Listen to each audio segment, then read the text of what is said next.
A very good morning from the Nairobi Gymkhana, the 19th day of December 2022. First game of the day, Uganda versus Qatar. Can see there Qatar and Uganda shaking hands. Coming in, the Ugandan side is Immaculate Nakisui, Janet Mbambazi, Consulate Aweko, who is the captain, Rita Musamali, Stephanie Nampina, Irene Alumo, Sarah Akiteng, Proscovia Alako, Patricia Malemikia, Gloria Obukor, Esther Iloku. For the Qatar side, Aisha, Sharinwab, Trupti, Rochelle, Shrutiben, Hiral, Sachi, Sabija, Alina, Divanda, and Khadija. So far, Uganda is topping the table and Qatar is down there. Having played all the matches they've played here, they've lost all of them. This game here today, Qatar won the toss and elected to bat first. Welcome to the T20 Ladies Quadrangular Tournament, having Kenya, Uganda, Tanzania, and Qatar.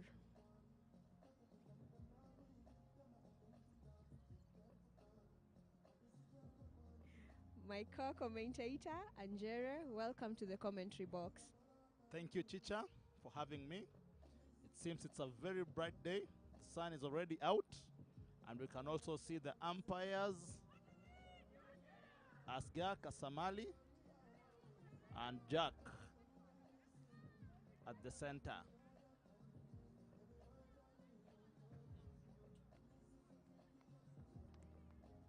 This is not a pressure game match today, since Chicha, you already said Qatar have lost all their matches. Uganda are topping the table here. So Qatar just wants to play to have fun, I think, to finish on a high.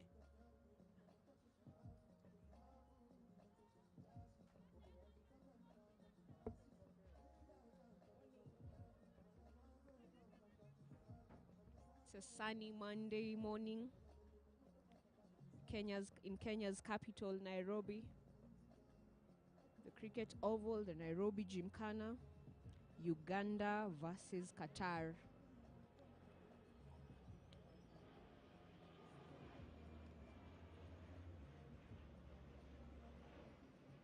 Also seeing this game being played on a new wicket stretch. Is it going to be the magic? We're going to see different bounce here today. Yes, Chicha, I think the ball gonna seam a bit, have a little movement, and let's see if the Ugandan bowlers can apply themselves. It's a new kit, and I hope it will also play the final match tomorrow. Can see the captain there ready to bowl from the city center end. I think today she's decided she's leading from the front. She's just trying to show the field is well placed. Having a word there, and she's given out the ball to Irene Alumo. Irene Alumo bowling from the city center, and also seeing the change of keeper from the Ugandan side. See Esther Iloku coming in to keep.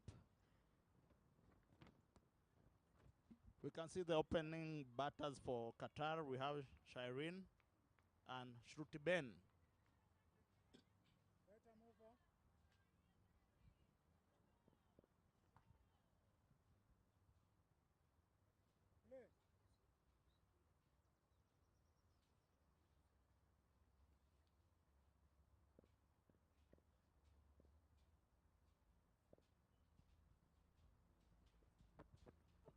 Here we go. Alumo starts very well. I think Qatar, having won the toss, they've decided, let's just bat. We don't want to see a replica of what happened yesterday, a score of 200 plus.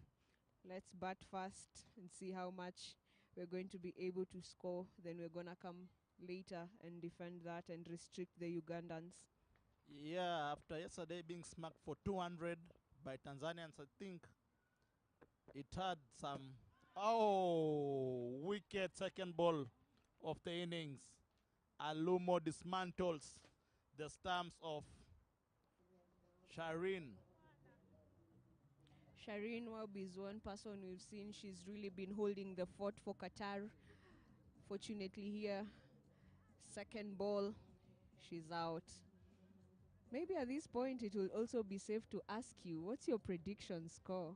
Our prediction here, according to the way Qatarians have been batting, I don't think they'll pass 80. Let's wait and see. And also at this juncture, it's also important to tell you, sorry, France lost yesterday, World Cup finals, and Argentina carried the day. Everyone wanted to see Messi at least carrying a World Cup trophy and being so exceptional for what he does best. Everyone, the whole world was very, very happy. People were comparing Messi and Ronaldo. I think that debate has already ended. We know who the GOAT is. Even Dan Okinyo later on will explain a bit more about Messi because he's been following him since 2005. The debate has finally been cleared on who's the GOAT. It's a done deal. We all know who's the GOAT. But the people who are refusing to say Messi was the best were just envious about him. I think that man, I've never seen anything close to that. Coming in for Qatar is Sachi. The last game she played, she managed to score 20 runs. And all the matches she's played, she has a cumulative score of 72 runs. Good delivery there by Alumo. Angling towards the offside. And it swung a bit. Qatar having lost the first wicket inside 2 balls, I think they have to gather the momentum as quick as possible.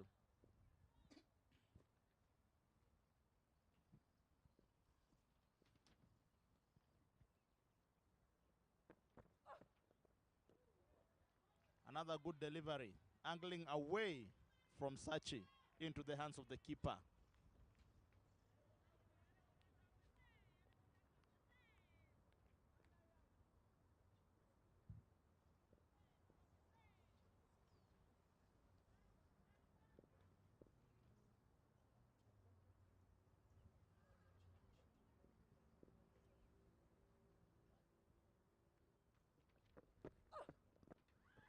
Chance, good ball, still angling away from Sachi into the hands of the wicket keeper. Uganda have started positively here.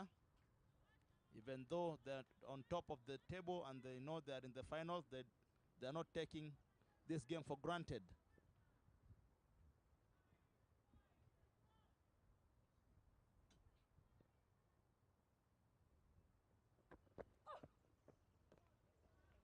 Top delivery, top pace, still same line, angling away from Sachi.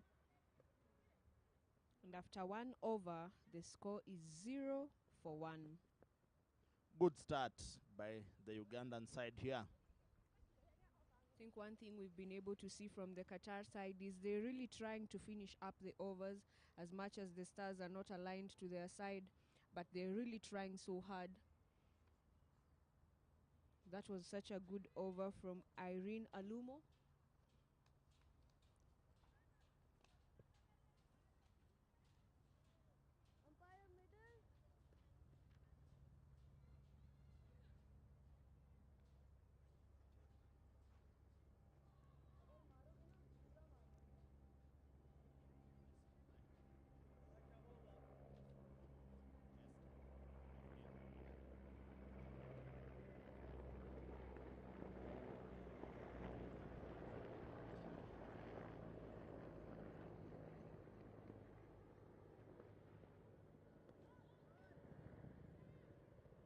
Coming in to bowl for Uganda from the Professor Wangari Maathai end is Patricia Malemikia. She's played 4 matches so far and no wicket.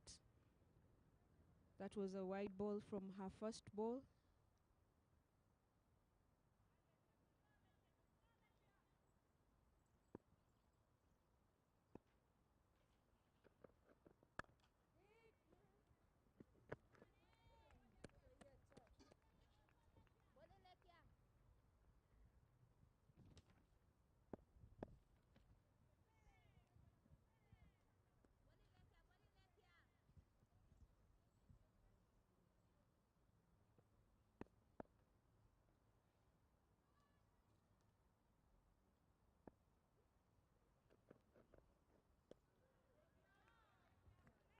Good pace there.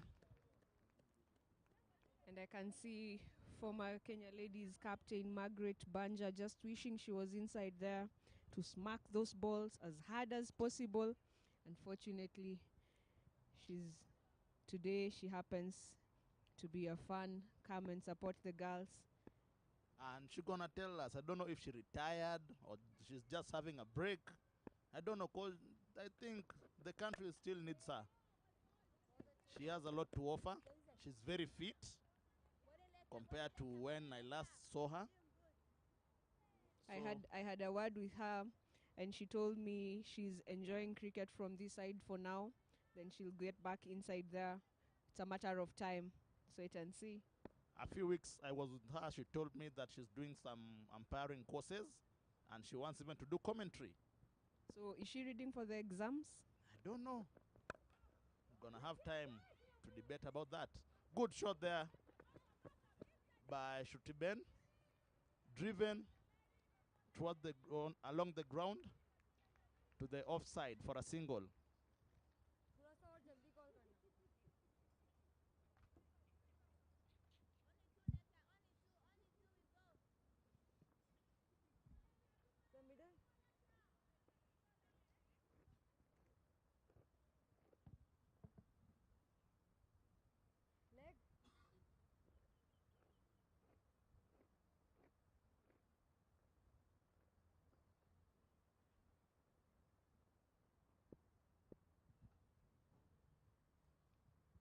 Sachi, first a fast delivery. Angling on the leg side towards her, and she helps it to push it towards the fine leg boundary. First boundary for Qatar. Very vital runs here.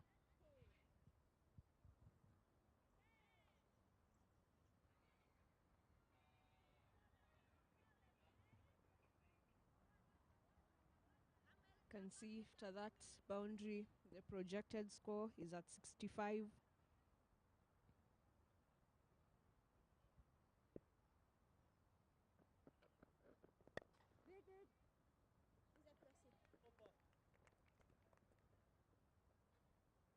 After 2 overs, the score is 6 for 1 with a projected score of 60.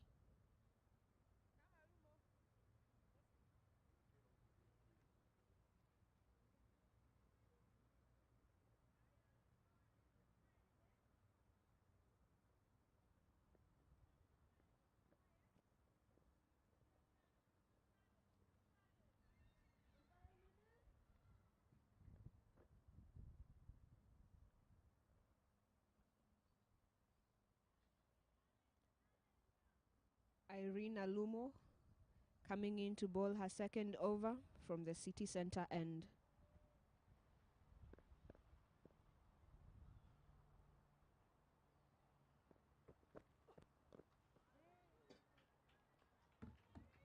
In her previous over, she bowled a maiden wicket. And she starts off with a good delivery. Making it so hard for Shruti to hit it as far as she can. Currently, Shruti is at 1 run of 5 balls.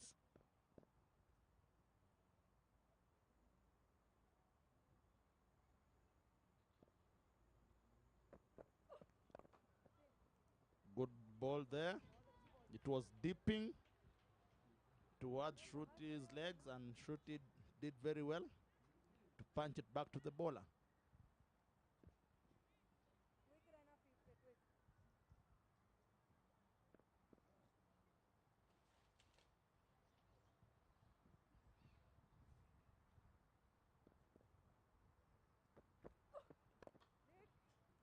Another good delivery there. Shruti manages to push it back to the bowler. Can see she's looking into her bat and wondering, what's wrong with this bat? Am I the problem? Is the bat the problem? Why can't I just hit this ball and get a run?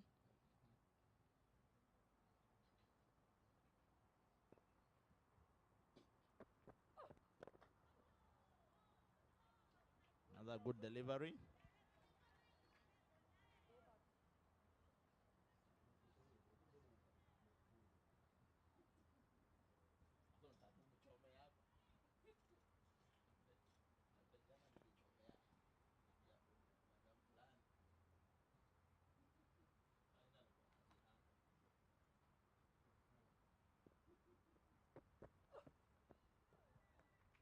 Top delivery, that one. Angling away from Shruti on to the keeper's hands.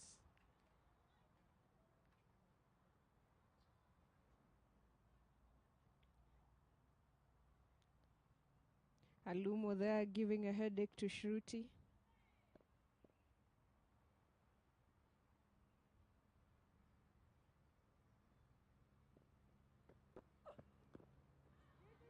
Big shout there, but I think it was going down leg.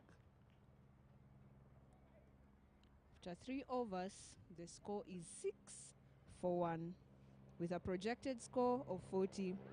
The projected score has gone a little bit lower, having not gotten any run from that over. Now the projected score is at 40.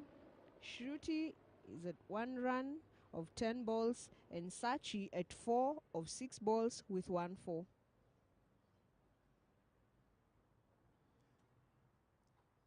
The Qatar side is not that positive today. I think they are a bit shell-shocked since they lost that wicket of Shireen. But you can see on the other end, Sachi is very solid in her defensive. And Jerry, you'll agree with me. If you've played all the matches and you've lost all of them, it's very hard for you to come out of that shell and try and dust up and face up. Maybe that's exactly what we are seeing here today. Yeah, the mentality of the Qatar batters, I think, and even the morale has gone down. They came here with very positive mind, at least to reach the finals or to win a few matches. But until today, that has not happened. But they've played some good cricket during this series. And if they can cap it off with this final game, then it will be a morale booster for them. Good defensive there by Sachi, looking solid and sharp.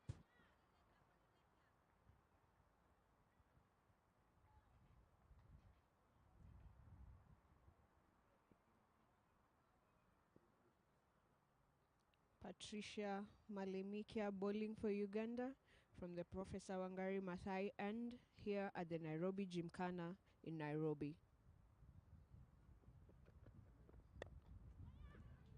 Solid again.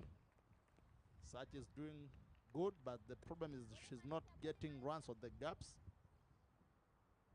which if she can just play a bit differently, maybe angle the bat so that the ball cannot go to the straight to the fielder and they get a single, it could be good for them.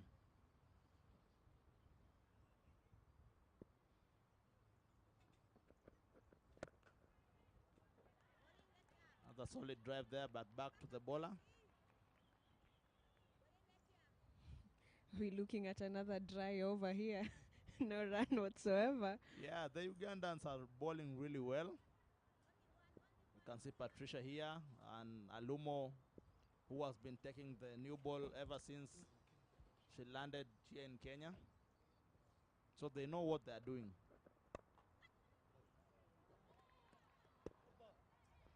You can see Sachi is not happy. She thought maybe she could drive that ball towards the covers for some runs, but unfortunately, it just went back to the bowler. After 4 overs, the score is at 6 for 1 with a projected score of 30. Another over here, no run whatsoever. Ugandans are really bowling so well, no extras. This sees Sachi at 4 runs of 12 balls and 1 4. Shruti at 1 run of 10 balls. Coming in for her third over is Irene Alumo. Good shot there, but there's a fielder does very well to stop it. Chicha, 6 runs after 4.1 overs. Could we see after 6 overs maybe Qatar might end up scoring 6 or maybe 10 in the first power play? Those will be very little runs. That's why I told you, quite frustrating.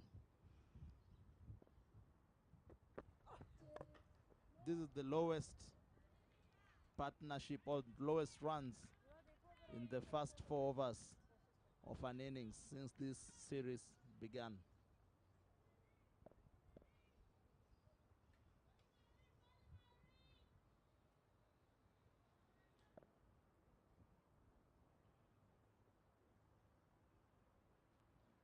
We thought Ugandans gonna come casually here since they've already qualified for the finals, but no. Their preparation for tomorrow's match, I don't know if it will be against Kenya or against Tanzania. You can see is on top here. They're not leaving anything. They're taking in everything seriously, with the seriousness that it deserves, and not leaving anything to chance.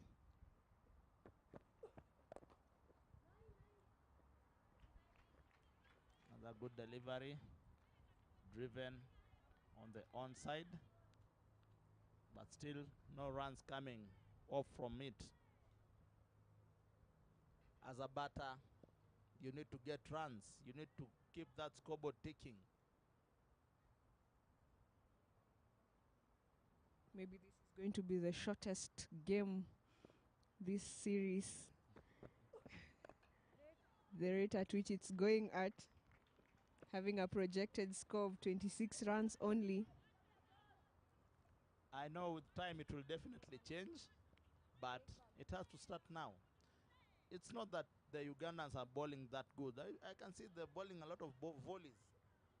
Each over they have to bowl at least 2 or 3 volleys, but it is just that the Qatar batters are not capitalizing on them.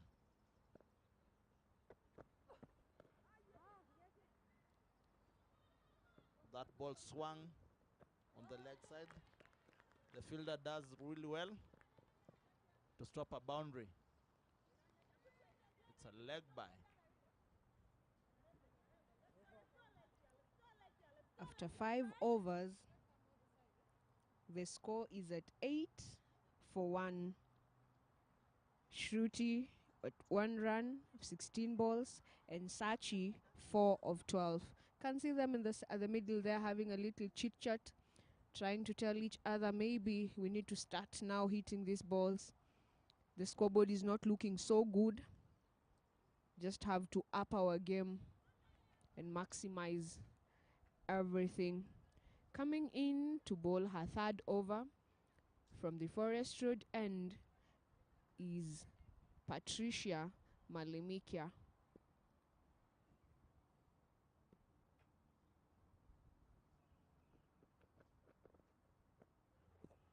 She starts with the wide.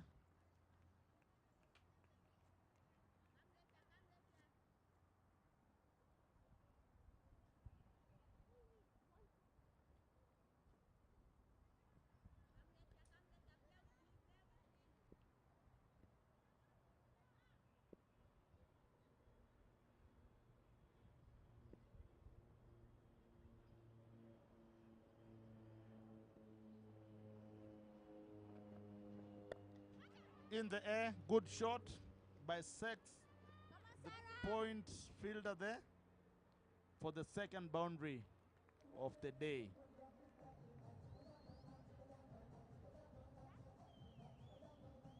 Sachi used the pace of the bowler to guide that ball towards the point area, and it traced all the way down to the boundary. Very vital runs there for Qatar. Just as we had earlier said, the scoreboard needs to keep ticking. Good comeback there by Patricia.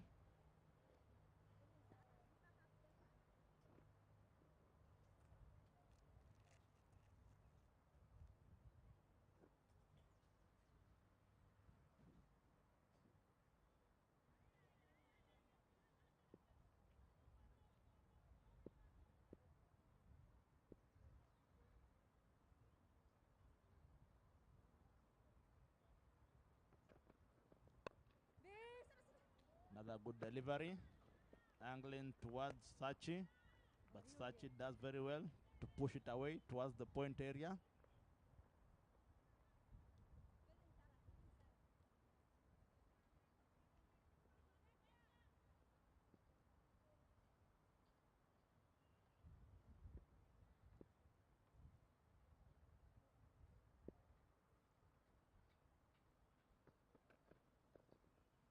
A swing and a miss. Very well bowled by Patricia. It was angling away from Sachi into the hands of the wicket keeper.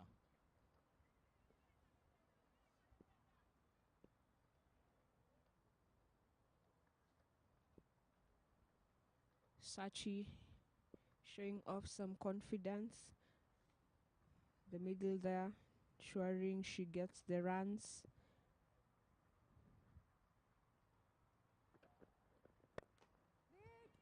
Solid defensive drive there, but into the extra cover.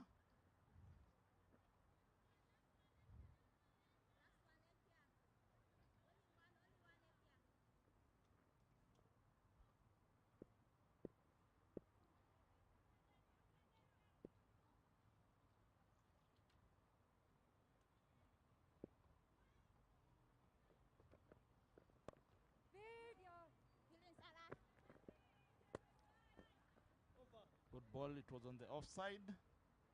Directed well towards the point fielder there.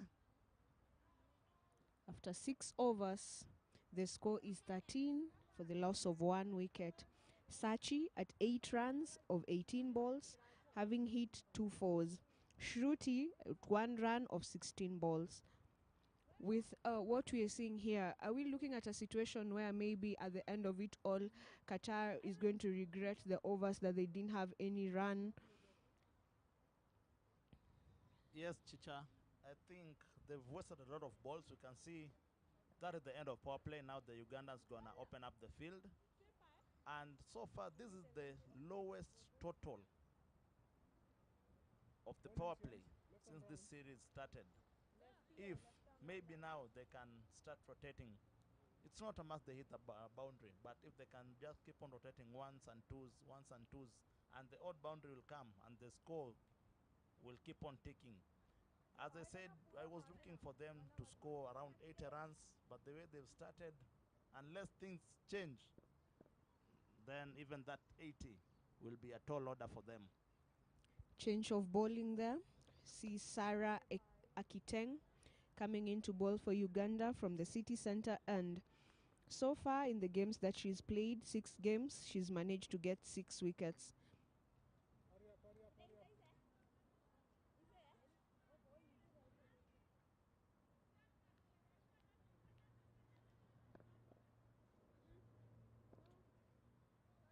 Shruti on strike. She has 1 run of the 17 deliveries she has faced. Good drive.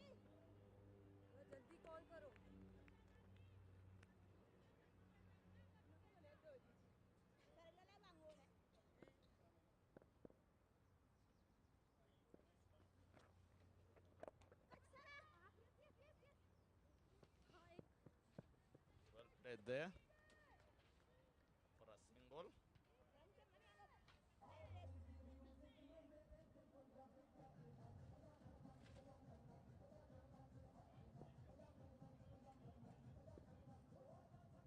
Sachi on strike. Good defensive drive there. But these defensive drives should yield at least some single there.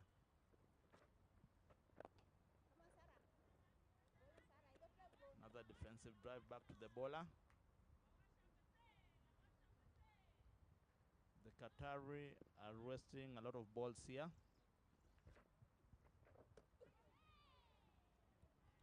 That was so close.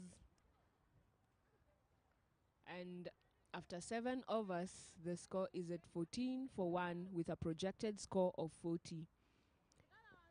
Yeah, they are getting 2 runs and over, which is not a good sign for them. And if they continue the way they are playing here, we're going to see the very small score here, the smallest of the tournament, which maybe we'll see Uganda coming in and just getting it very fast.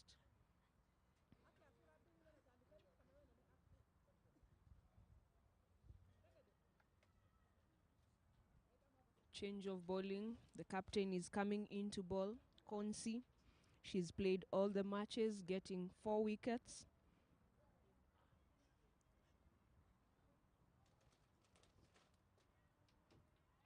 Konsi, the Ugandan captain, coming into ball from the Forest Road, and it's a sunny day here, Kenya City, Nairobi. Weather looks so good.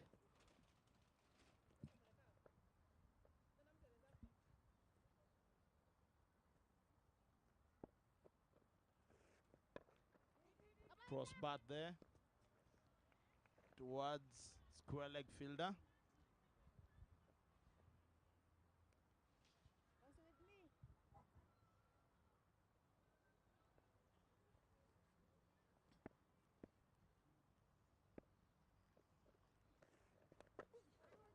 That was a big swing. She edges it towards the third man area. They only get a single. They are not even that agile in running between the wickets. Yes, we can't see the push from them. I think just as I had earlier stated, we're looking at a situation where they've not won any game. The disappointment is everywhere, written all over their faces. But then again, we've also been able to see that the Qatar side is a side that wants to complete all the 20 overs. So I would say they don't want to risk anything, and therefore they couldn't afford to risk that going for a second run. Another good ball angled towards Sachi legs, and Sachi did very well to push it away.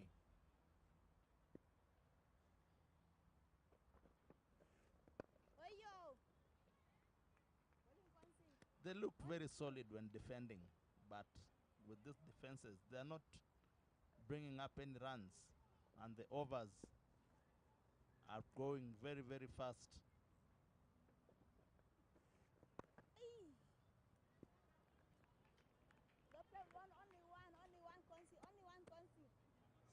Still a solid drive, but no run.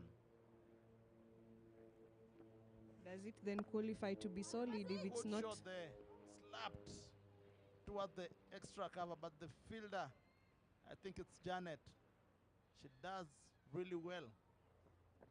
Scovia, she does very well to stop it, and she has saved around 3 runs there. After 8 overs, the score is 16 for the loss of 1 wicket. Still 2 runs and over. And that's why I was earlier asking you, is it really solid if there is no run from it? It's not solid because we want to see good cricket. Cricket has grown now, even with the ladies. We saw Ugandan ladies and the Kenyan ladies. Even the Tanzanians are hitting some big, huge sixes here. We've not seen anything like that from the Qatar dugout. Good shot by Shutiben, by Sachi for a single. Sarah Akiteng bowling from the city center end. Shot, pull that away towards mid-wicket boundary, but there's a fielder just for a single. No aggression in this Qatar batting. I think just as I had earlier told you, they don't want to take anything risky. Trying to see whether they'll be able to finish the 20 overs. As much as the score might be little, trying to see, are we going to be able to finish the 20 overs? You need something to defend. Well played there by Sachi. Drove towards the mid-wicket area for a single.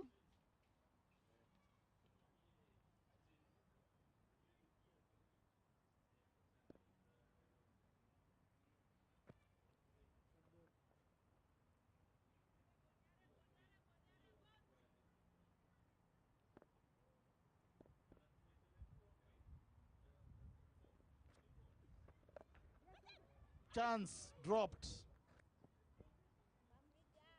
It didn't look as hard catch there, but the fielder at the leg side put that one down.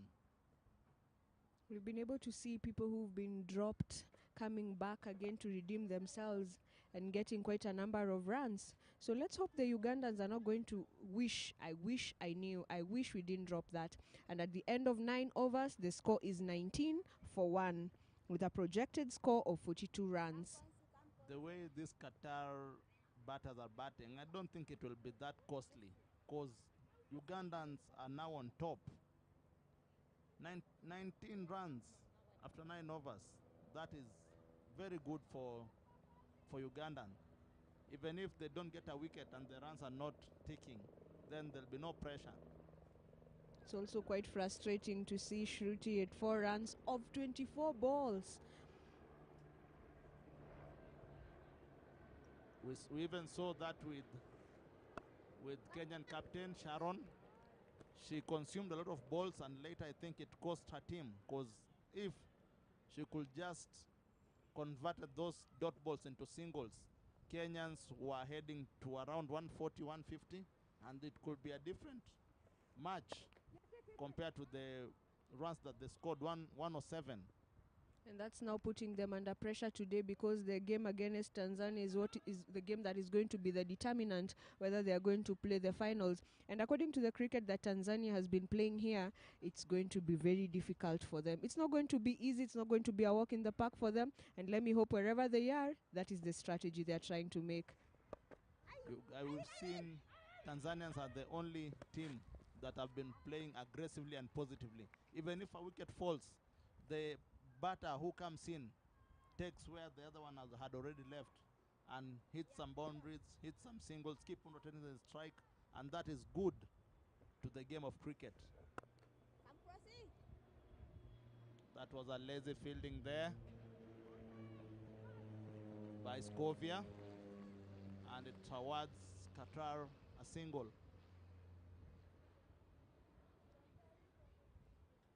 I think at this point it will be better for the coach to send in a message, and maybe send that message that the Kenyan coach sent, Chapa ama utoke. Good shot there towards the onside, but it just yields a single. And I remember Coach Dan said he doesn't understand how somebody will get out. So maybe that's the message that the Qatar coach needs to send in now, because at this rate, we're seeing a projected score of only 47 runs. And I can assure you, Ugandans will come smack that as fast as possible and have an early day here, the Nairobi Gymkhana. Good shot there by Sachi. Driven towards the offside for 2 solid runs. And at the end of 10 overs, the score is at 25 for the loss of 1 wicket. with Sachi at 15 runs of 32 balls and Shruti at 6 runs of 26 balls. She's really consumed a lot of balls.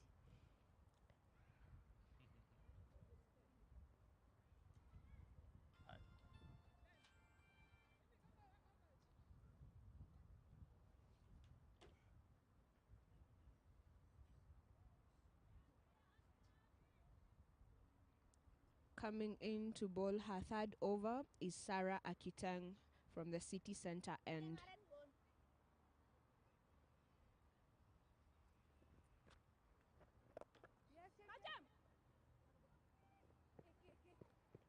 That would have been a catch if at all Konsi would have walked in a little bit. But maybe she's decided, let me protect the boundary first. She's moved a little bit behind.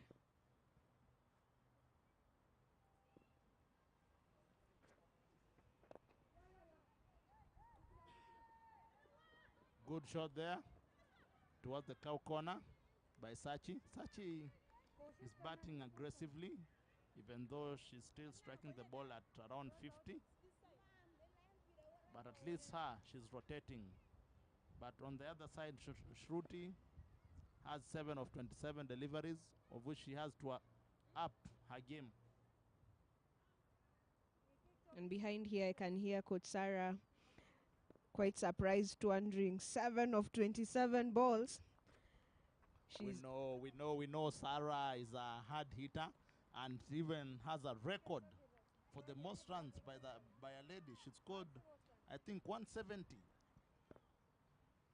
And I think also it will be better to have her here and come explain to us, has she retired?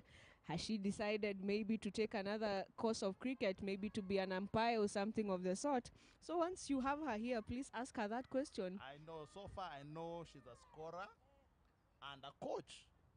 I think it's what we said with ladies cricket. We've seen them evolving and doing everything, and the only thing we've not seen them do is becoming groundsmen. Yeah, you know, with her experience and Maggie, so giving back to the game, it's very, very good. We've seen them move from players to administrators of the game, now coaches, commentators, fans.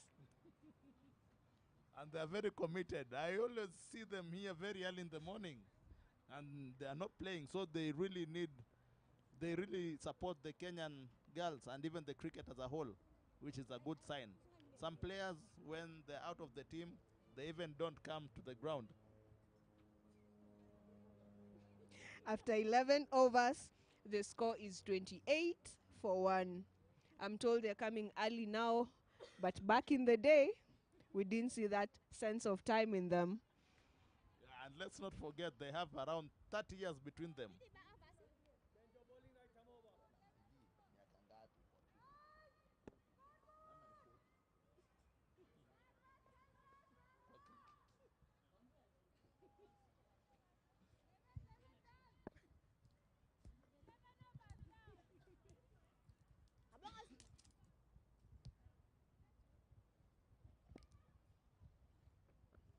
Janet into the attack from the Forest Road end.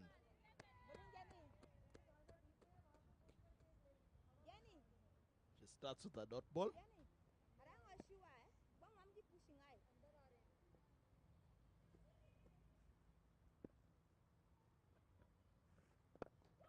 In the air, chance taken.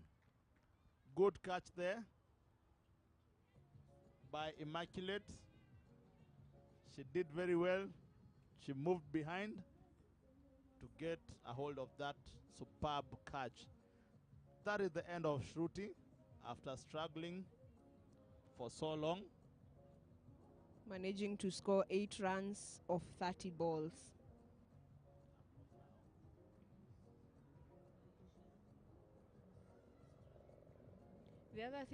The other thing I think we've seen from the Qatar side is the moment their number 1, 2, and 3 are out, the rest just becomes walk in, walk out, walk in, walk out. Aisha comes in for the Qatar side. She's managed to play 5 games, having 86 runs, and her highest runs, 30 runs. Let's see, is she going maybe to have something different, maybe have a top up to those runs today?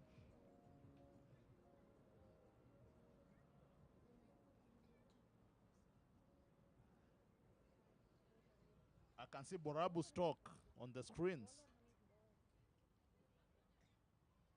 It's a delicacy. For some tribes. Let's let's hope the Kenya Wildlife Services do not get to hear us.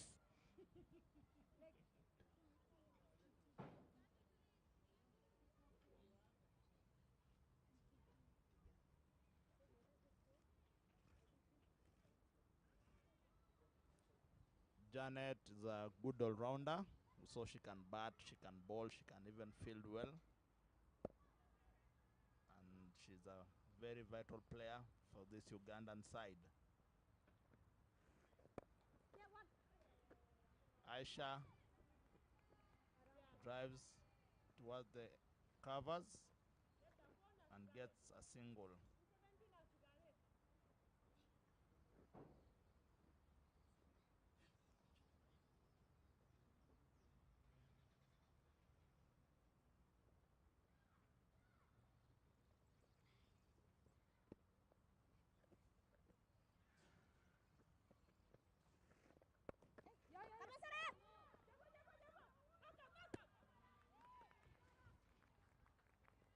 They're not going to risk anything whatsoever.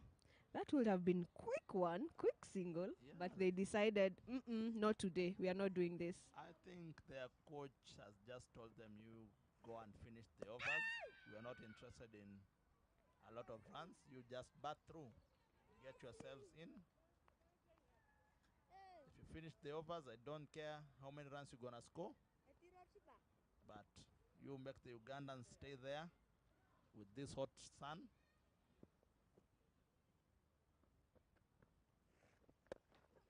Chance, but it lands in a no man's land towards mid-off for a single.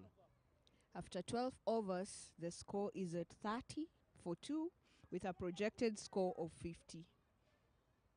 Seeing Sachi at 17 runs of 38 balls and Aisha at 1 run of 1 ball. At this time, I can see them having a little conversation there. Can see Aisha trying to show her, this is how I want you to do it. And maybe telling her we need to stay through, we need to stick till the end.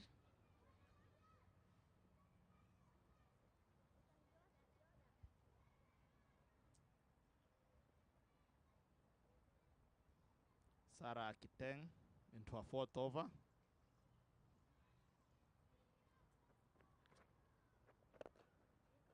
Solid drive there by Aisha.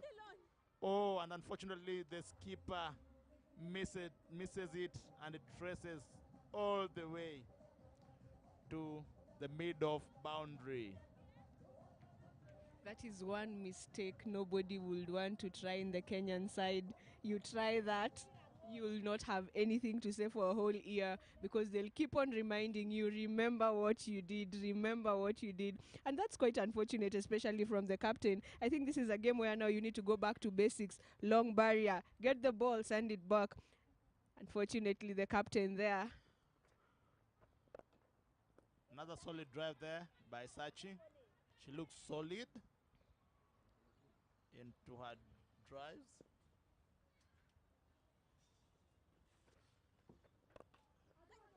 Good shot toward the cow corner by Sachi. But a fielder does well. Sarah Kiteng bowling her last over.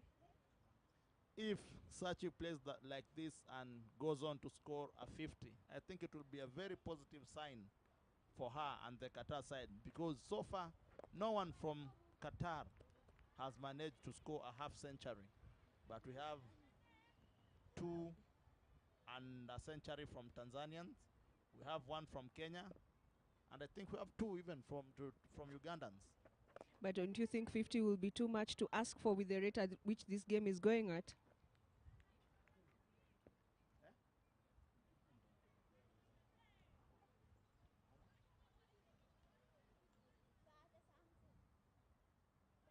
Yeah, I know they are striking at a very, very low rate here, but still, Sachi has a chance to reach a half century.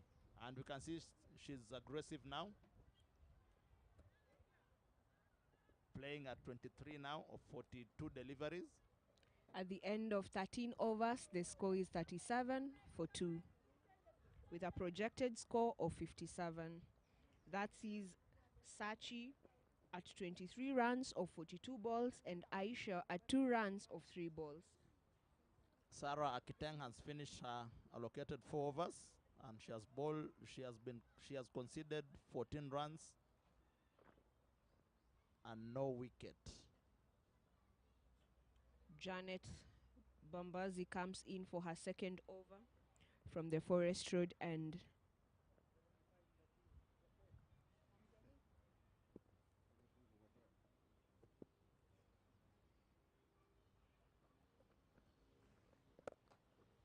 Good shot there. It was a lofted ball. It goes all the way to the boundary. Good shot by Sachi.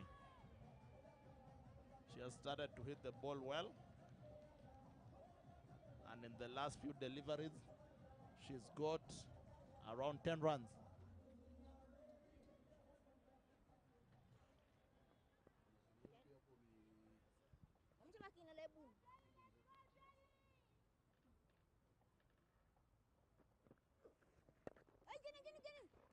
Good comeback by Janet after being hit for a boundary. Sachi has been more aggressive now. I think she's been motivated by Aisha.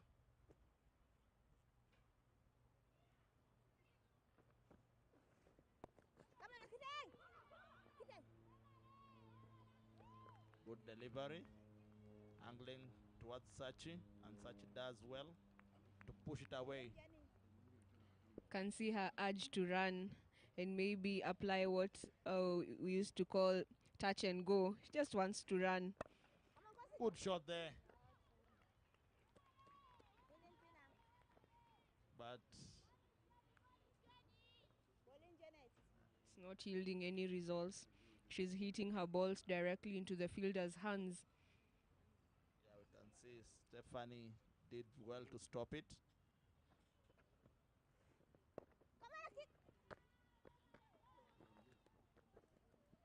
Another good delivery.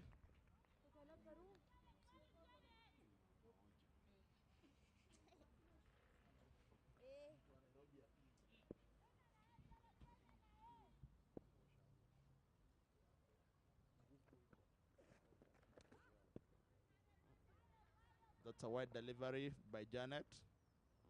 It angled on the leg side of Sachi.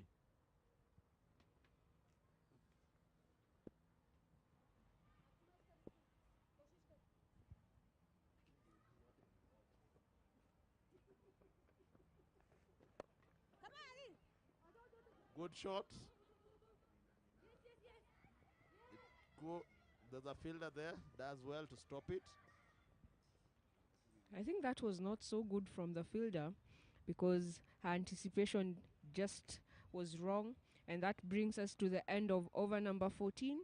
The score is 44 for 2 with a projected score of 63. By the end of this over, it sees Sachi at 29 runs of 48 balls and Aisha at 2 runs of 3 balls.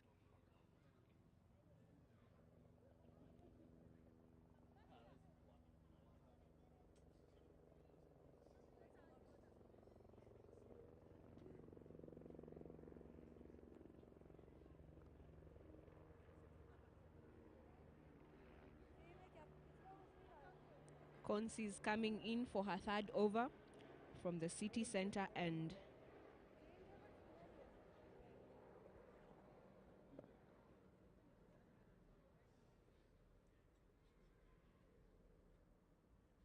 Aisha on strike.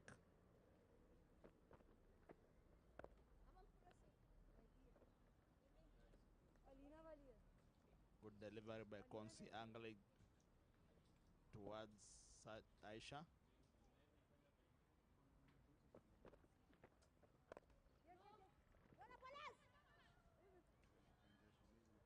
Another short ball there. And unfortunately, Aisha didn't capitalize on it since it looked like not a good delivery there.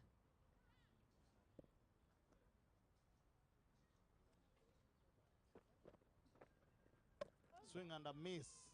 I think Aisha has been bold. She tried to hit that ball over the top of mid-on fielder, but unfortunately her timing was not to the standard and she was bowled. A very short stay by Aisha. She managed to get only 2 runs. Of 6 balls.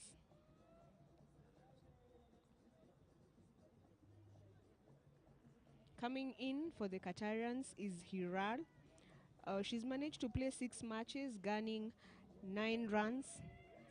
And in her last innings, she only scored 3, which makes it her highest runs of the tournament, 3 runs. I think it's one thing that I told you we've been able to observe with the Qatarian side. The moment number 1 and 2 are out, the rest is just a matter of walk in, walk out, walk in, walk out. Now Sachi is the only one who's managing to hold this team together. But let's hope Hiral gonna surpass her 3 runs to get at least a meaningful total and to give support to Sachi. This is quite low, especially after 14 overs, 44 runs, now 3 wickets. It's quite low.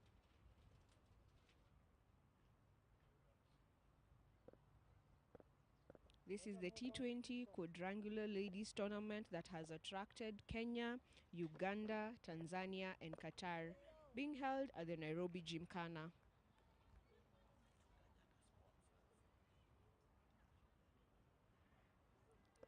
Dufferbat being the sponsors of this tournament.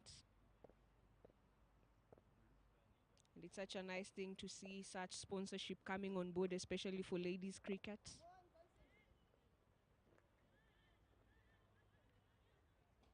That was still a loose delivery, but Hiral didn't capitalize on that. She just pushed it towards the cover fielder. A swing and a miss by Hiral. At the end of 15 overs, the score is 44 for 3, having Hiral at 0 runs of 3 balls and Sachi 29 of 48 balls, managing to hit 4 fours.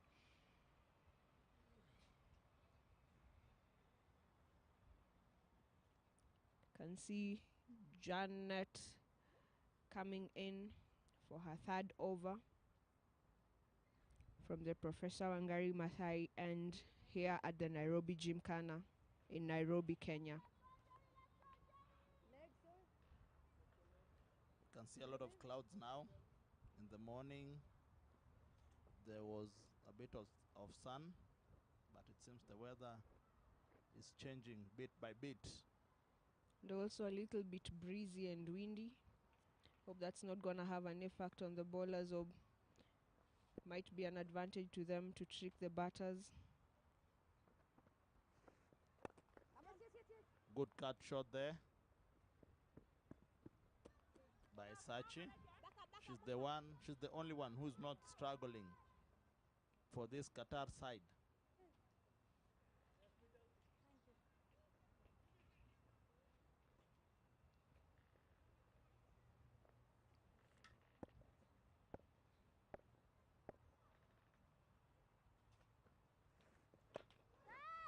Sachi, oh, good cut there.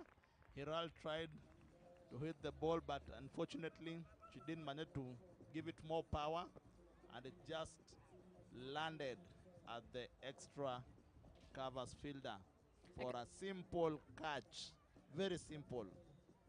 But then again, I tend to feel that was caught on sheer luck, because there was no call whatsoever and we managed to see 2 fielders going for it, which would have yielded to a collision and dropping the catch. But then again, they caught it, and in comes Alina Khan Having played 5 games, she's managed to score 28 runs and her highest runs are 12.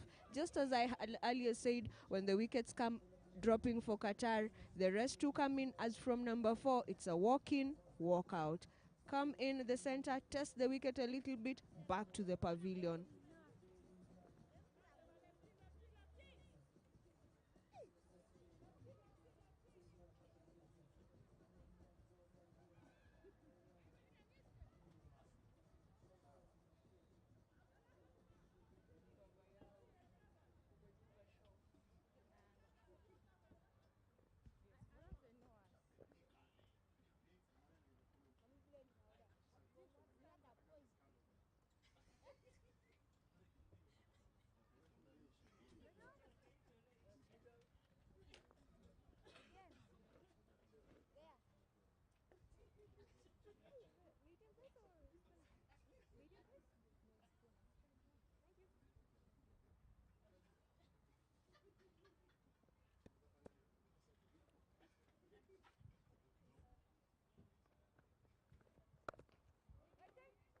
Alina Khan starts very positively.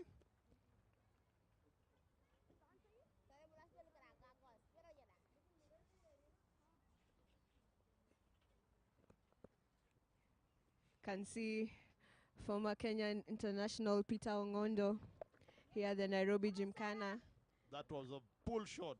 Pulled towards the square leg boundary for us. 4. Good runs there by Alina Khan. Just a second delivery and she dispatches that ball into the boundary.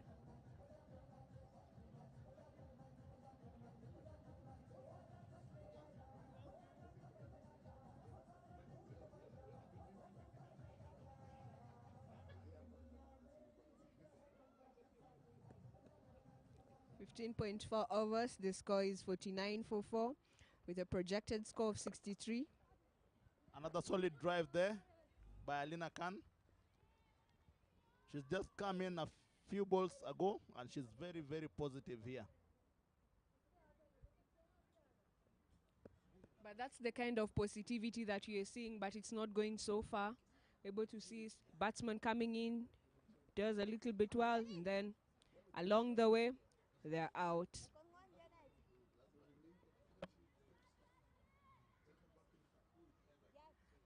At the end of 16 overs, the score is 49 for 4. Seeing Alina Khan at 4 runs or 4 balls, having hit 1-4, and Sachi at 30 or 49, having hit 4 fours. That brings the projected score to 61. At least with that over, the projected score has managed to go a little bit higher and not the 50 that I thought maybe it would end at.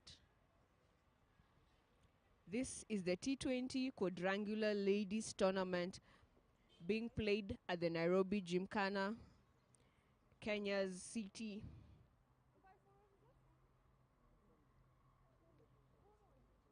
The captain, Konsi, coming in to bowl her last over from the city center end.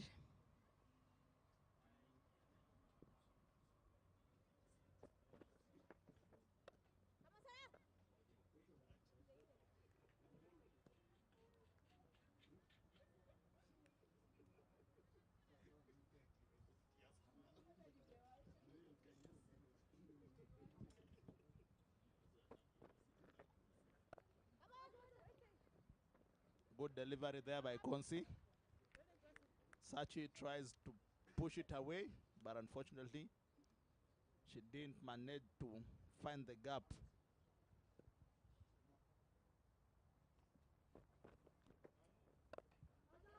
Chance, but unfortunately the fielder misses.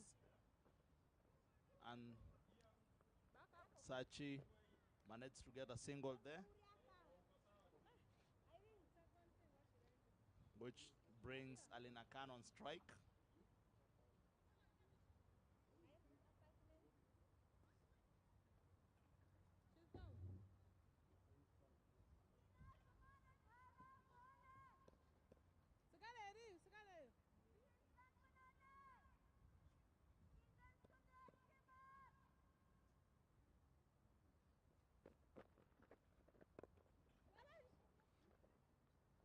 Good delivery by Konsi. She saw Alina Khan trying to move forward and reduced the length of the ball, which makes it very difficult for Alina Khan to hit her.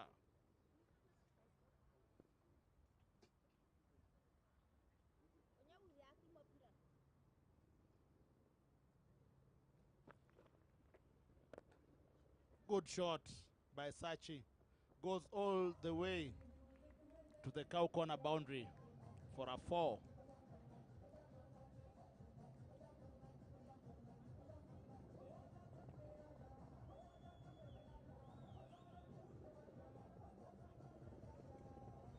At the end of 17 overs, the score is 55 for 4. Seeing Sachi at 35 runs of 53 balls and Alina Khan at 5 of 6 balls.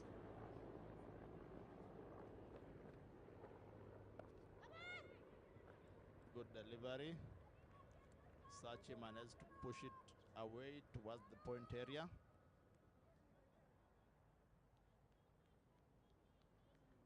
Konsi has bowled 4 overs, managing to get 1 maiden and being hit 14 runs and 1 wicket.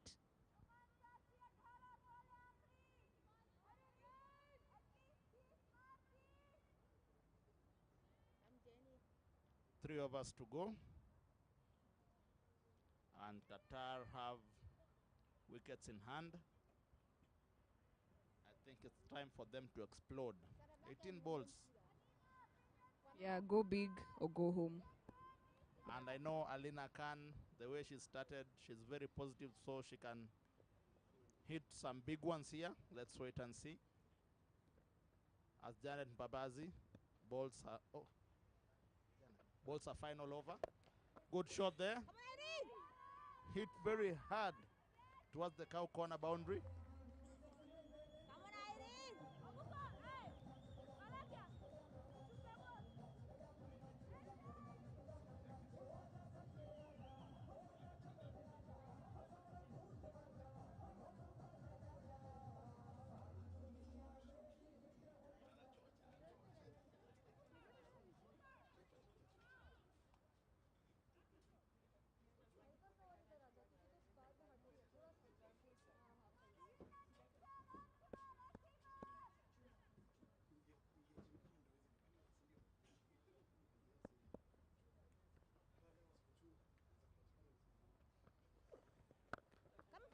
Another slap shot toward the extra covers there.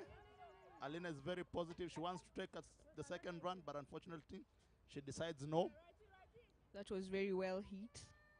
And we're seeing the urgency from them now, especially the overs, that the time that now the overs are coming to an end, can see the urgency, which I tend to believe they would have had that at the beginning and not at this particular time. But anyway, game of cricket till the last ball, that is when everything is done. For now, it's still not done. I'm still hoping for Sachi to get a 50. She's on 35 on 54 deliveries, and she's looked at home so far.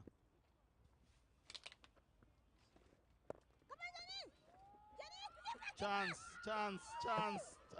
Poor fielding by Janet Babazi there. It looked very, very easy for her to get that run up, but unfortunately she didn't grasp that ball well and gave a chance to Sachi to make her ground. I think she had already made a decision in her mind on what she wanted to do before she held the ball, and that's where the confusion came about from. Alina Khan on strike. Big swing and a miss. And the wicket keeper was very quick to dismantle the bails. And that is the end of Alina Khan, having scored 10 of 7 deliveries. Some good cameo from her.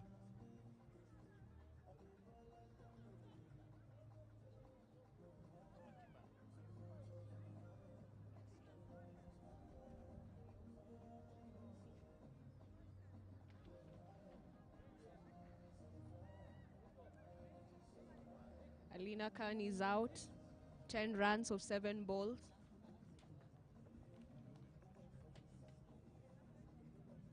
Coming in for Qatar is Khadija Ahmad. She's managed to play 3 games, scoring 7 runs, the highest being 3. Ugandans managed to change the wicket keeper, Esther Iluko, I think, to give Kevin Awino a break a bit for her to prepare for the finals. And Iluko has done really well.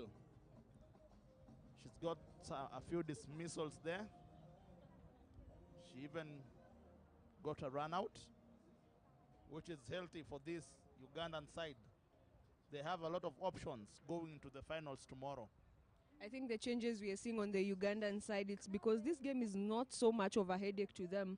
So the captain and the coach decided, let's give everyone an opportunity and see what they can give us back. And it's exactly what is happening here. The keeper has really been so good, proving that she really deserves the position.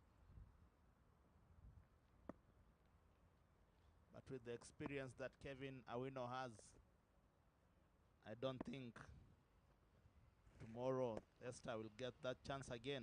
But all in all, let's see how she's gonna bat.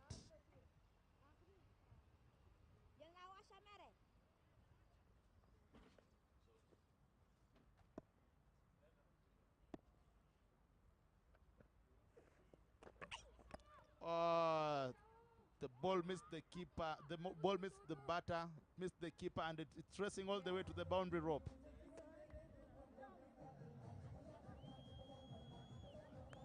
It's a bye. Very vital runs for Qatar.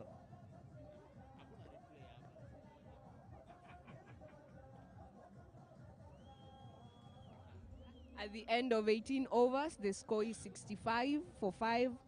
Adija being on 0 and Sachi 36 of 55 balls.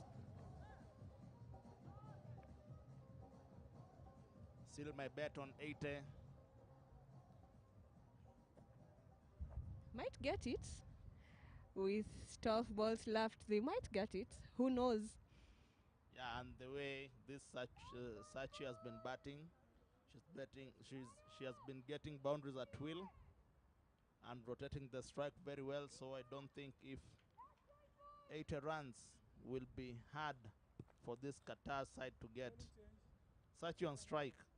Irene Alumo back into the attack from the city end, having bowled 3 overs and only conceded 1 run. Good figures there by Irene. She's been very consistent. She's been the spearhead of this Ugandan attack. She's decided to come back and bring back the headache that we saw in her earlier overs. She starts with a wide ball down the leg side. Not a good start for her. Sachi wanted to glance it toward the fine leg boundary, but the ball went far away from her.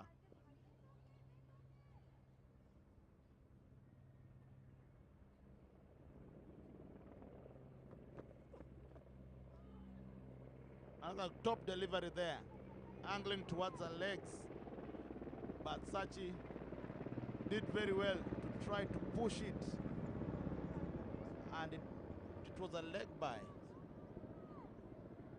I think one thing she's doing, she's looking for that opportunity, that space in the Ugandan fielding, and that's exactly where she wants to hit that ball so that she can comfortably maybe get 2 runs or more than 2 without taking any risk whatsoever.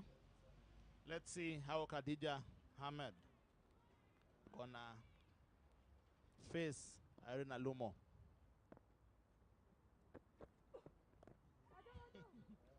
Inside edge for a single towards fine leg. Good bowling here by Irene. Good pace from this young Alumo.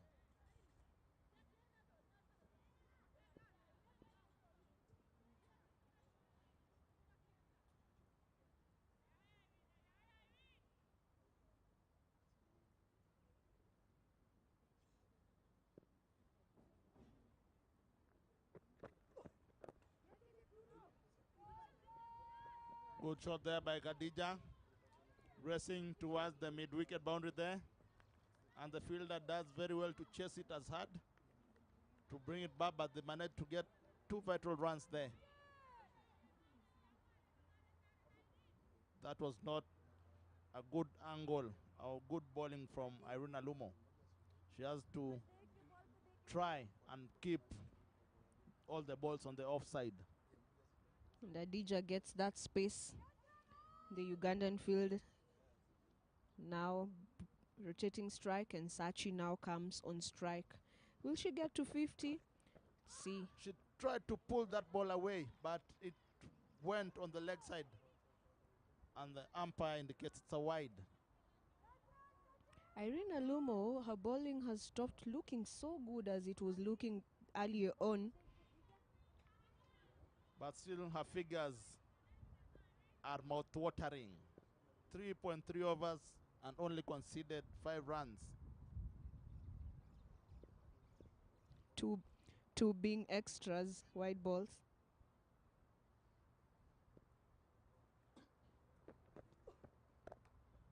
Well played there. Chance for a run out. Unfortunately, the fielder misses at the non-striker's end.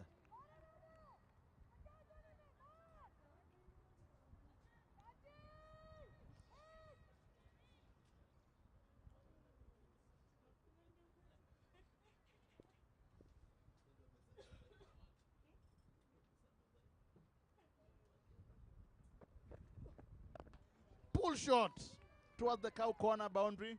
We have the captain, Konsi, racing towards it. It didn't have that power to cross that line. But good shot by Sachi. Seeing her get to 39 runs of 58 balls. Let's not forget she opened the batting there. And I know she's very tired, but she has to keep on going. 80 is still on their cards. And I think Qatar is doing exactly. Good drive again. Back to the bowler, and the bowler misses it. Konsi does very well at the onside to bring it back.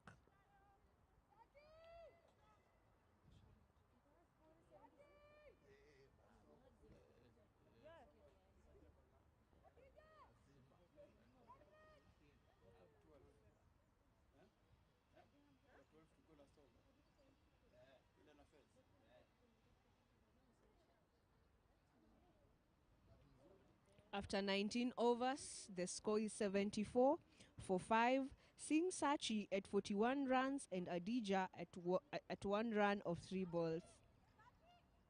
Last over. Sachi on strike. Let's see if she's gonna get these 12 runs, 9 runs for her to reach 50. She has batted really well, but she has just lacked the support that was needed.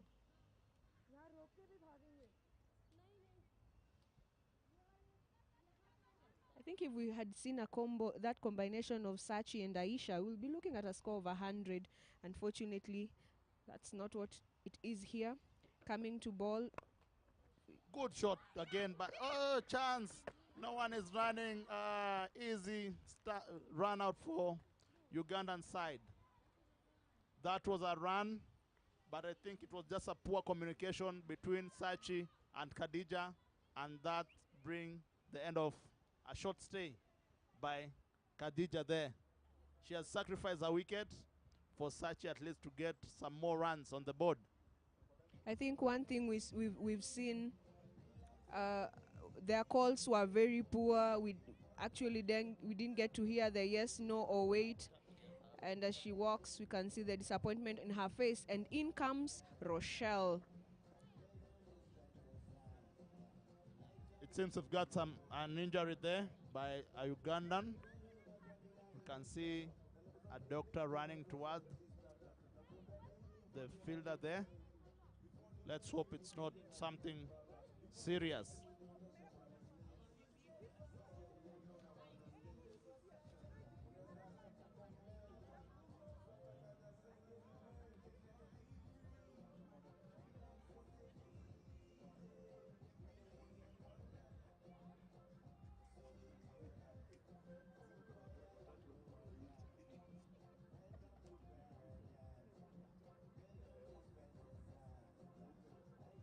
I've got an injury there.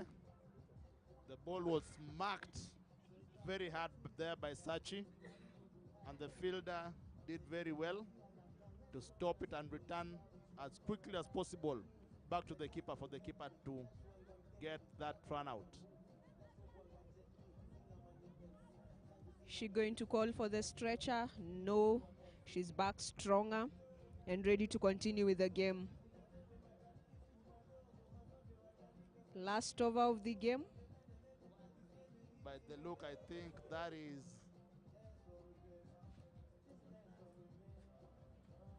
Will Qatar get to 80 runs? Let's see. I think that was Stefani. She did really well on the field, and she was very quick to respond.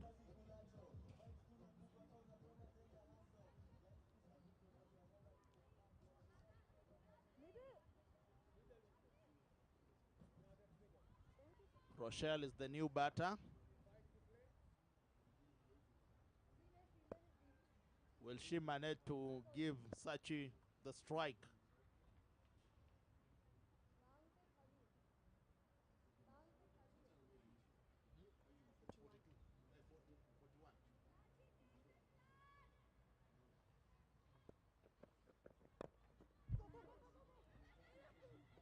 Chance again. Rochelle did very well to get off strike. And now Sachi has 4 deliveries to make 9 runs for her first 50.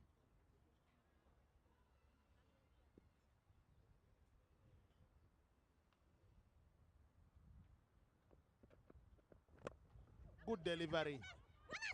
Yorker length. No run.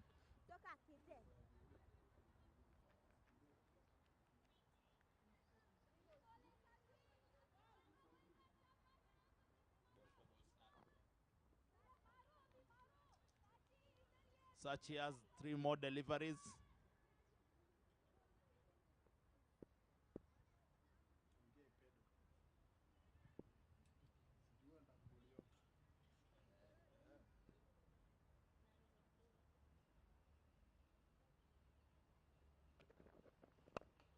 Another good delivery. It was a volley. Hit towards the mid-on. Chance.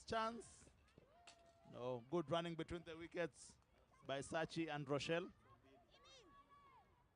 Sachi now needs 7 runs to reach the half century that she desires. Only 2 boundaries. I think that's the kind of urgency we've been looking forward to from the beginning, but we didn't get to see it, and it's coming on very late from Qatar. But then again, let's wait and see if Sachi will get to half a century. Good shot. Driven on the offside, and it's racing all the way to the boundary rope. Sachi is showing some magic here. Good bowling, good batting there. The shot was superb on the ground. Very well hit, magnificently taken, meticulously done. Sachi races to 47.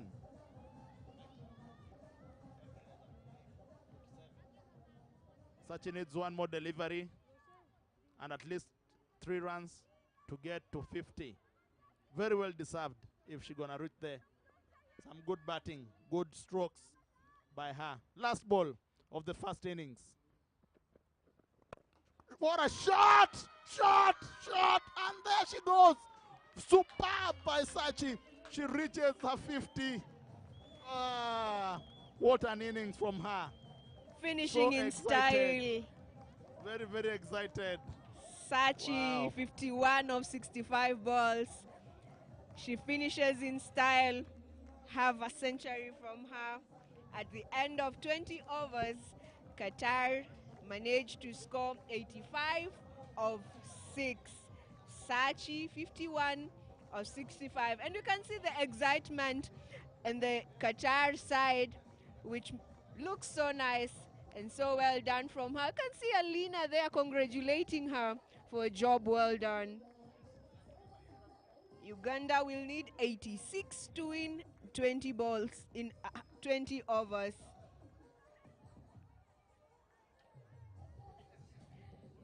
Logging out from the commentary box is Charity Wamboi.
Welcome to the second inning of the match against Uganda and Qatar. Qatar managed to score 85 for the loss of 6 wickets. Uganda need 86 in the allotted 20 overs. We saw very good batting from the Qatar ladies.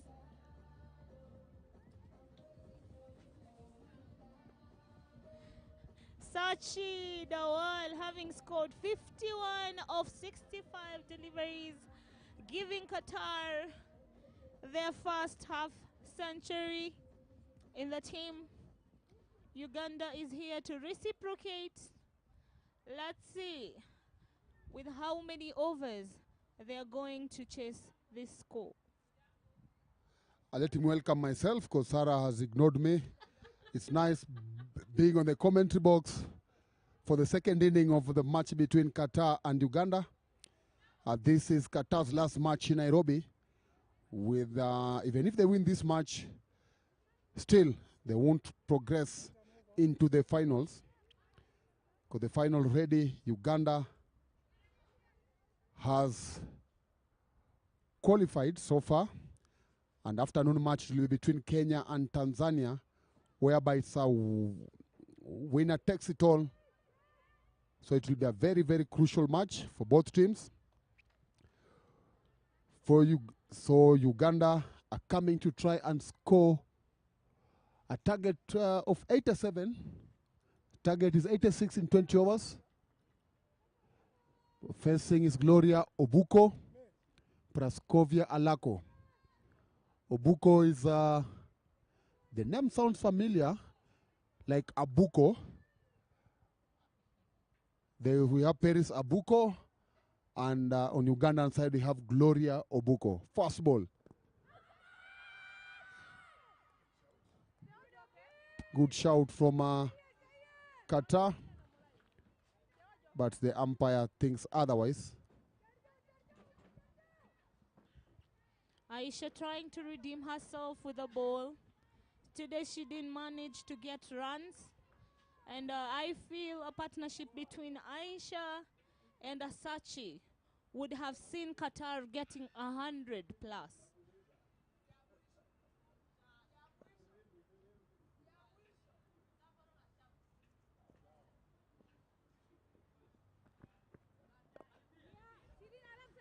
Good swing there from Obuko, but didn't enable them to score the first run. 3 balls played so far. Uganda still 2 balls, sorry. Uganda still searching for their first run of their chase of 86 runs. Good start from Aisha.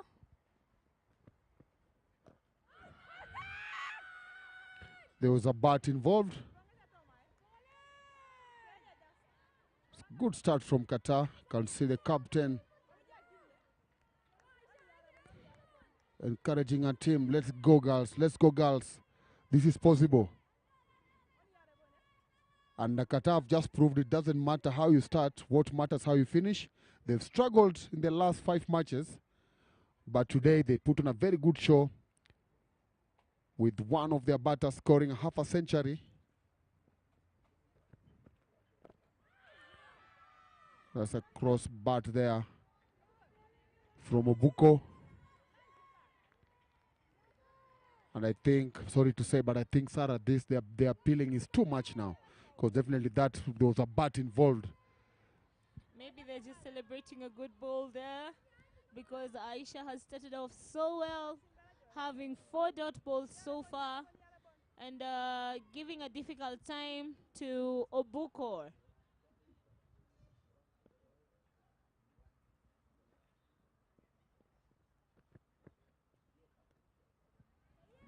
And that's another good ball. Good start from Qatar. A maiden will do for them. A maiden will be a moral booster for them. It will give them that sense of belief that we can do it. done. It is usually said, it is not how you start, but how you finish. And so far, I'm so impressed with the Qatar team, how they've progressed from one game to the other, getting better by every game. That was a bit of a lousy fielding. Did I That's speak too early? and that's first run for Uganda, and that's the end of the over score 4-0.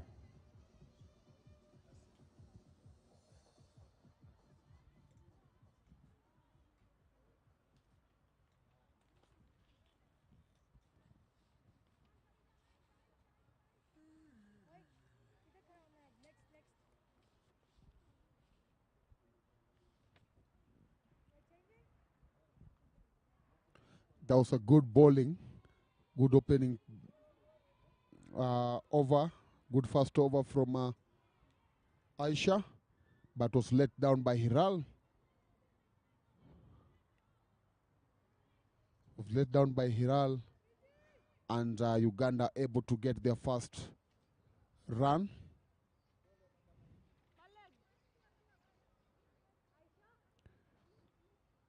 Coming into ball and probably redeem herself is Hiral Agawal.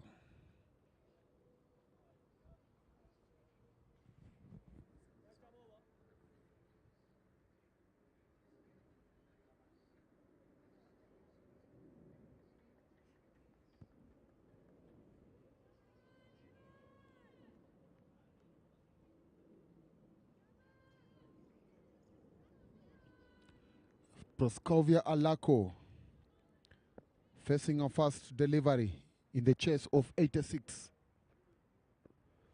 There she goes. Good start. Along the ground for an opening boundary for Gloria. Alako, score Proskovia Alako. Alako has proved that the genuine batter. Good knock, good hits, hard hitting batter. If she stays here for long and continue with where she left yesterday, then it might be an easy chase for the Ugandan side.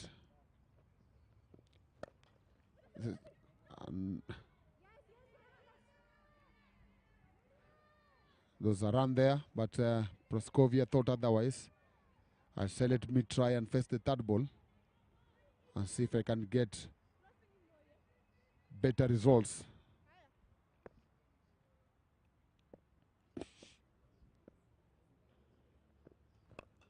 That's high in the air.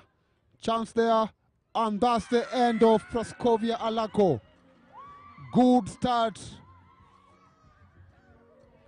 from Qatar. It looks like she can't really believe that she got that ball.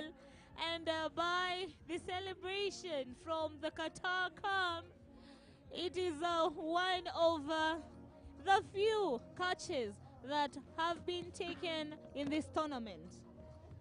Proskovia Alako goes back to the pavilion with only 4 runs. She looked so lethal, but right now the Qatar team is on top. Coming in to bat is Esther Aloko.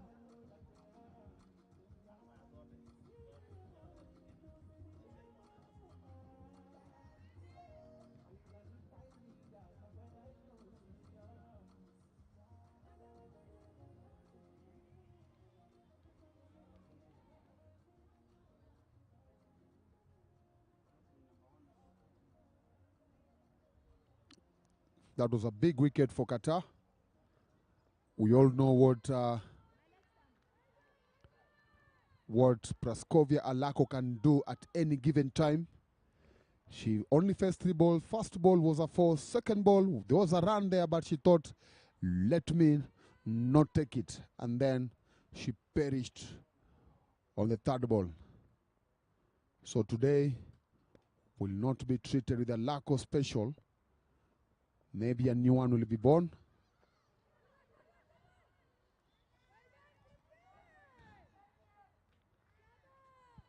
Maybe a new one will be born today. We'll see a new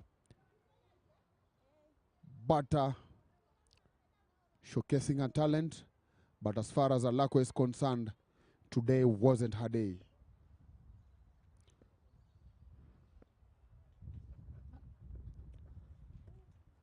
So The Qatar lady is going to continue with the same good bowling and fielding to restrict Uganda to a lesser score.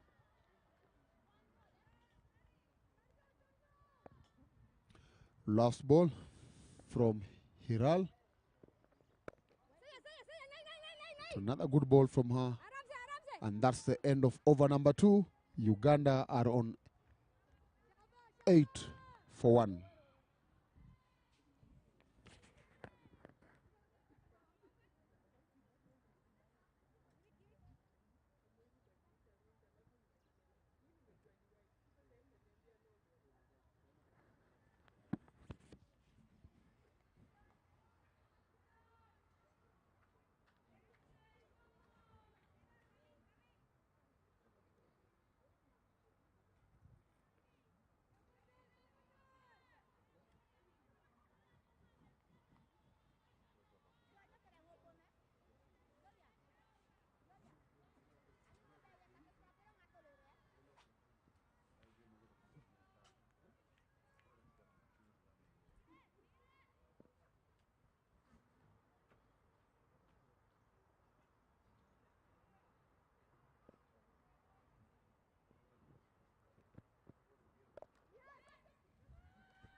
That's football skills from the skipper.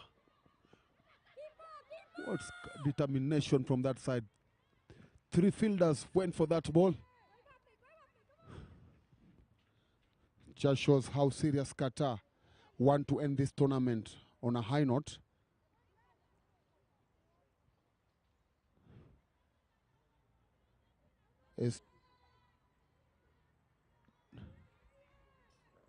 Estailoku to face her 4th ball. She's yet to score. She's yet to come off the mark. To face Aisha, who had a very brilliant first over.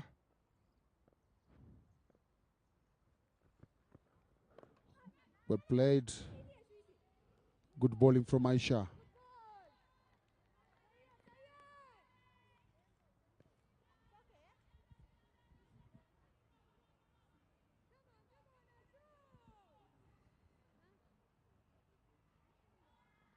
Esther Aloku making the first appearance in this tournament.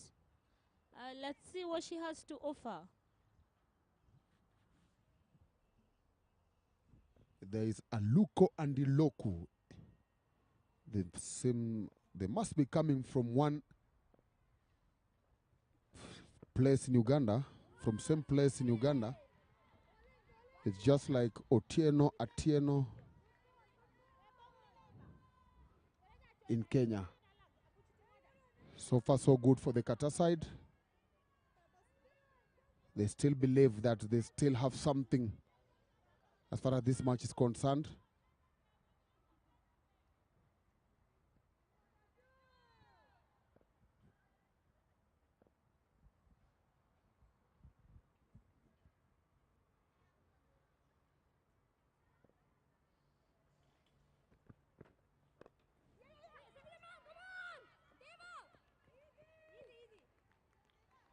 No movement of the feet there, just place the bat, and they managed to get just a single.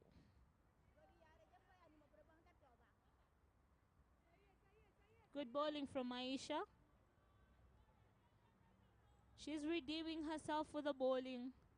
Since she couldn't perform with the bat, she's doing it with the ball.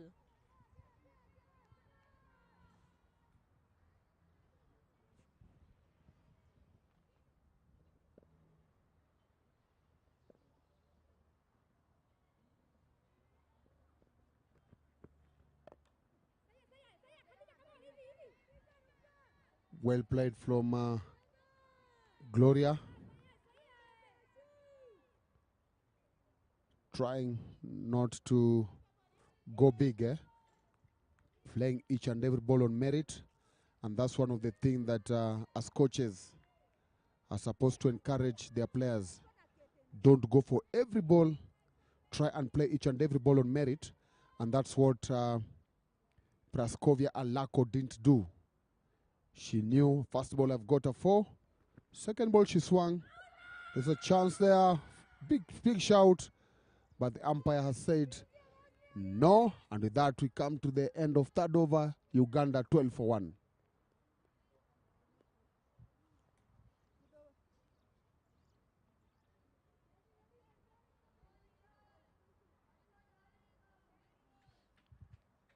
Compared to the other games, I feel this is a very good start for Qatar, as they have restricted Uganda to only 12 in 3 overs.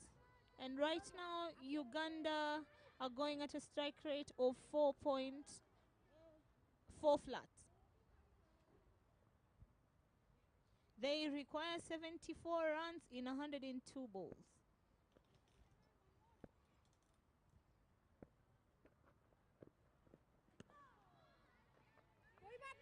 That's the first wide of the inning. Hope she's going to come back strongly.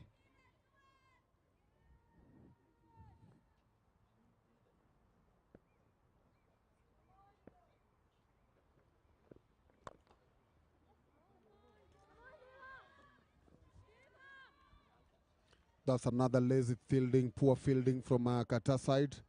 As much as their bowlers are bowling well, what Qatar will need to do for future is to work on their fielding. Their fielding placing have not been the best. Their fielding technique hasn't been the best. And over 40 to 60% of the runs they have conceded on this in this tournament has been because of poor fielding from the team. So if they can try and improve on that, then I think they'll be a very, very decent side. Sarah? Yes, I can see some very disappointing fielding there, and they should look to really pull up their socks.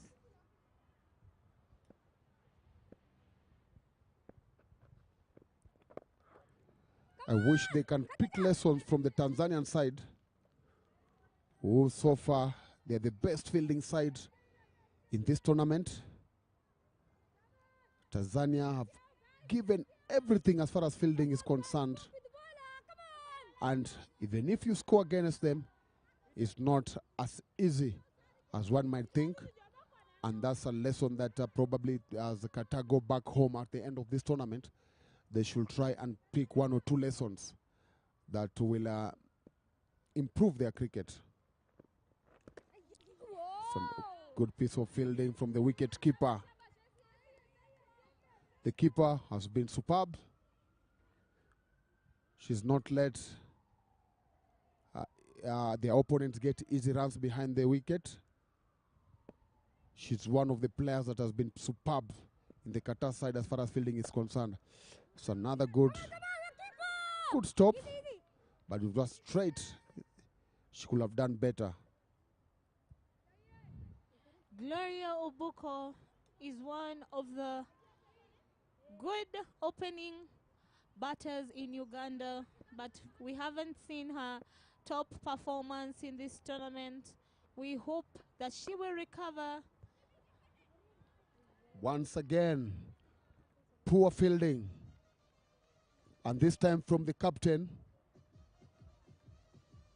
The ball was straight into her, but she didn't put her body behind the ball. And the next thing was the ball was rolling straight into the boundary for another 4. And with that, it's the end of over number 4. Uganda are on 23-1.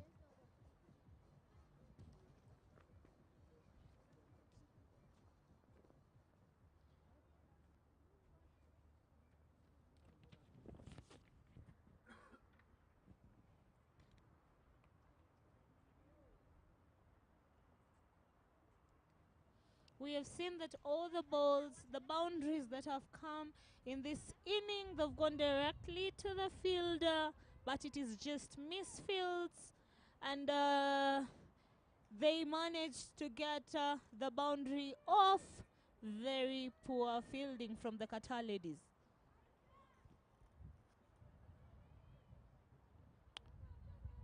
Aisha to continue from the city road end. From the city end, sorry.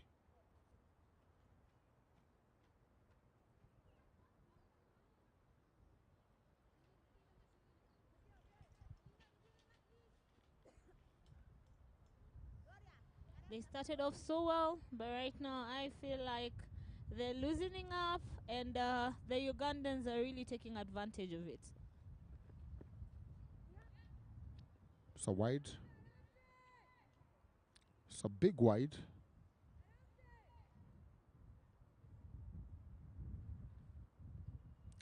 Pitched far away from the marker that guides the umpire to see the wide. It was a very big wide.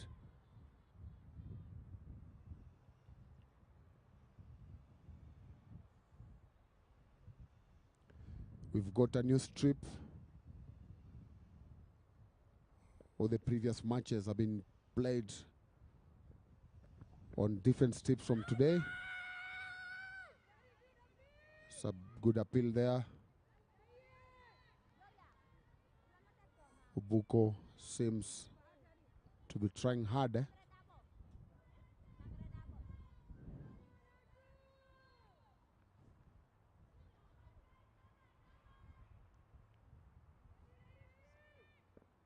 This must be exasperating for Gloria, as she can't really figure out how to play Aisha.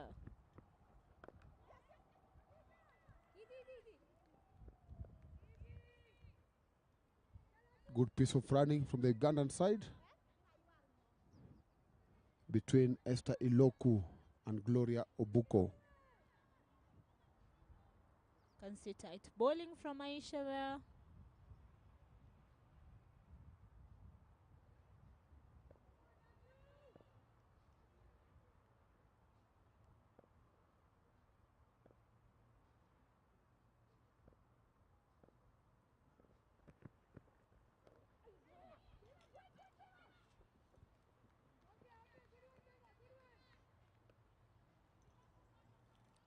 She edged it there,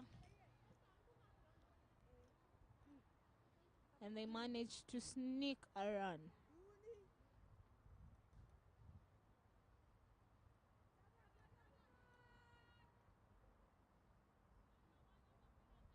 So far, we haven't seen any batter there trying to attack Aisha.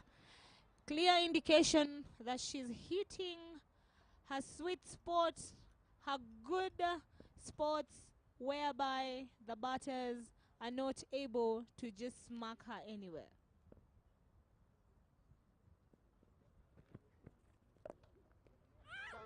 Wicket. What a catch from Aisha. Her good bowling has finally paid off, getting the wicket of Gloria Obuko. As we have seen, Gloria has really struggled in this tournament, only managing to get 9 runs of 13 deliveries. Good bowling from Aisha. And that's what you get by doing the right things. She's started off very well, troubled the openers, and then even when the fielders were not giving her the support she needed, she kept it high, decided that I'm not giving up, I'm still going to bowl the right areas, and it has paid with the wicket of Gloria Obuko. New batter is Janet Mbabazi, another experienced player, currently Ugandan Player of the Year. She's had a very good tournament. It's just unfortunate she has never converted her good starts into something bigger. And We just hope that maybe today is her day as they prepare to get to the final match 2 days from now.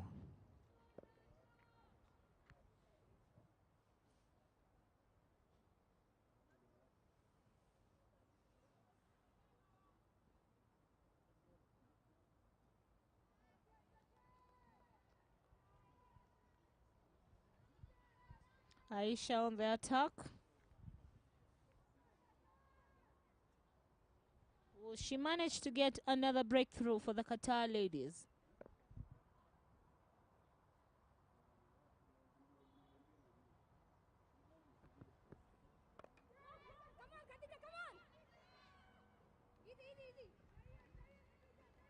Decent delivery there. They only managed to get a single run.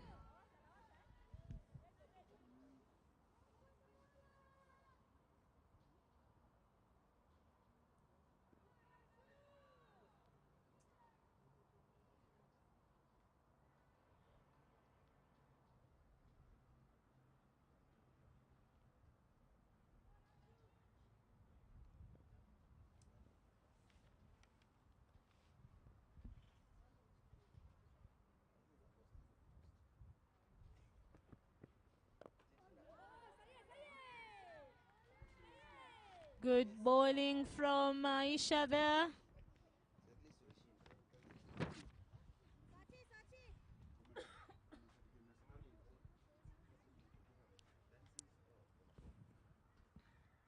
At the end of the 5th over, Uganda are at 27 for the loss of 2 wickets.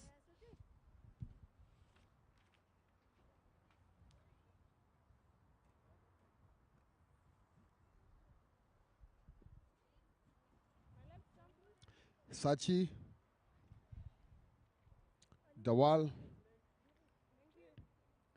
coming in to replace Hiral Agawal. Just hoping that she's going to continue the same polling show that her teammates have managed to deliver so far. And just hoping that even the fielders are going to back them up. The key fielders are going to give them all the necessary support they need to stop Uganda from wrapping up this match with ease. They need to get the game to the Ugandans, give them that battle, push them to the end. That's an easy run, drop through covers for a single. Stopped by Devanadna.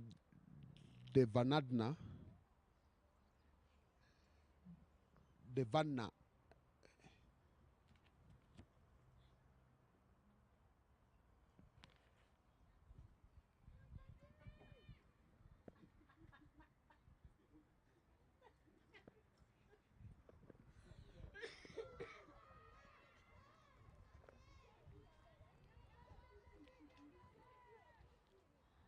Good bowling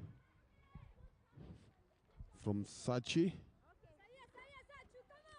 Sachi did not come to play, proving to be a very good player, having scored half a century and now working it with the ball.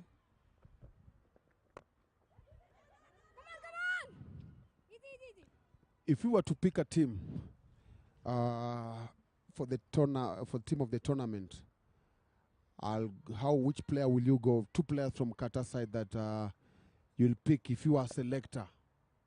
Sarah, which 2 players will you pick from the Qatar side? I think Sachi and Aisha would be my players because they show a lot of intent and a positivity while playing. That's another poor fielding from this side. That was just 1 run.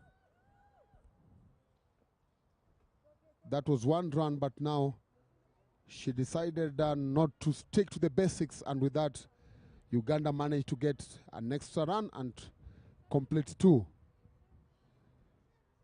So, again, I'll stick to the issue, but stick to the basics.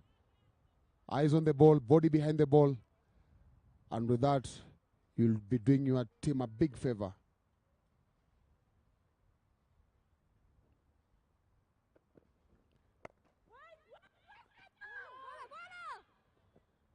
Good call from Janet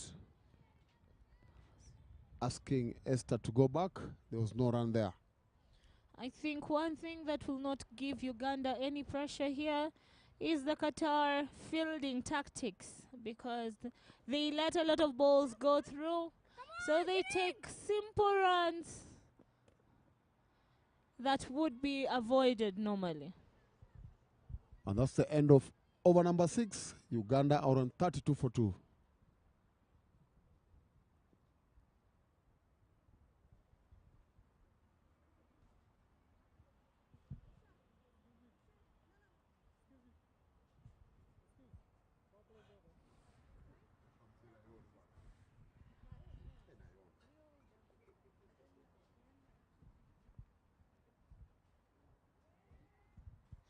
End of power play.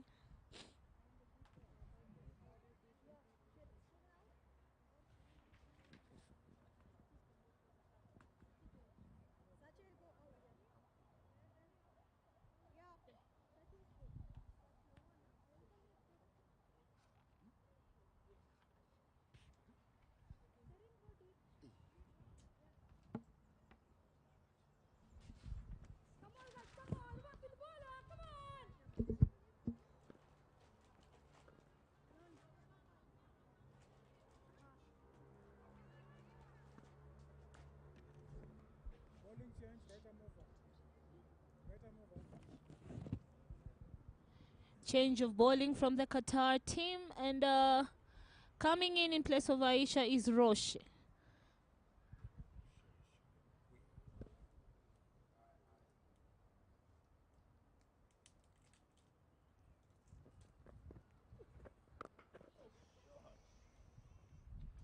That was a cracker.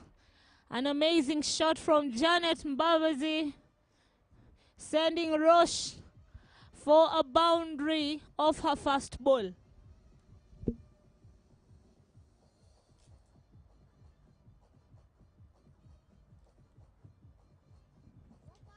That is a shot that you won't like to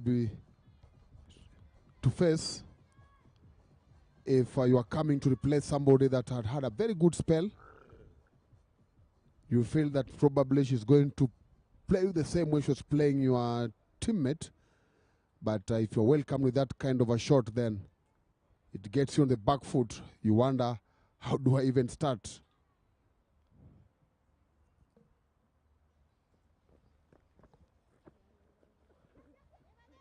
Well played. Good sweep there from Janet. I think she wanted to have a repeat of the previous ball, just that it came a bit slower, but good reaction and adjustment from Janet.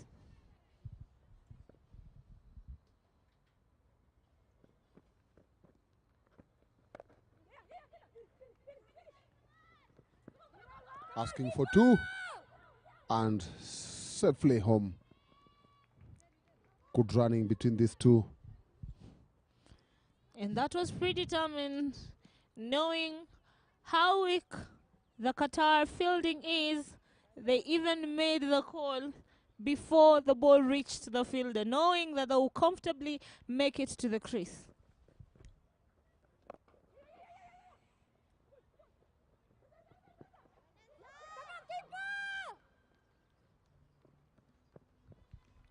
That was a good shot from Alako Iloku.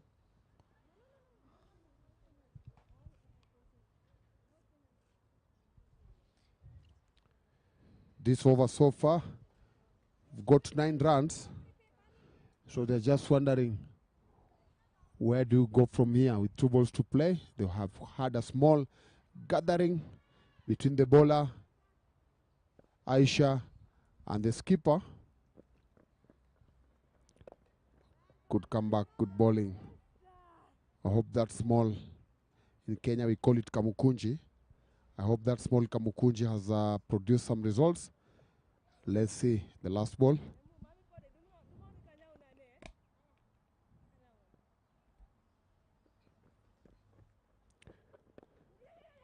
Well played from Iloku. And with that, we've come to the end of over number 7. Uganda are on 42 for 2, scoring at a run rate of 6. They need 44 from 78 balls.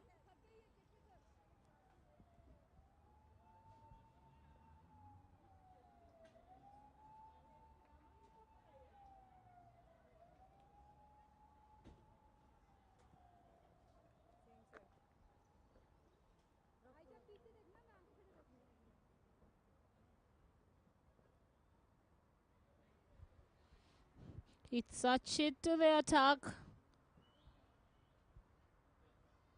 She had a very good previous over. We hope that she's going to maintain that and also get a breakthrough for the Qatar ladies.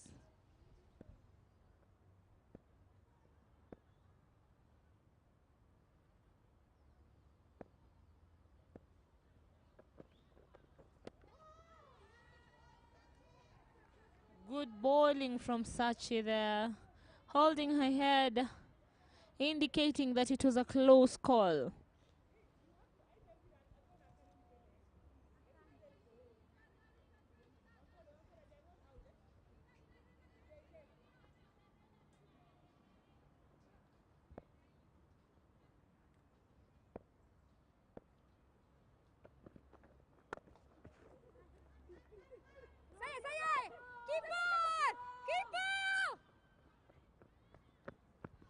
Uganda are having it.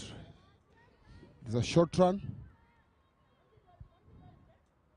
Wasted energy there. They'll be keen to reach the crease if they are to maximize on their runs. Also, one thing I've noticed, Dan, every time the wicket keeper is going for the ball, she will always be in front of the stumps. Do you think she's going to get any run out by that? But of course, it's difficult to get a run out with that kind of backing up. But again, it depends with the throws that are coming to you. Because you realize that anytime she runs for the ball, she's picking this ball, and that's a run, and that's 4 runs for Uganda. Anytime the ball being thrown to her, she has to come forward because the throws are not that accurate and they are not fast. So maybe that could be the reason. But keeping in mind that with that kind of backup, then chances of getting a run out are very slim. Because yesterday we saw her doing the same thing, and the ball was going directly to the stumps, and she was an obstruction there.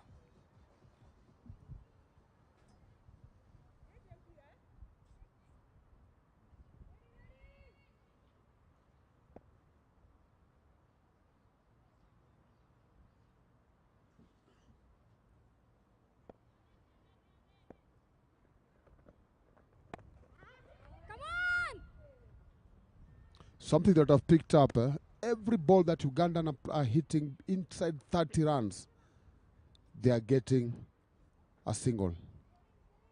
So this takes me back to my concern about their fielding placing and their fielding in general. Because by now, okay, I could see they've managed to get somebody closer, but good shot there, cracking 4 from Janet Mbabazi. That's a cracking shot, just to prove to you that he's generally the top Ugandan player at the moment. That was a cracker. In your previous question, Don, any run inside, any hit inside the 30 is a run. We can see that the agility level of the Qatar ladies are not so high, And that is one thing that the Ugandans have maximized on, knowing very well that they are going to reach the ground anytime they hit the ball inside the 30, and they're going to go for a single.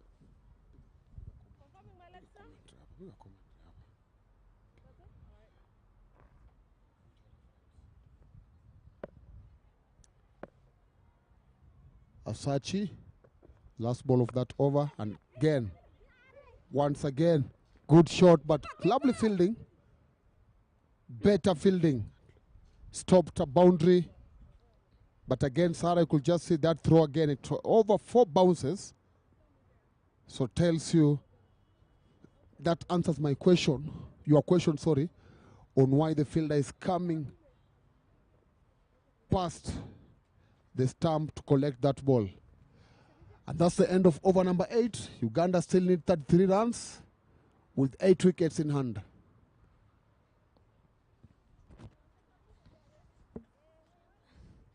If Uganda would have attempted to make a second run off that delivery, I feel they would have made it so comfortably, because the ball bounced 4 times before reaching the wicket keeper.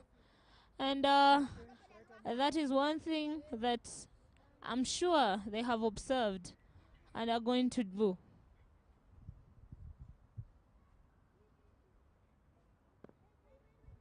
So they've decided to rest Roche.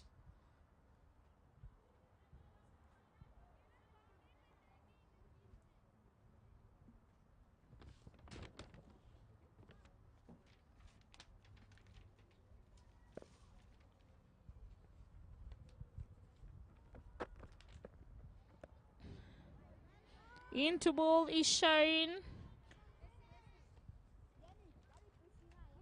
She has also been a very good bowler for the Qatar side. Let's hope she's going to do the job for her side.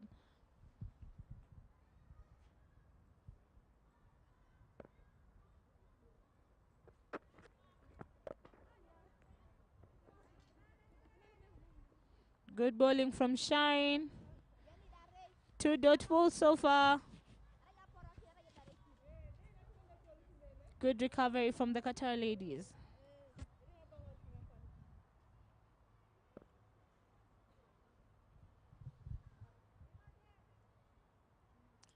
Bowling has been okay for Qatar. That is one thing that they've done well. They'll be proud of. So edge.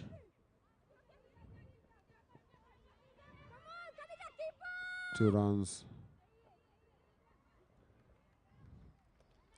Bowling has been one of the one good thing that has worked out well for Qatar. And batting, we have seen some aggression from a number of their batters. And batting is something that they can improve on with more matches. But fielding is an area that they'll need to work on. Again, that's another boundary. Ball rolling easily past the boundary for another 4. Reducing the required run rate to less than 2.6 now. Run required run rate is 2.7. And Esther Iloku and Janet Babazi enjoying their stay in the crease now. Are we going to see the first half century for Uganda? Poor fielding there.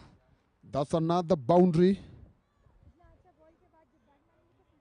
from Babazi.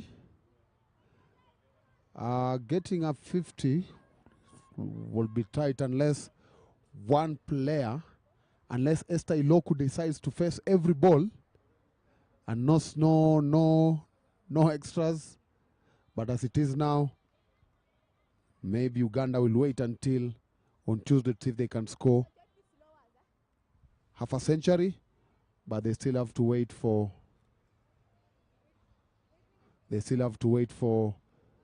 Kenya and Tanzania to know who is their next opponent in the final.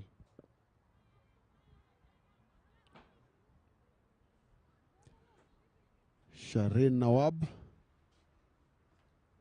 considered 10 runs so far.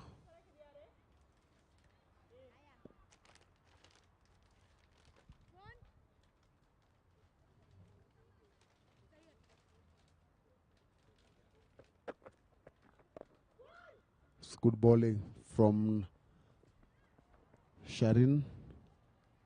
And that's the end of over number 9. Uganda are on 64 for 2.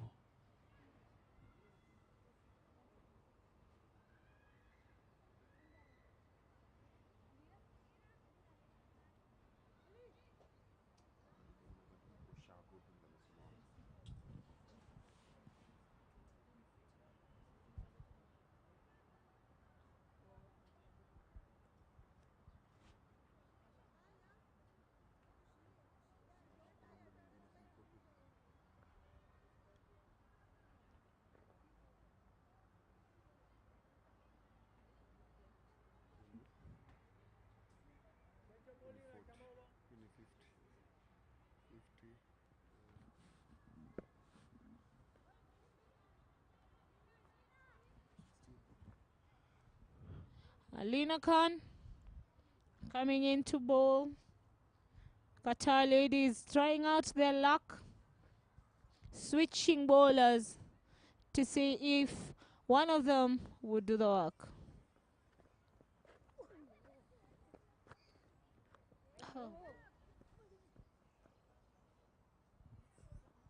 I do not understand why the Qatari ladies are really using their feet to field those balls. Are not so fast, they just can't go down, giving unnecessary runs. But anyway, Uganda have taken advantage of that, and they would want to finish the game early. And I can see the Qatari ladies are also aiding them to get that target.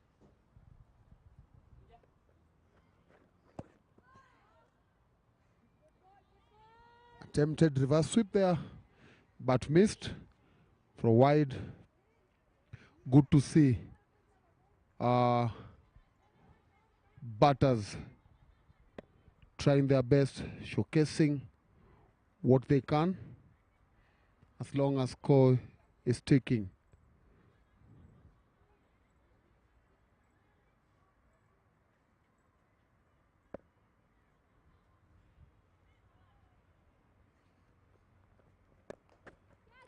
Is there a chance there? No. Good work, good fielding. Good fielding there from Shruti. From Shruti.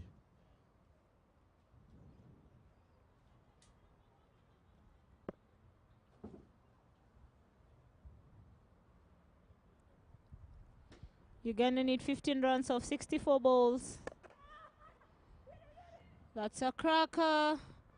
Has been smacked away. But there is a fielder at the boundary, and they only managed to get 2 runs.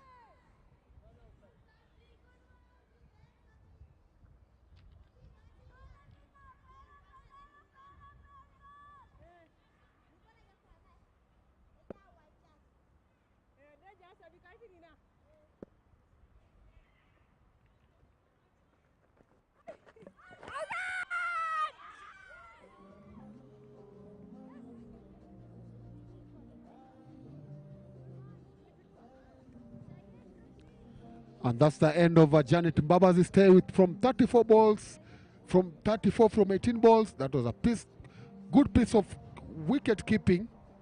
As I mentioned earlier, the wicket keeper has been so impressive behind the wicket, and that has paid with a very fine stumping to end Janet Mbabazi. Brilliant knock of 34 from 18 balls. Coming in place of Janet Mbabazi is Stephanie Nampina.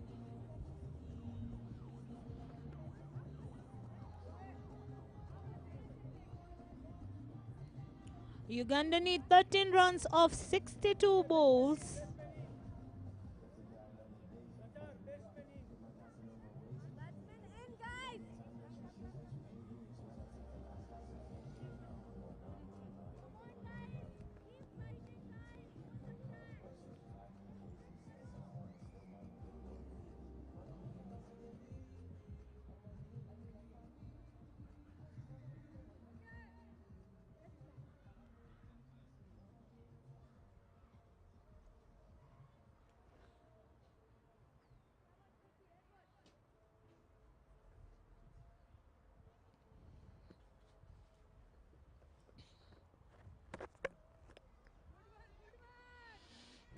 Stephanie Nampina, one of the hard-hitting batters in Uganda, yesterday finishing off in style against Kenya with 2 sixes.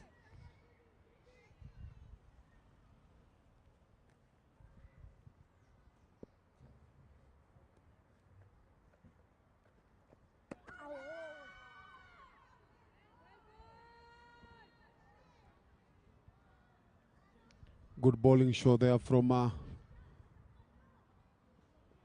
Qatar side, from Alina Khan. And ends the over with the dot. And after 10 overs, Uganda on 73 for 3, 13 required from 60 balls.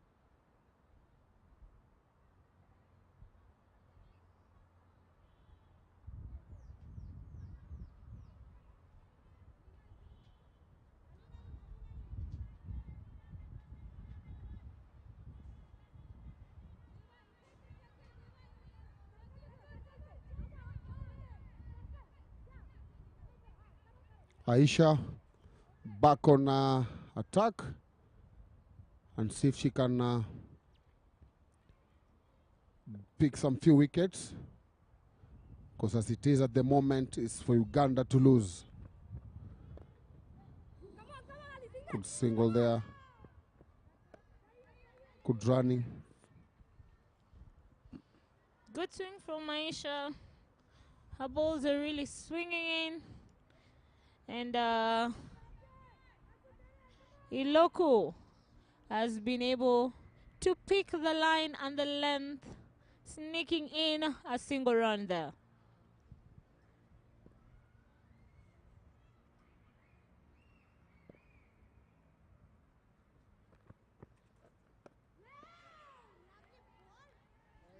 And that will be a wide ball from Aisha.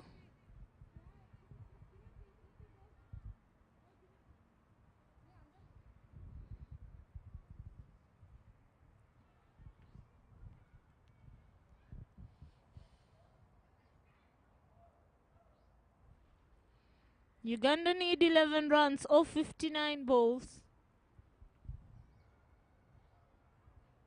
The current run rate is 7.03.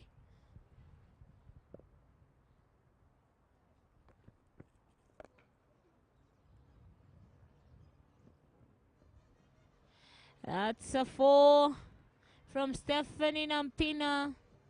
Big swing there that rewarded her with 4 runs.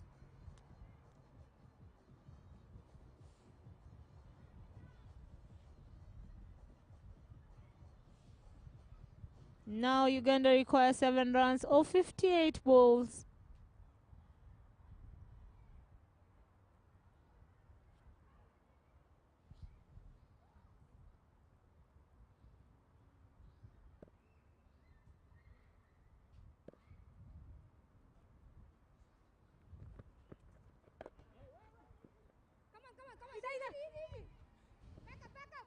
Good call there. A dot ball from that delivery. Good piece of bowling from Aisha.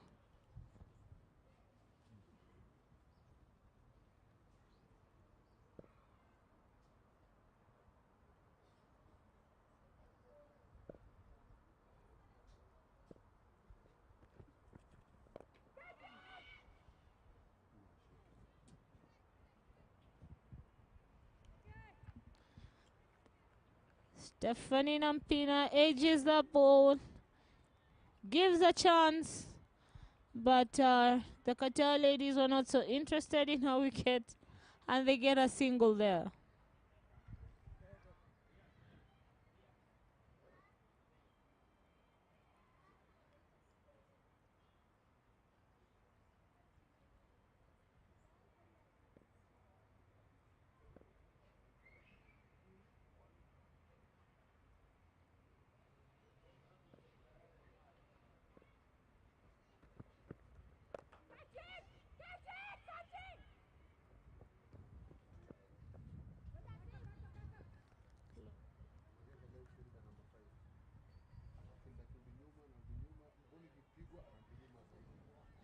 That was a pull, swing there, and they only managed to get a single. Good piece of fielding at the boundary there.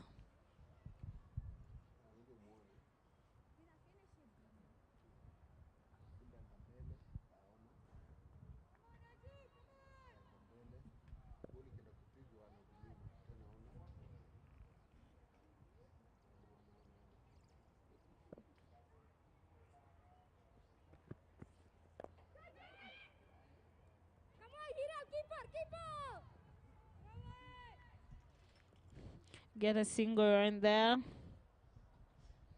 And at the end of the 11th over, the score is 82 for the loss of 3 wickets. Uganda require 4 runs in 54 balls.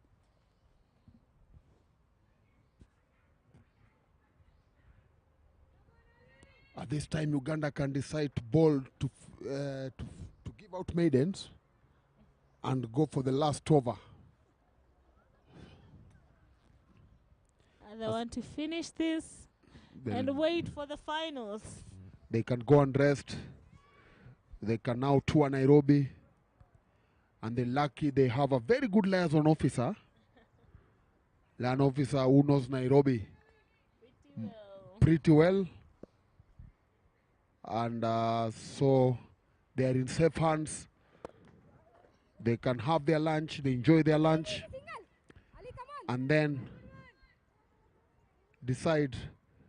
Nairobi should know that now we are in the finals of the Cricket Kenya T20 series. Let them just finish this 3 over 3 balls, 3 runs from 53 balls. That's another single. That was a good throw. Loku wasn't interested with that call.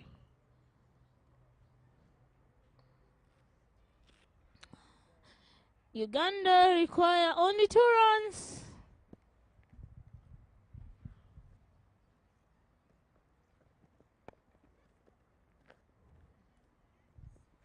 And they decide that they're going to do this slowly. No need for big hits, just singles. And they're there, getting the victory.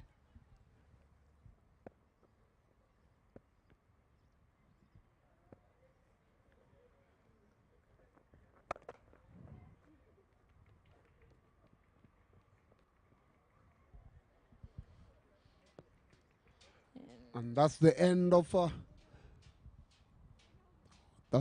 the match. Uganda have carried the day with 7 wickets in hand, chasing a target of 86 in just 11.4 overs. And they're fully into the final to be played on Wednesday here at Nairobi Gymkhana. They're waiting to see if it's going to be host Kenya or Tanzania. So, and it's the end of Qatar. Have not had a very good tournament, losing all their 6 matches, but they have been having slight improvement as far as their bowling is concerned, their batting is concerned, but something that has really let them down has, of course, been their fielding.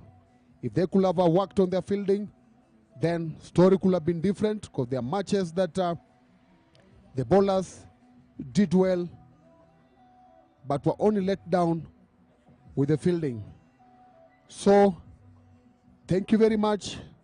Stay tuned for the presentation to be done in a few minutes. And don't go far away, because next is a big one. Kenya versus Tanzania, where the winner will face Uganda in the final to be played here at the Nairobi Gymkhana on Wednesday afternoon.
Please, could we have the teams here?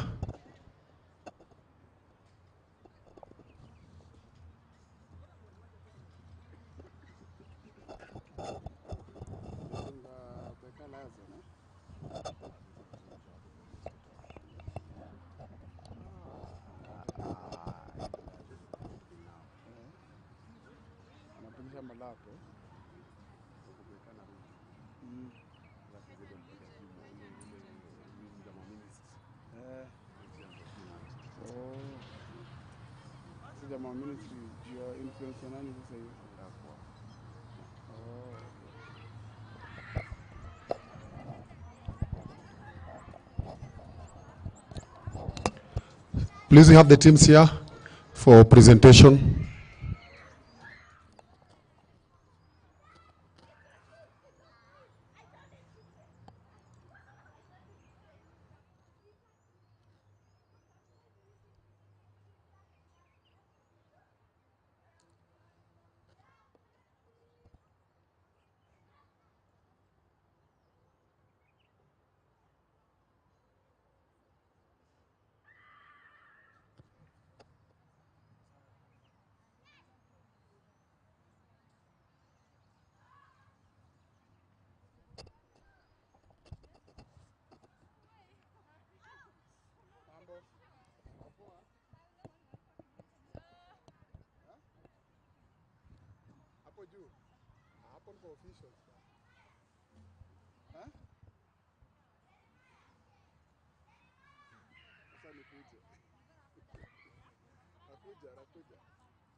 One, two.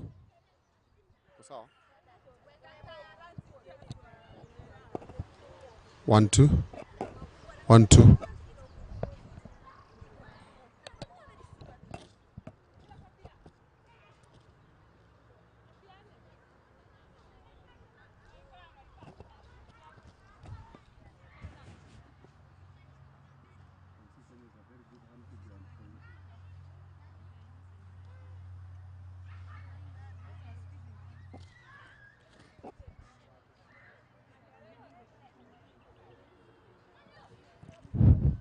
Hello, good afternoon. Welcome to the presentation of the just concluded match between Uganda and Qatar. It was a low-scoring match with Qatar scoring 85 runs, but Uganda managed to get the scores with the loss of 3 wickets. But the highlight of the match was 50 from Sachi. So Sachi, probably if you could step forward and just share with us your experience with that knock.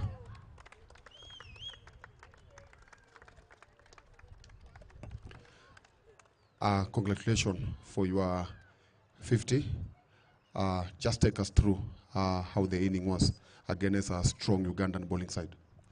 We've seen them before in the first match as well. They have a very good pace attack. So we were prepared for a good pace bowling, and that is what they did. Unfortunately, we lost the first wicket very early, but then the plan was just to stay and continue. Even if we don't get runs, we know we can charge later, and that is what we did. I saw your team with the last over with about 9 runs to get you 50. What was running in your mind at that particular time? I mean, I have to say, Rochelle and Khadija supported me very well. They said, even if we get out, it's okay. We need to go for the double so they can get me on the strike. And I needed 2 boundaries on the last ball, so it just came in pressure. It was good. You've just said that, talking about Ugandan bowling side, of course, you must have faced all the bowlers from that side. Any bowler that you wished she was not bowling to you because she troubled you? No, I wouldn't say anything because I love facing fast bowlers. Even if I can't score, it's always a lot of fun. So everyone was equally good, and it was also fun to face everyone. Message to Ugandans now because they have qualified for the finals. I think they're a superb team. They're bowling, fielding, batting. They're a good team. They support each other. So they should be doing well. Best of luck. And last question, positive, anything that you picked up from this tournament as you head to your other tournaments in future? I think we kept on getting better by every match. The bowling, fielding, batting, everything kept on improving. So this was the first time we were playing against such high-ranking teams. So it was a great experience, and I think our team has learned a lot from this. Thank you very much, and good luck. And so now I'm calling the winning captain, Konsi Aweko.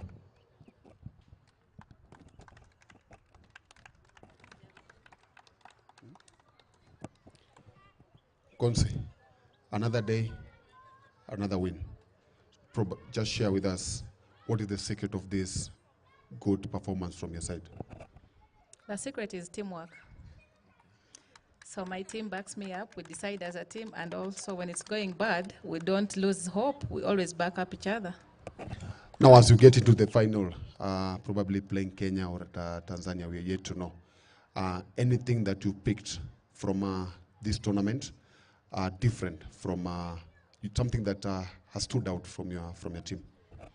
What has stood out for me is every team gives itself that challenge. Because the other time, Qatar set 54. Today they've gone for 85. The other time, Kenya set 54. It went for. Yesterday they went and set for us a higher score compared to the other time. So I believe each team is giving itself a target to beat and also to improve on their personal target. And we've managed to rotate your players. I think at least everybody has played 2 matches. What does that say about your development as far as building this team is concerned? Because I remember some years back you lost a number of players, and also you've been rotating players with each and every tournament. What does that say about Ugandan cricket? It shows that the game is spreading in Uganda, and every player has an opportunity to play on the national team because there is equal opportunity. So it's all up to you how you account for your role on the team. Kenya, Tanzania, which team are you looking for to play? I'll go for Tanzania because they're highly ranked compared to Kenya. Kenya, you've heard that. Now, thank you very much and all the best in your final. And now we go to the MVP of the match, and this goes to somebody who has scored a quick 30 and picked 3 wickets.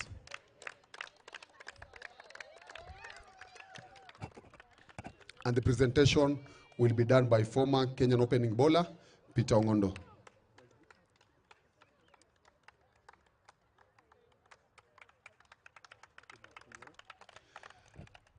Janet, second MVP award. What does the understand? You are also currently you are the Ugandan Women Cricket of the Year, if I'm not wrong. That's not true. I think it's Rita Msamali, the lady over there. Okay. So the performance today, it was a low score, but you just decided that you are going to finish it as quickly as possible. Yeah, I think that all we needed was to just go at the ball hard and try and chase the runs as fast as possible and not putting pressure on the batters that are coming from behind. Your captain has said she's looking forward to play Tanzania in the final. You was Janet. What is your take on that? Personally, I don't mind who comes into the final. I think like everyone who has come up here has mentioned, all the teams are doing well. They're improving every day, and Kenya today can win and make it to the finals, and so maybe can Tanzania. But I think personally, I'm just going to be prepared for whoever makes it to the final because they are equally good. Yeah. And a parting shot for Qatar side. Sorry? A word of encouragement to Qatar side. I think that Qatar has been amazing this tournament. They've been improving every day. I think that I would give a thumbs up to most of the junior players especially those that debuted and those that have been on the team. I think they've shown a lot of strength, and you can see it in how they've been able to improve every day with the score. Yeah. Okay, thank you very much, and good luck in your next match. And that was it for her presentation for the first match. Stay tuned for the match between host Kenya and Tanzania. Thank you.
afternoon, ladies and gentlemen.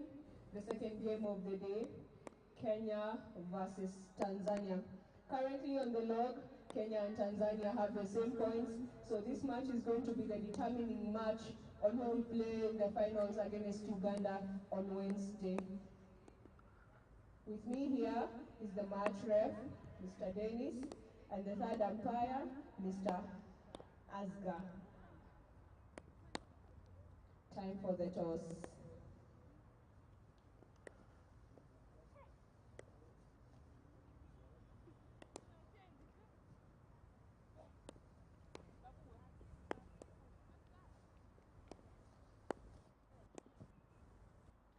Heads it is for Tanzania.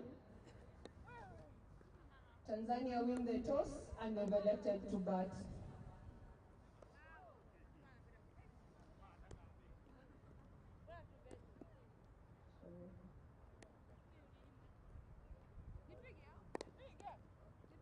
Team manager Kenya, we're waiting for you here. Kindly, if you can hear me.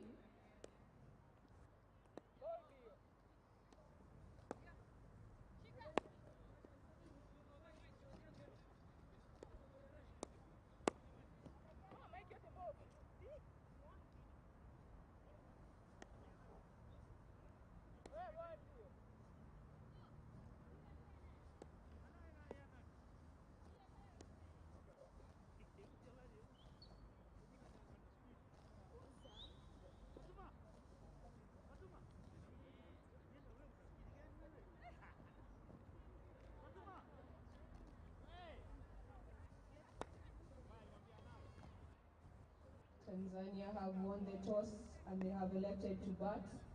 This is going to be the determining match on who will play against Uganda in the finals on Wednesday. So it's a big game for both teams.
Time to choose a ball.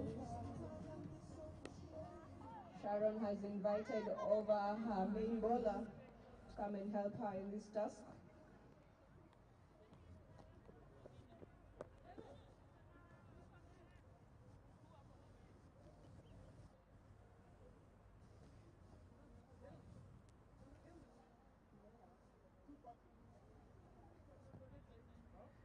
Sharon, this game is going to determine whether you play in the finals tomorrow against Uganda. How are you coming into it with that? Previously we've seen you've had a change when it came to your batting and the bowling. Are we looking at a situation where we'll see the same today again? We're just going to go by how the game will be. So change of bowlers and batters will just determine how the game is. Thank you very much and all the best. Jana tulipata kuona uliscore 100. Je, tutaona jambo kama hilo hapa leo? Inawezekana. Aya, mechi hii ya leo ndio ambayo ita determine nani atacheza kati na Uganda Jumatano katika fainali. Kwa hivyo ni mechi kubwa sana. Je, ni mambo gani ambayo unakuja nayo mapya? Je, tutaona kubadilisha kwa lineup? Maybe utabadilisha timu tuone wale ambao hawako wakicheza mechi hii ya leo.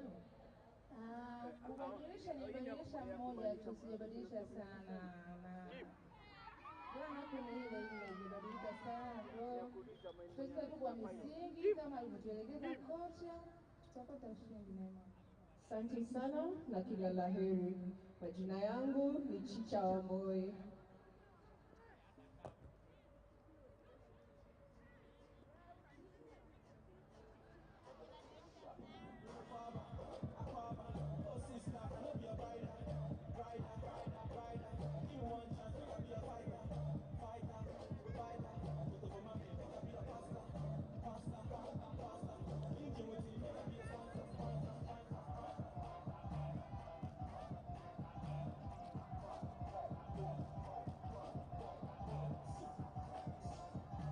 second game of the day, Kenya versus Tanzania. Tanzania won the toss and elected to bat first. Remember, this is going to be the determining game. Both teams have the same number of points. Whoever wins today gets to play Uganda in the finals on Wednesday. All the best to both teams. Adios.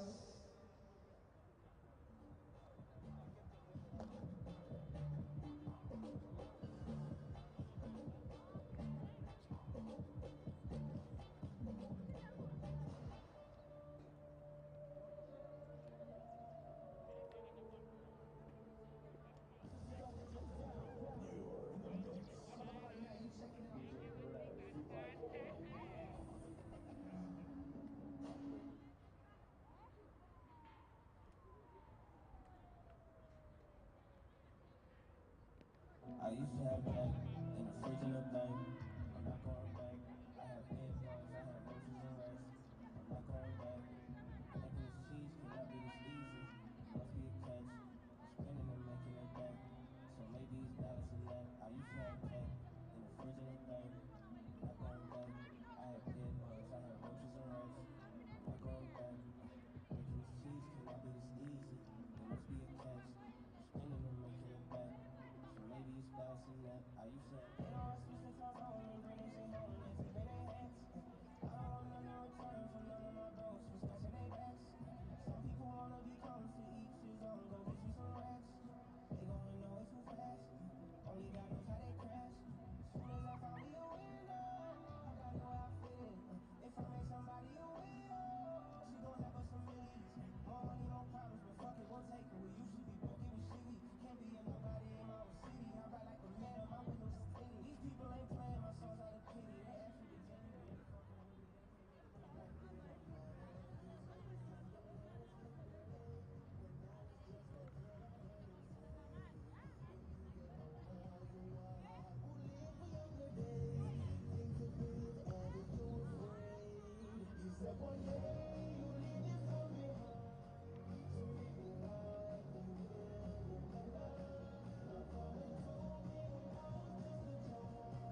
backyard. Paparazzi wanifanya ngumu kufanya usherati. Nakumbuka kabla nifuge manati, nilikuwa na wakunywa na ile koloni ya Versace. Squeeze backseat, ilikuwa love seat. Smooth manual unafikiria ni automatic. Since we know muadhara ndo hatutaki. Hapa perfection tunaifanya bila practice. Mbele naona success, nafunga hat-trick. Mi know the jet way, joy kisha happy. Tangu tuingie kwa hii mchezo sino heartbeat. Nairobi City tunairan kama athlete. Just tusijali, hatukujaji. Hapo, hapo, hapo, hapo. Tusijali, hatukujaji. Hapo, hapo, hapo, hapo. Iseti hapo, ni kuhando, alafu kampi powelo kati ya mlango. Ni kuingize ndani ya box kama balo. Tulo siwezi kalikula tu kwa macho. Ambia Vini man mepata kunywa dance. After leo utarudisha wisalo. After leo na wacha Aris na Mavalo. Hata kupisha bona kakukua na passport. Kitu kani ria ichimendo wipate. Mina nyashka hani kama jeja private. Vuta wateja ni kame wekwa magnet. Itakateteja hadi wa itane. Just tusijali, hatukujaji. Hapo, hapo, hapo, hapo. Tusijali, hatukujaji. Hapo, hapo, hapo, hapo. Just tusijali, hatukujaji. Hapo, yeah, hapo, yeah, yeah. Watch. Yeah. Mini senior nafaa kuwa na deputy. Pedi wako anajua nina pedigree. In fact unafaa kuwa unasimama ni kedi. Gavaita sanyata mamata vibeti. Wizi atakibia waleze kidedi. Wizi anapunguza jama kidedi. Hizo ndo vitu marapa watendi. Kwa makariani panganga na deni. Hakuna mtu anasema ukweli. Watu wanalipwa mapeni. Kama vela na makapeli. Ini msomo fika people daily. Mengaria watu for long mpaka sena boy na boss. Hapa kumanza tu kulong for watu nangaria. Kwa hizo throne na siya zimekaliwa swangi kwa zone. Na kwanga kwa kaliba flani ya form. Mayezi machiwa na joja kwa long kabla mumachua. Usini treme na jijua. Risasi ya simamishwa kina kifua. Kisasi ya ilipishwa kina ratili. Na kama customer flani anasumbua. Mina jijua. Nimeconfirm. Mina jijua. Vitazi mina chafua. Zao ziko down. Sisi kutua. Vitazi mina chafua. Sema saa watch ndo vile nasikia. Watch ndo vile nasikia. Watch ndo vile nasikia. Sema saa watch ndo vile nasikia. Watch ndo vile nasikia. Watch ndo vile nasikia. Okay, you see, only what they let you see. Late advice, see my juicy. Don't fuck up to your ganji. Don't act like you're so hold on. But the music we making it such your soul. Take it to a place you never been before. Africa tonight, come here, two most banner. I'm Kenyan, so you know I'm a marathon runner. Huh. Unaishiaje vibasic, nika kesho iko promise. Na kuna rasi tesi, napenda album ya Chronics. Nyuma yangu na jeshi, noma niende mbali. Wanapotea udedi, wene wagawe mali. I'm currently not in a position to kill poverty. Staki tu kwa request Sydney Harlem, please. Natafuta kitu in many different currencies. Black check disease, population, twende overseas. Mepaka gari kubwa, let me show my kids. Lazima juu ya meza uone emblem daddy. Na shiski ndio stima wacha kenje nani.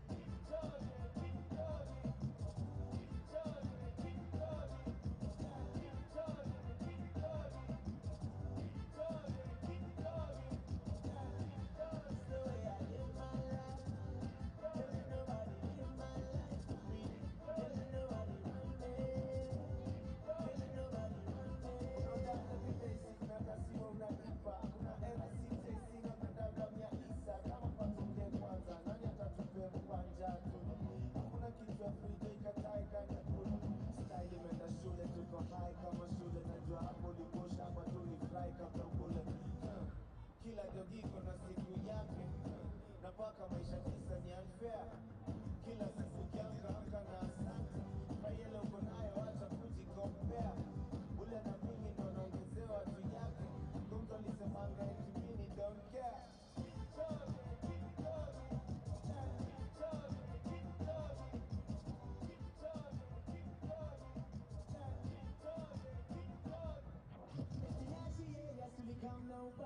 Ikuwa tusema heri atunge kwa mia Ulaya. Merudi wasanii wakaanza kuambiwa alitaya. lakini unaandika gospel fire. Siliva lie, na tuata sound nikako matreva juzi walai. Nilipanda matatu na trena siusi mayai. Nimetoka mali ya isena sushi na gai. True story. Leko simtarudiana lakini hatujaiachana tunarudiana kwa nini na majaliwa inshallah mimi na vijana wawili tutazidi sana kando na kukosana niamini tusipimane akili mimi na kicha ambia wache kujichokesha ulimi mimi ndo ticha enye mazee watata lini kujichocha tunikia tukisimama ona nini mimi unakufaa yeah aminia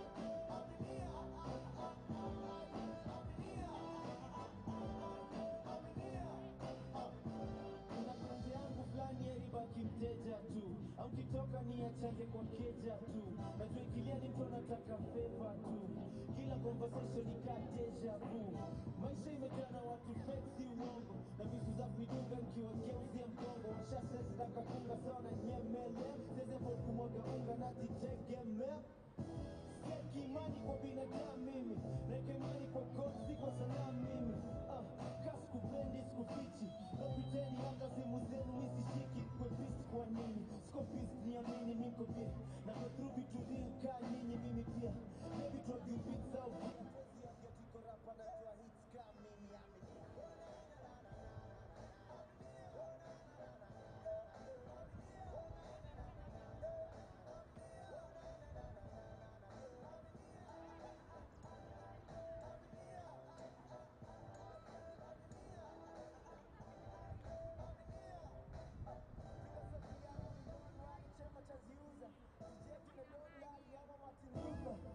na New Year CNN wana interview sio mimi mkianza kitu ni watu wa few waliamini na pia kosa heshima isipokuwa kwa nchi yake kwa jamaa zake na nyumbani mwake na pia kosa heshima isipokuwa kwa nchi yake kwa jamaa zake na nyumbani mwake ile kila mtu mteuliza kana penda rapo kaniambia kwa 50-50 yeah penzi langu kweli baby nipe tu na ukinikuta nimelala unakuja tu tena kwa penzi liko hoteli na watau na ukinikumbatia moyo unadunda tu au unadunda tu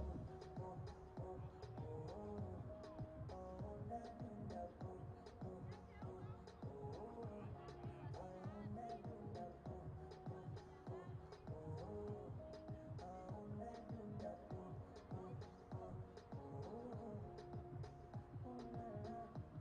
wacha niseme kitu siwezi kukutoa machozi maana mimi sio kitu kila siku kwetu siku kuu Valentine so ishi kwetu si ni siku tu najua napenda zawadi na gifti na ndo maana ukali ya kufiksi hiyo shida ya mavazi chakula na mavazi sometimes niko round nijibwiski nachofanya kikosi na lobe kwa Mungu hapo walo wanitosikisha sina fungu nakumbuka long time nilikuwa hard time kabla nalitoa kwa hukumu ushaambiwa maneno shazi ushaambiwa misina hazi ukaambiwa mimi jambazi kapelwa mapenzi na bado kanihitaji ushaambiwa maneno shazi ushaambiwa misina hazi ukaambiwa mimi jambazi kapelwa mapenzi na bado kanihitaji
which means Ugandans are already in the finals, and they'll be eager to follow this game keenly and see who they're gonna meet on a Wednesday.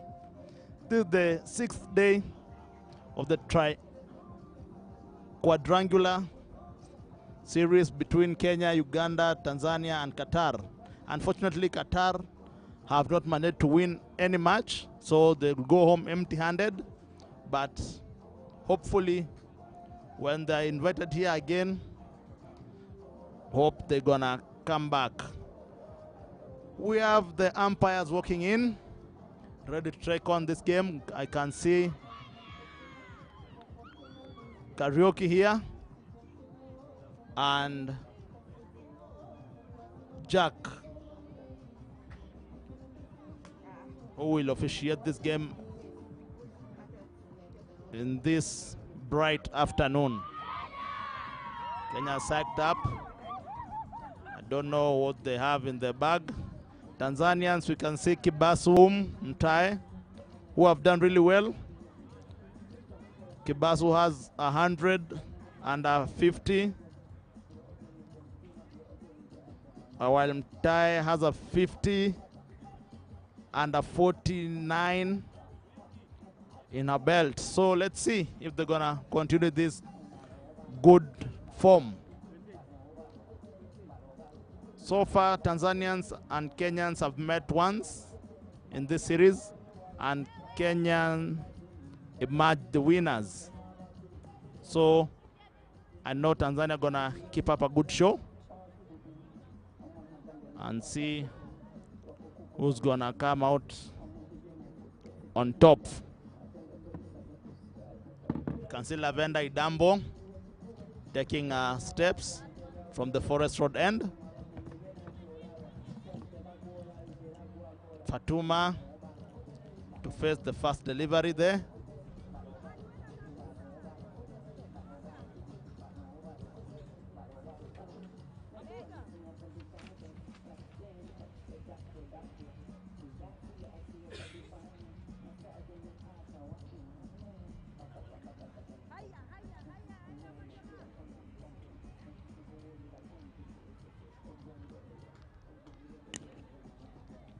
As I go through the Kenyan team list, we have Sharon Juma as the captain, Mary Mwangi wicketkeeper, Vanessa Ooko, Esther Washira, Lavender Idambo, Daisy Njoroge, Monica Ndambi, Flavia Adhiambo, Melvin Kagoitsa,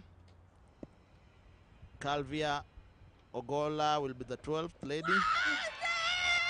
And it's a big shout there, and it's the umpire has just raised his fingers for an LBW. Good ball by Lavender Idambo there. Good start for Kenya. Kenyans are really sacked up, and it shows how determined they are to win this match. Good start there. As I welcome Mr. Dan Okinyo into the commentary box. That was a big wicket for Kenya. Good wicket for Kenya. Caught them as a surprise. First ball of the day, good start for Kenya. Kenya have managed to get some belief in them. That is definitely a big wicket.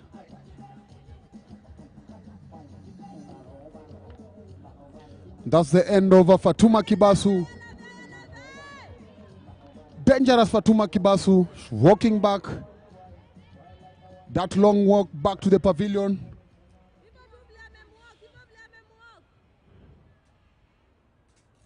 Good start from Lavender.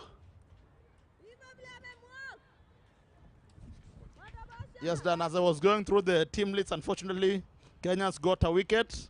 Fortunately to Kenya. But And from the look of things where we are watching from, we have the advantage of having a camera video with us. Somehow it was a bit high, but anyway, umpires, we usually say umpire's decision is final, umpire's mistake is final. So, star for Tanzania, jubilation in Kenyan camp. In batter, Shufa Mohammed.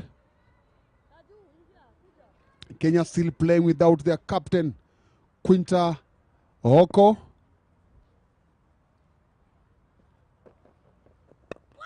There's chance there.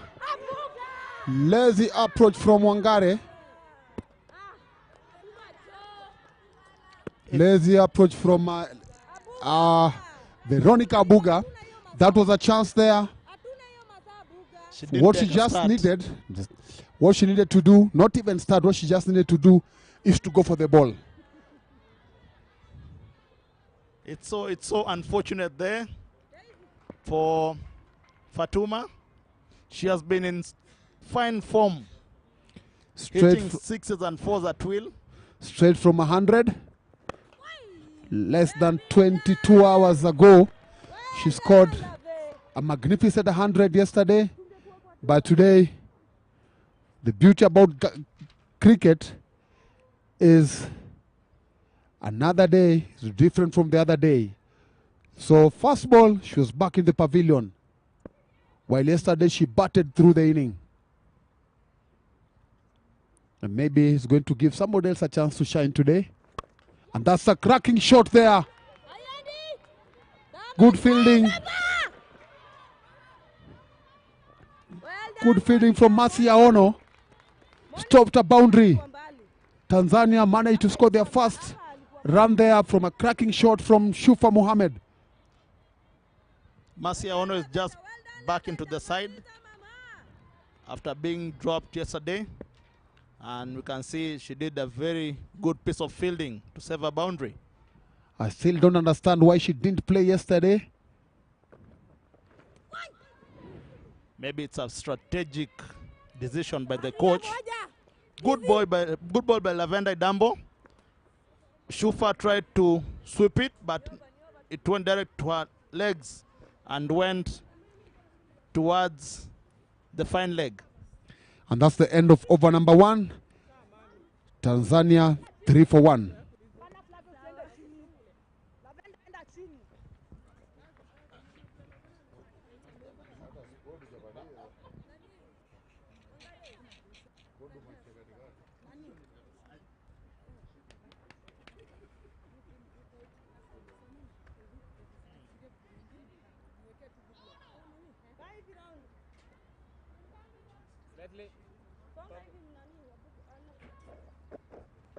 That was so quick, that first over.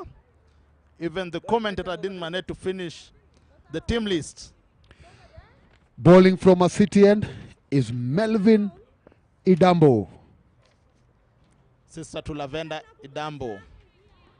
Reminds me something, the beauty about girls Kenyan cricket, with each and every team, there are siblings in that team. We had the shot.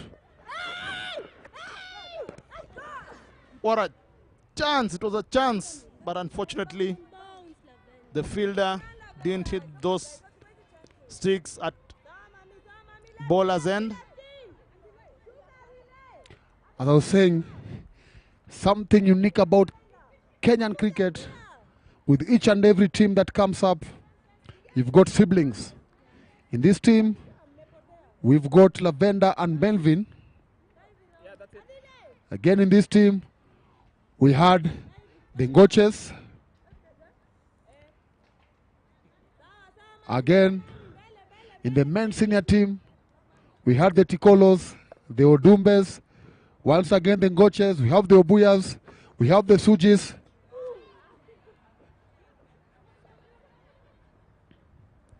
Something so unique.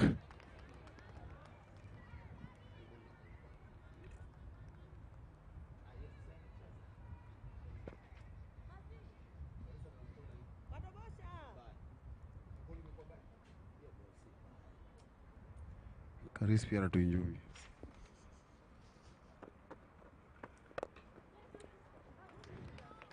Good shot driven toward the offside for a single by Shufa.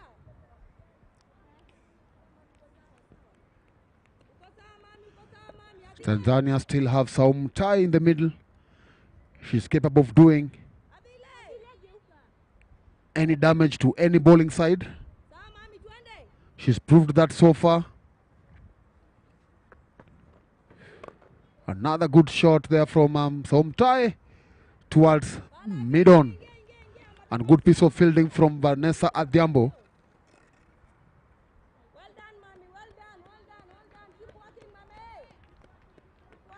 What a good start for Kenya. This is like a semi-finals here. The team that loses, We'll watch from the terraces on Wednesday. and the team that wins, Will be here to be watched by the losing team on Wednesday.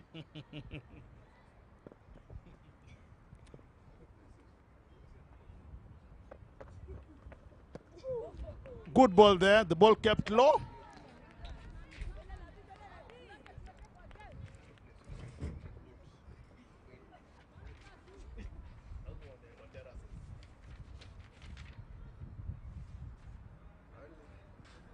And that's the end of over number 2. Tanzania 7 for 1. Still, I think Tanzania have the firepower to push the scores to at least 100. Shufa has been batting well. Saum Tai has some runs on her belt. I think she's the second run getter in this Tanzanian team. She was leading until Fatuma Kibasu scored that 100 yesterday.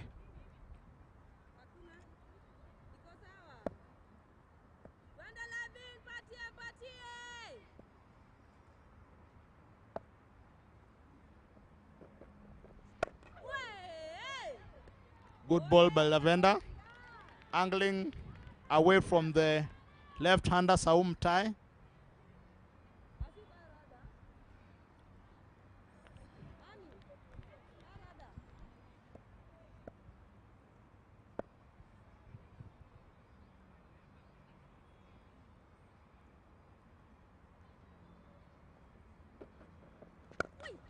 Good Lovely shot. shot. So unfortunate that it hit non-strikers but foot, sorry. And at least 3 runs were saved from that hit. If Tanzania falls short of 3 runs, they'll blame their batter. Saum hit it firmly towards the long off area.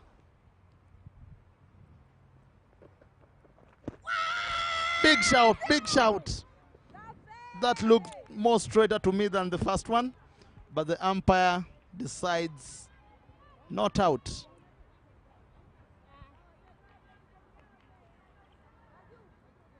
But all said and done, that was a bad shot played across the line.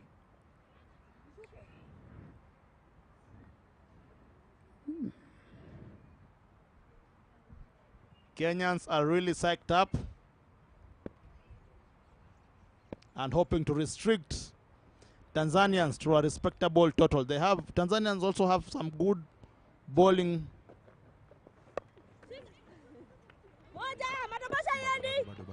That's not a very pleasing shot by Shufa, but all in all, she gets 2 runs there. She tried to pull it away from her body toward the square leg area for 2 runs.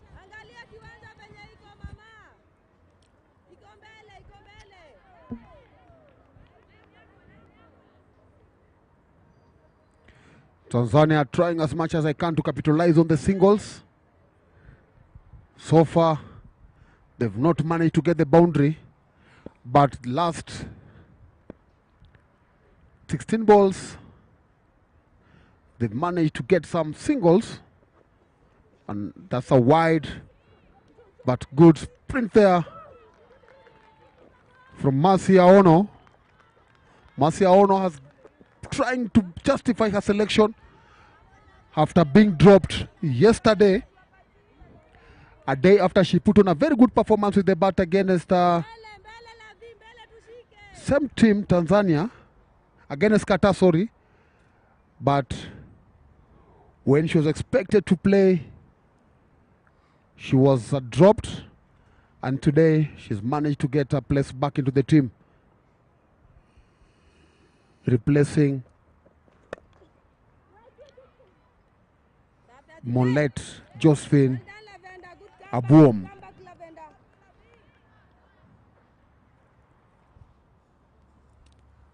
Last ball of the over. So far, she's picked the big wicket of the only centurion of the tournament.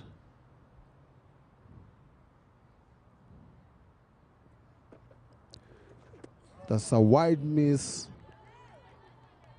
there. And with that, we come to the end of over number 3. Tanzania 13 for 1.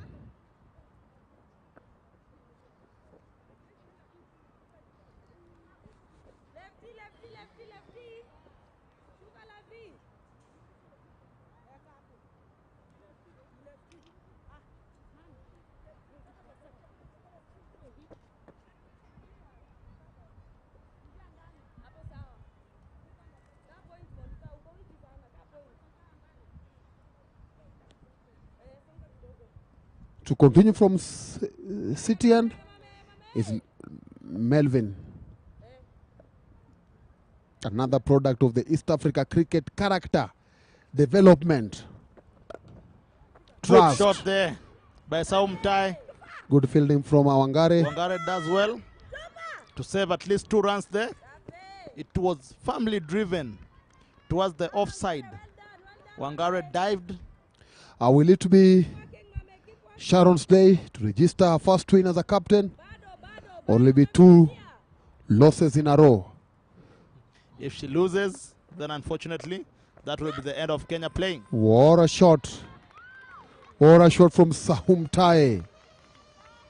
I'm sure those watching this match live from Dar es Salaam, Arusha, Morogoro, Dodoma, they must be happy to watch their daughter playing that kind of a shot that is usually seen at the international stage, international arena. But today, we are having it at regional arena at Nairobi Gymkhana. We call that textbook shot. Reminds me of my days at Nairobi Club, turning out for Kenya Kongonis.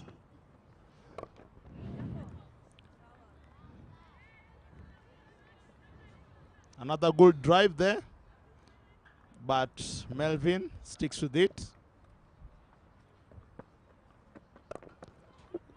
Good shot. Once again. Down the ground. Nice to watch. Towards the long off for a single. Good cricket by Saumtai. So far, they have not tried to play any wild shot. They are not going for the big hit. They are trying to milk Kenya with singles, hoping that Kenya will tire. One good shot towards cover, but Veronica Buga comfortably stops it and quickly gets the ball back to to Melvin. That's a crossbar. Good running. I think as it is now, Shufa might decide not to run with the bat, because without running the bat, she's very fast. But that will just give her partner extra run of collecting the bat and handing it over to her. And that's the end of the 4th over, score 21 for 1. Even though Tanzanians have lost the first wicket of Fatuma, but the scores or the scoreboard is still ticking, and the current run rate is at 5.25, which is not bad for a start, as we have 2 more overs before the power play ends. Kenya have changed their keeper, and Melvin has taken up keeping role. And again, this just shows what I've been saying before. With girls cricket, you can do anything. She just bowled her 2 overs. She's finished. Now she's a wicket keeper. Is that done? Is that a strategic change or something? I don't know. With the absence of Quinta, people will need to do a lot of work here. Because it shows that Mary will have to come in and bowl. Maybe bowl her 4 overs. Get back the gloves. Or even, lovely shot. Good shot from Shufa Mohammed. Firmly hit toward the square leg area for a powerful boundary there. Yeah, as I was saying, in this team, you can play any role. I won't be shocked if Wangare will decide to go back to his pace, or Sharon Juma, the new captain, will decide to bowl for the first time in 10 years. This team, anything is possible. And don't forget, it's a pressure match. They need to march to the finals. They'll find all ways to get to the final. They have already started with Melvin taking up the keeper's gloves. And the funny thing, I've never seen Melvin keeping. This is the first time I'm seeing her. And I've coached her for some few years now. Another chance there. Good running from Tanzania. There was a chance there from Wangare, but she threw the ball 6 foot higher than the stump. Dan, as I was saying, I've coached Melvin for some time, but unfortunately, I've never seen her keeping. It's my first time, and she's doing it at an international level. My friend, with girls cricket, anything is possible, especially Kenyan girls cricket. If I start naming the roles that people have had in this team, starting with Yvonne Mashedi, who is in London. She started as a pace bowler. Chance, unfortunately, bounces short of Vanessa. As I was saying, Yvonne Mashedi started her career as a pace bowler. She ended up as a spinner. And in between, she had tried to bowl she had become an opening batter. The only person that has never tried to bowl another bowling apart from pace bowler is Margaret Banja. Another same kind of a shot there. Same results, I Same think. results. 4 runs. Well hit by Shufa there. It traces all the way towards the mid-wicket boundary.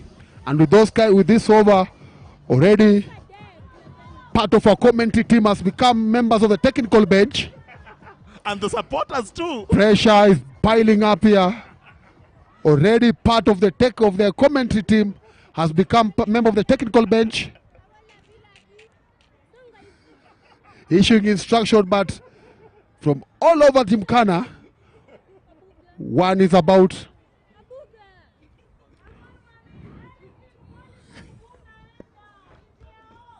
if our microphone is audible enough, you could hear a familiar voice talking to Lavender. Good shot once again. But there's a fielder. Vanessa does very well to stop it. Good cricket here all round. Kenyans are trying their best, but Tanzania still getting the best out of their bowling.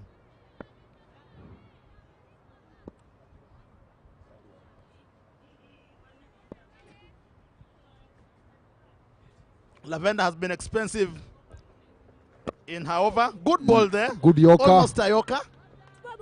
But Shufa does well. Oh. Shufa does well to put that away for a single. After 5 overs, the score is 32 for the loss of 1 wicket.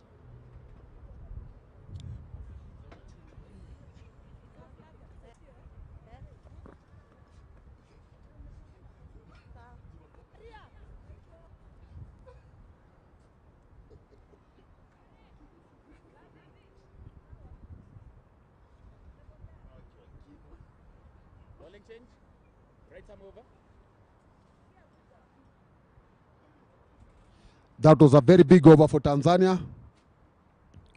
And coming into ball again is Flavia Tieno.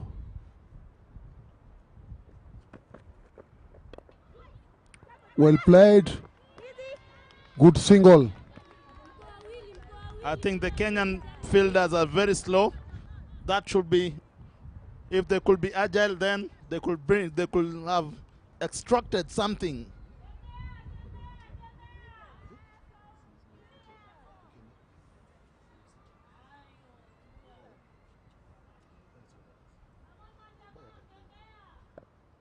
Saumtai on strike.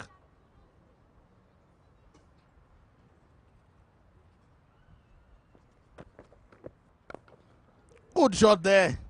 Pressing. Oh, Wangare does really well to dive and stop a boundary. So far, Wangare has been outstanding in the field. She has stopped at least 6-5 runs using. She's done so well. One of the current senior players in the team. Good shot there. Lovely. Nice Mohammed races all along the ground to the boundary. What a shot. I can't imagine seeing these girls playing some beautiful strokes there, giving Kenyan fielders pressure.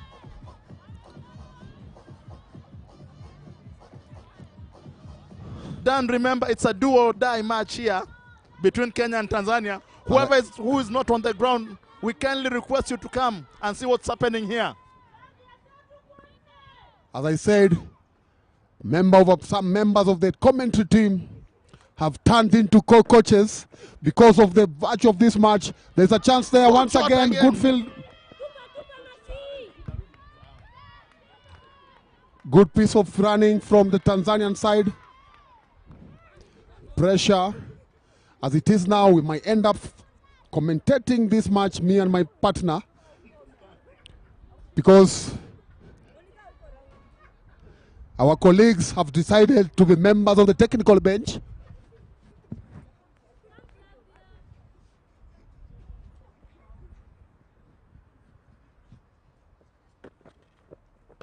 Good shot, chance! Drop chance there. Oh, drop!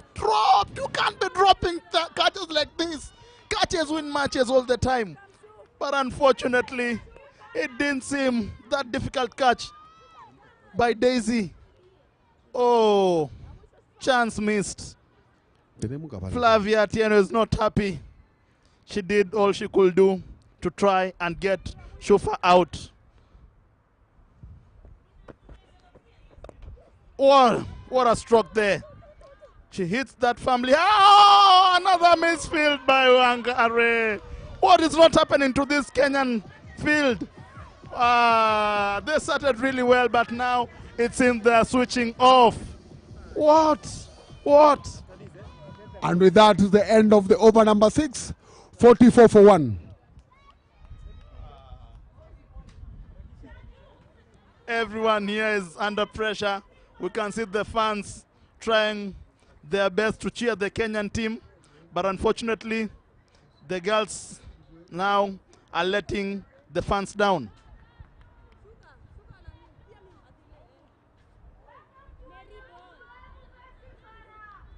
Shufa dropped on 25.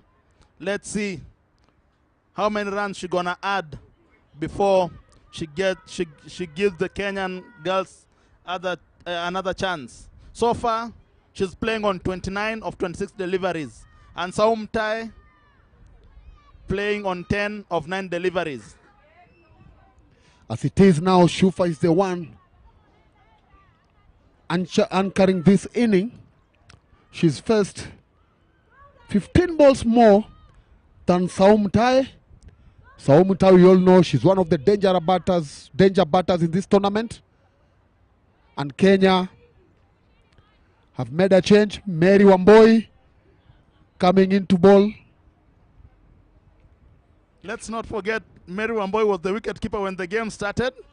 She was just the wicket keeper 2 overs ago. And now, She's the open, she's the bowler. let's see how she's gonna act. I hope this change will be the match changer for Kenyan side. She starts with a full toss, but spared by Saumtai. That was not a good delivery at all. If it was Shufa, then we could be speaking other things here.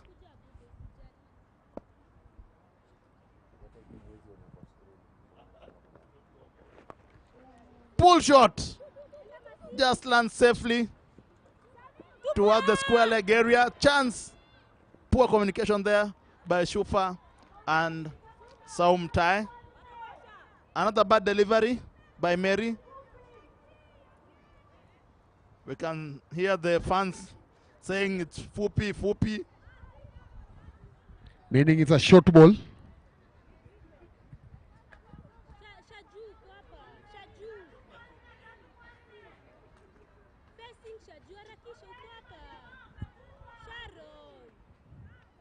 As I said, we might end up getting another commentator, because as it is now, we can't trace our colleagues. They already left the dugout long time ago. For your information, they have been in the system, they've been part of the team, so they know what it means to play this kind of a match. Another good shot there. Misfield and Shufa managed to get another single.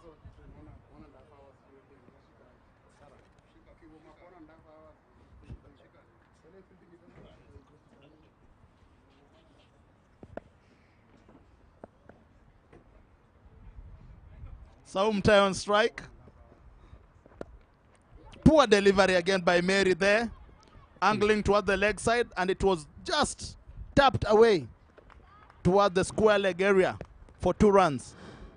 Mary has not been on good form since when she started bowling. And here,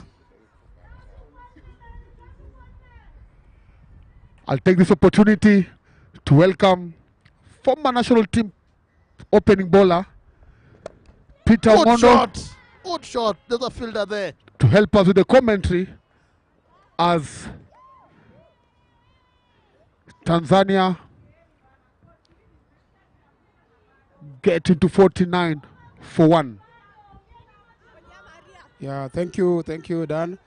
I think the moment Kenya need to pull up, they're a bit on trouble. They look like they're a bit panicking. They have to pull themselves up.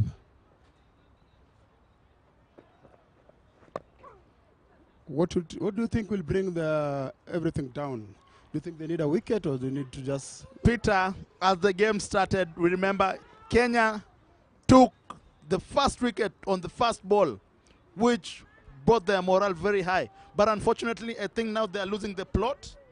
They need just to relax and assemble themselves, try to speak to each other, and try to bowl a lot of dot balls here. Yeah, mostly they have to just slow the game down. They're playing in Tanzania's hands. Tanzanians are on the high. So as they are on the field, they just have to slow the game down, make sure they get everything, every opportunity, have chances, turn them into chances. The fielding also has to try and help the ball. At the moment, that department is a bit struggling with to get it right. They're giving the bowlers a hard time. And with that, that is the end of over number 7, and the score is 49 for the loss of 1 wicket. Flavia to continue. Good shot there, well driven on the ground. Firmly by Mutai for a single. Yeah, Saumu is just now playing a role that is just giving Sufa Mohammed a stand. He's just trying to make sure, because Sufa Mohammed at the moment is on fire. So Saumu is just getting singles and giving him a stand, giving her a stand.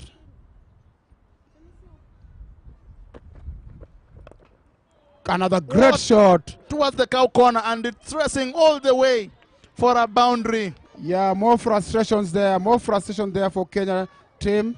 They have to find a way. They're calling the senior players together.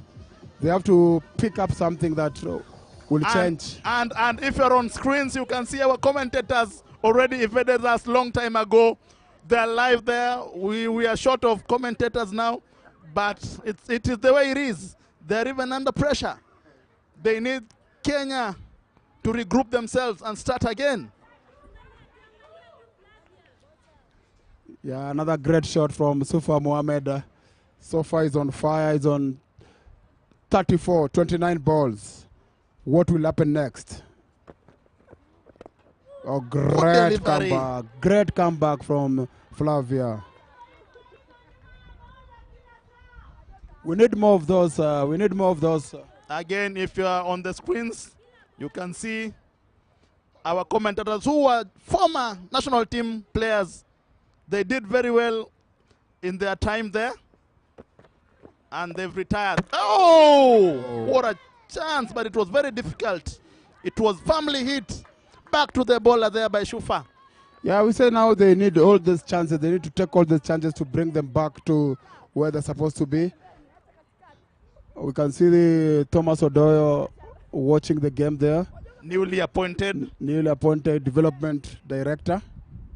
And you can see the national under-19 team coach, Joshua Tirungu. Chance! Another chance! Oh, it goes begging again. It goes begging. Guys, something has to happen. Something has to happen. If you are at home, you just need to be on the ground.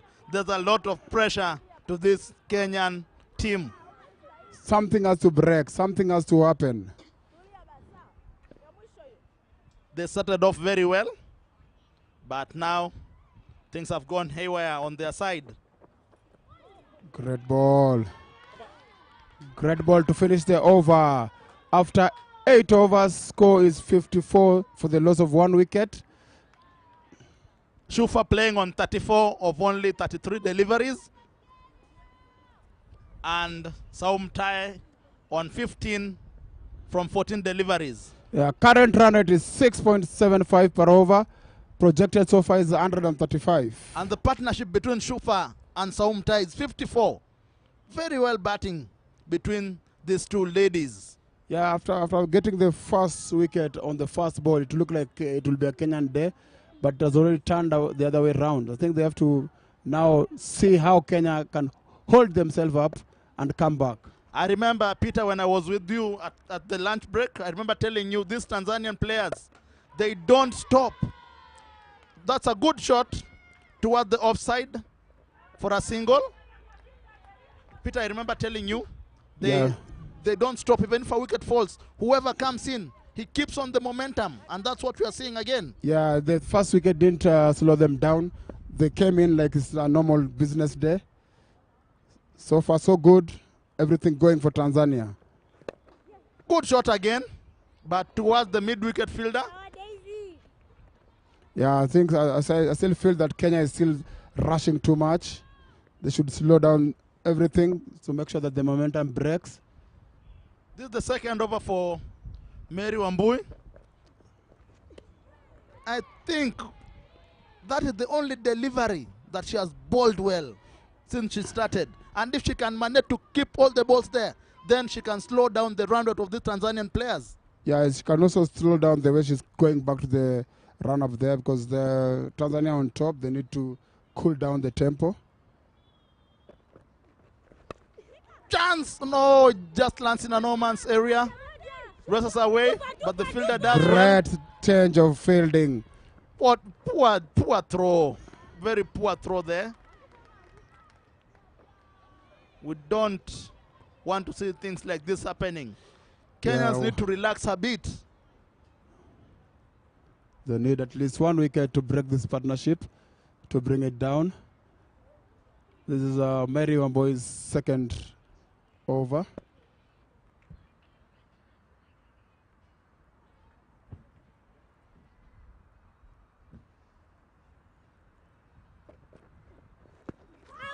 Big shot, big shot. I think it was going down leg, so the umpire is not interested at all.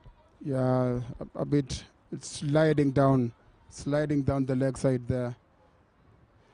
They need a bit of luck. They need to pick one wicket. They have dropped two so far.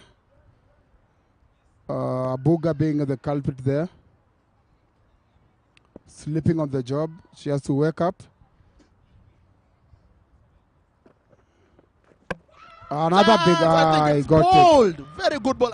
Peter, I told you, if Mary can manage to put that ball over there time and time again, the pressure will definitely fall back to Tanzanians. Yes. Now that's a welcomed wicket. It slows everything down. Nice to see them come back. How strong are they? They're going to keep the tempo. How strong is Tanzania? And Who is coming next? Let's see. That was a very good show by Shufa. She came in when the game was a bit more pressure on their side, but she managed to maneuver it and managed to score 36 runs of only 37 deliveries. Good batting from that young lady, Shufa Mohammed. Yes, good start they gave Tanzania there on a game that is pressure. Whoever wins this qualifies for the finals. Uganda is already in the finals, waiting for the next team. The press conference, Uganda said they are waiting for anybody to come, but the captain says she prefers Tanzania. So let's see what's happening.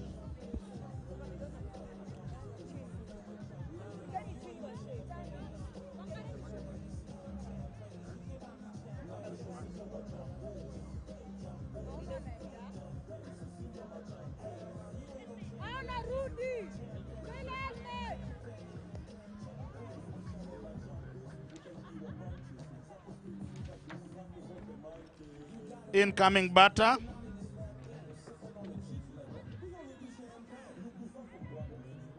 Is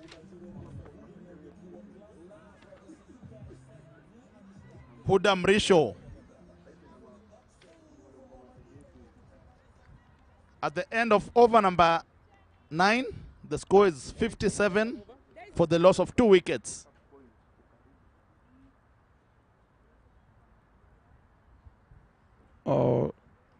New bowler,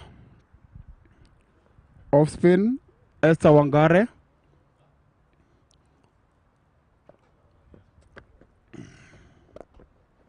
Good shot there, driven by Sam Mtai. Yeah, she hasn't stopped the tempo. Huda Mrisho joins Saum in the wicket. What will be a run rate? So let's see if she'll keep on going or she'll start again.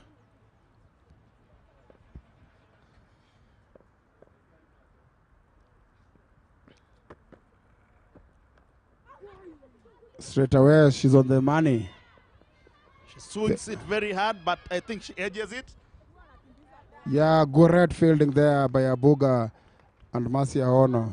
Good teamwork.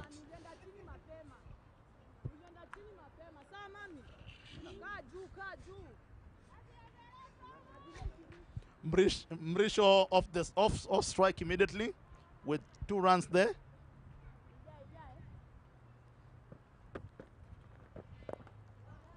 Oh, she joins the party. She joins the party. Great shot over mid wicket for 4. Do you think these Tanzania players will slow down? Or I don't think they'll slow down. This is their cricket. This is how they've been playing since we started commentating at this tournament. Whoever comes, she continue with that momentum. Now you can see Huda Mrisho 2 balls away and she's already on 6, a 4 and 2 vital runs. Great bowling, great comeback there by Esther Wangare. On the money, on the dot. She has to try and keep the ball there and see what she'll do.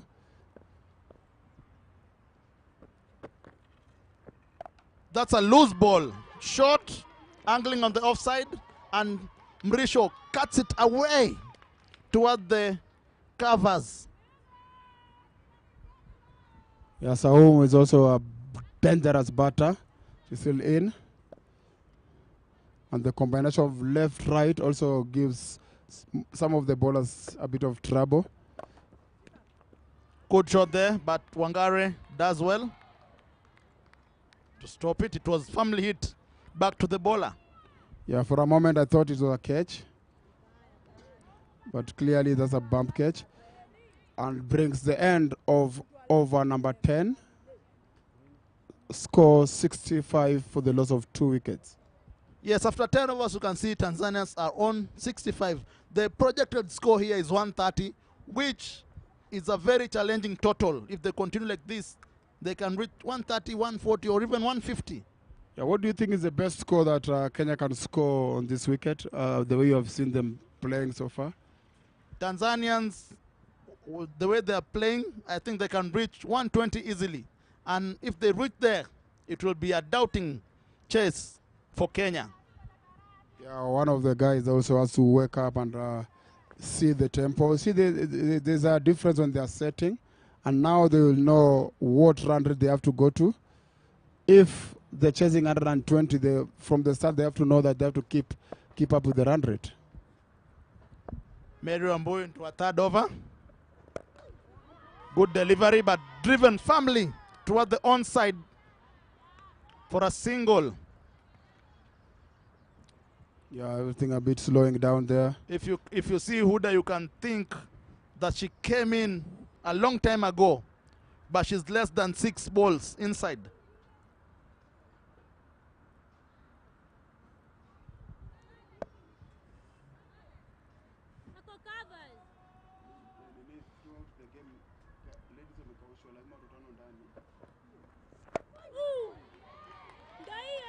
Yes, yes. Great bowling there by Mary Wambui. Let's not forget Mary. A few overs back, she was the wicket keeper.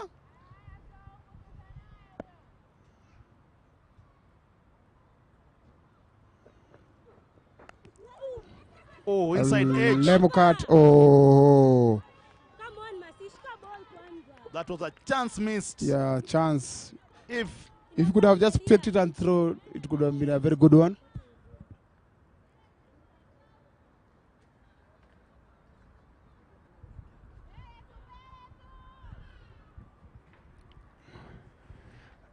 As I was saying, that was another field. Pick and throw could have brought a wicket, but a bit of a misfield. This is something that the Kenyan captain should talk to the players about. Be alert. A swing and a miss. Very good delivery by Mary Wambui. Huda tried to hit it on the offside, but unfortunately it was far away from her and went direct into the keeper's hands.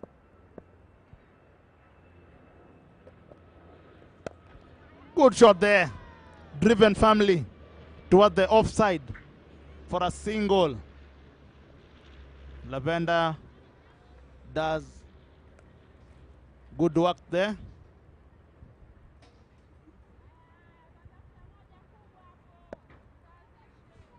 Somtai on strike.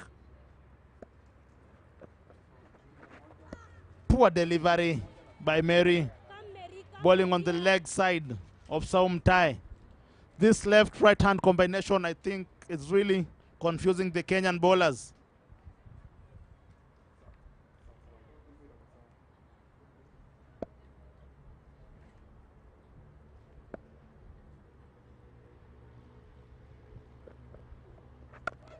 Good delivery. Bowling straight to the stumps. Yeah, another great over from Mary Wambui. Brings us as well 3 overs now.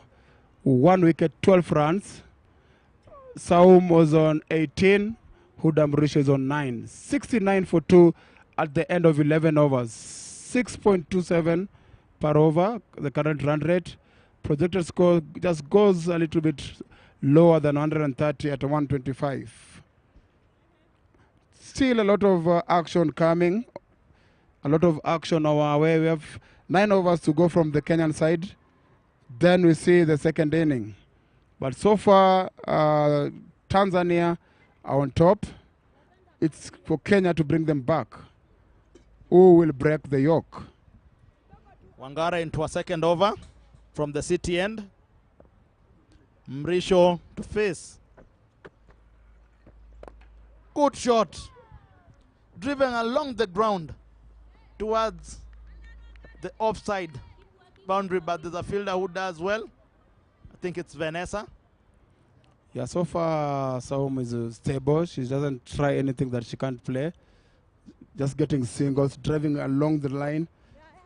What a chance, chance, chance. Oh, unfortunately, it just falls short from Vanessa and races all the way to the boundary.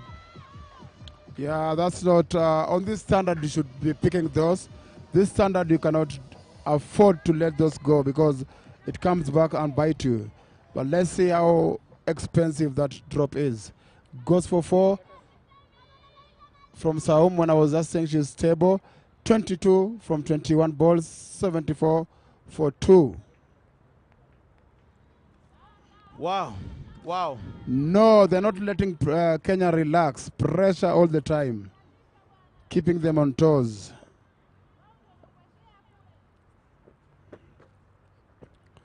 Again she goes. She was, I think the keeper was very slow. She No, I stood think very she's far away. she's standing very far. I feel they should let her have a helmet and then just stand close to the wicket a bit. Let's not forget, the wicket keeper has been changed, so I don't think she's... Yeah, she's not the regular keeper. I know she's not the regular keeper, but I feel with the spin bowling, she should just take a few steps forward. That could have been a wicket. Wide delivery by Wangare.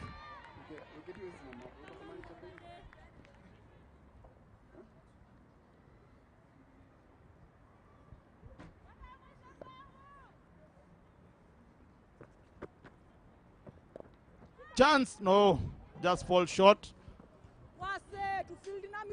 It was edged towards the point area. Yeah, every ball is an event and no letting up, no stopping, no letting up the pressure. Every ball they ball, there's something happening. That's how T20 should be.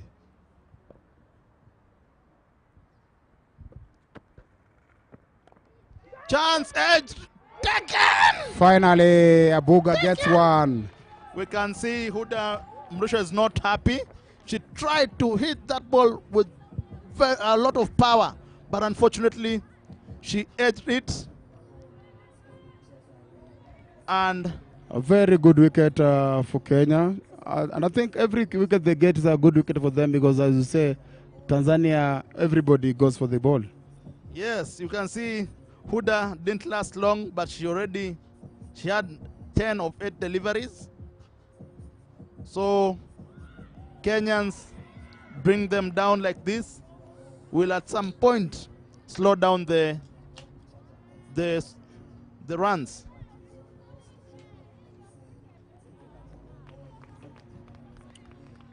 Yeah, it's nice to see now Sarah Bakita is sitting down relaxing. Pressure is going a bit down.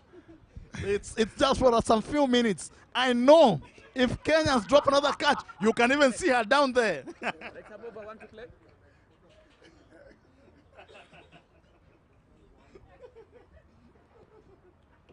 Yeah. Always not easy when you feel like you're supposed to be in the field and you're watching it from the fence. Always the pressure. You feel like the pressure. You feel like you're in the field. So I can understand how she feels. 12 overs, 76 for 3.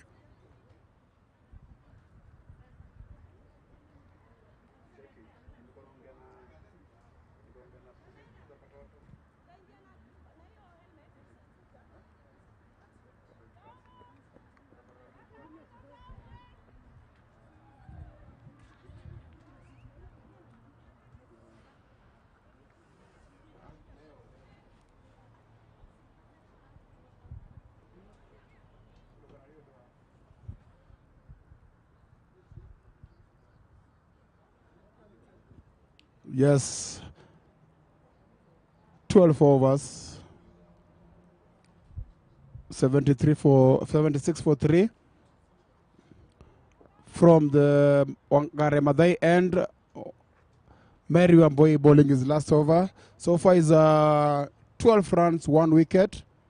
She's done well considering the situation. Saumu is still on strike. Bowled her! Very good delivery by Mary Wamboi. You can hear the crowd shouting and cheering up. It was a good delivery, angling toward the stumps, and it hit the leg stump. What a wicket. What a way to start the 4th over by Mary Wamboi. Saum Tai was the settled batter here, but unfortunately, she departs for 23 of only 23 deliveries. The sweetness of T20 cricket. The pendulum swings Kenyan side at the moment. Great bowling there by Mary Wamboi, is picking his 2nd wicket. The danger girl, Saum, departs. Now we have 2 new batters in. We can see Monica, who is getting in now. And she has played 6 matches, 4 innings. She has 43 runs, which is not a bad number. And on the other side, we have Aisha Mohammed, who has only faced 1 delivery. Yeah, Mary Wamboi started as an opening bowler for the under-19 team. Then she came back and joined the Kenya team as a batter because they already had seasoned opening bowlers. So now she's back in the fray. And she's also a wicket keeper. As I can say that at the moment she's playing like a batting all-rounder. She started off as a bowler, which is good progress.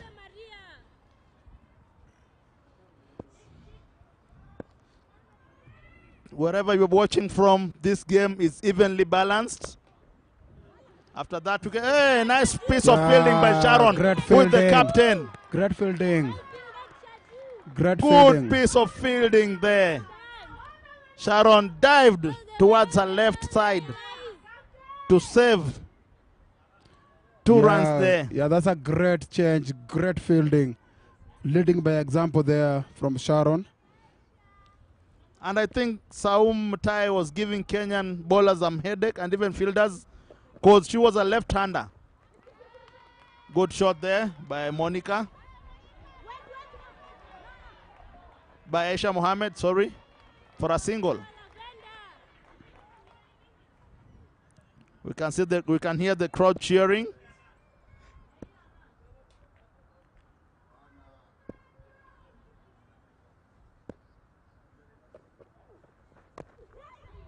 Inside edge again. It was a chance. It just missed the stumps. But Tanzanians managed to get a single.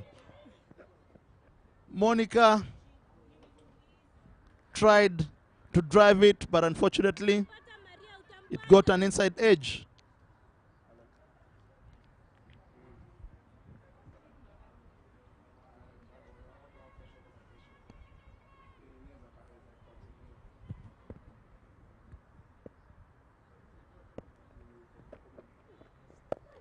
Good delivery by Mary Wamboi.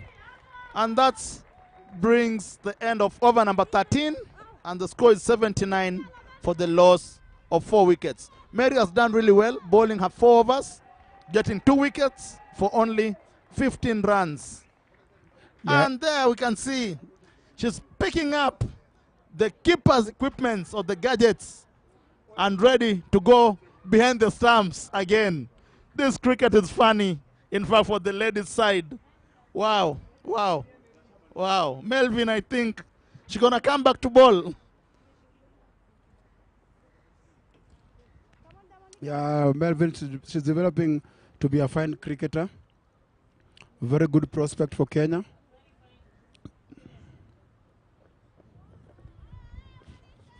The determination we are seeing from this Kenyan side, it's next to none. Mary after bowling her 4 consecutive overs and only conceding 15 runs and getting 2 wickets, goes now back behind the stumps to help her team in the remaining 7 overs. Yeah, we have Wangare coming back from the city end. Wangare coming up from the city end.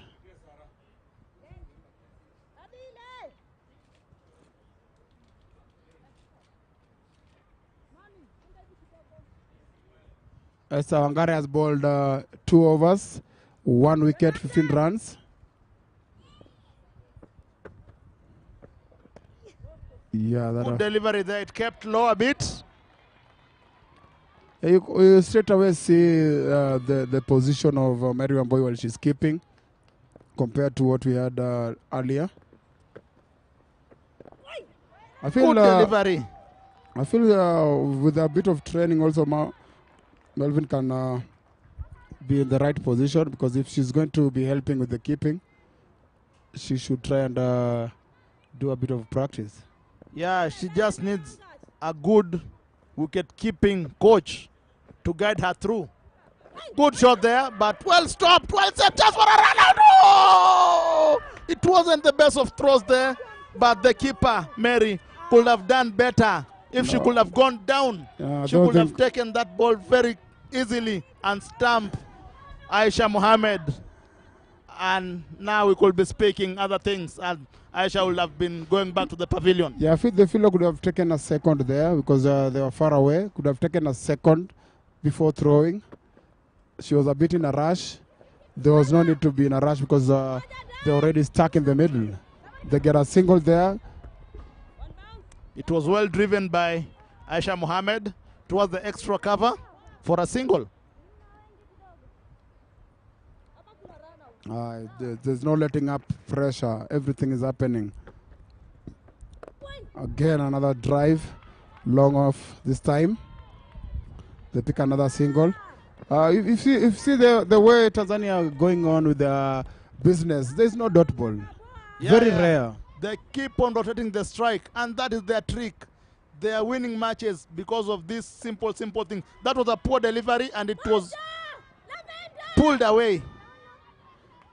Yeah, as we talk, another single to end that over. Score is 83 for 4, sorry. After 14 overs. 6 more overs to go. What do you think they'll end up on? Concerning they have wickets in hand, I can still predict around 120, 130. Yeah, it depends if they keep their wickets. But now, at the moment, they look like 120. They can get that easily with 6 overs to go. And as you say, they don't really try and give dot balls. The strike is good.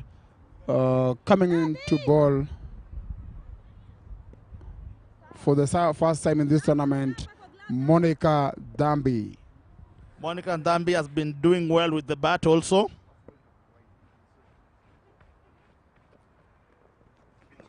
She starts off with a wide. Poor delivery there by Monica.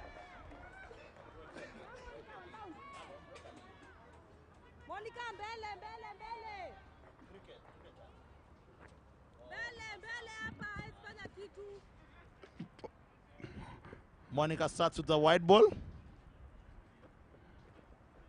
Another poor delivery by Monica, but Sharon, the skipper, does very well to save some runs.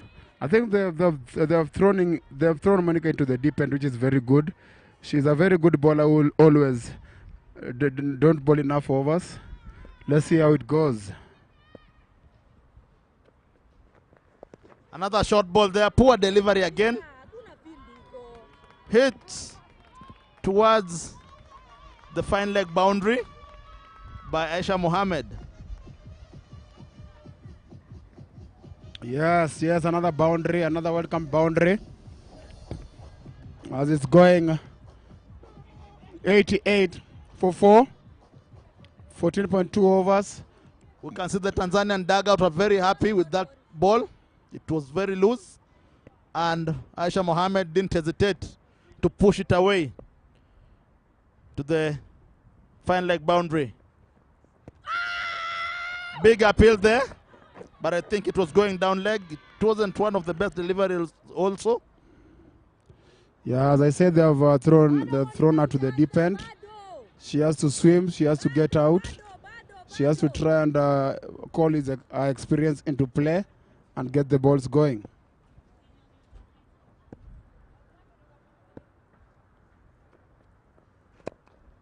Now that's the delivery. Good one. Angling towards the leg stump.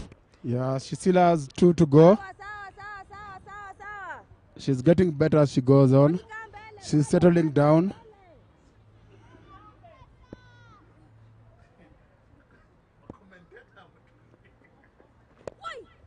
Good shot there. Same ball.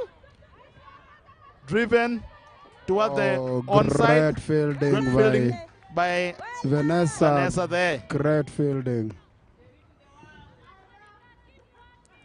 Great fielding there by Vanessa. You can't take that away.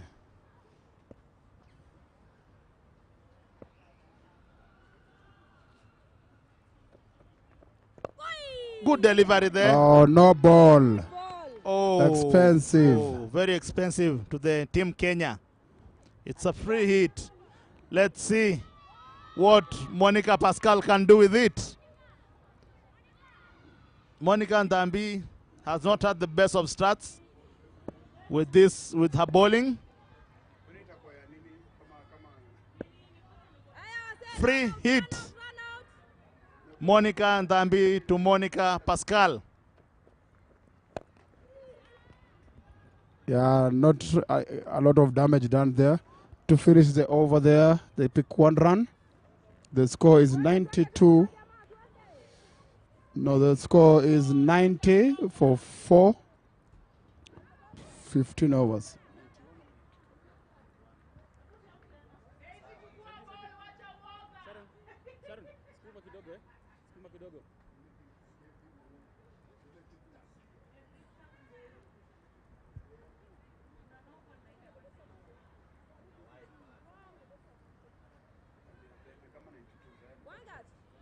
Nine, 93 for 4 after 15 overs. 5 overs to go. 5 overs still. Tanzanians can manage to get even 40 to 50 runs. You never know. Yes, yes. In T20, 10 runs per over is possible. You have seen people getting that easily. It depends on how many wickets you have. Esther Wangare into her last over. Good bowling there. Oh, yes. We can't say the same for the fielding. We can't say the same for the fielding. Great Big ball. shot for a run-up, but I think Monica was way in. That was poor fielding from Amasia Ono.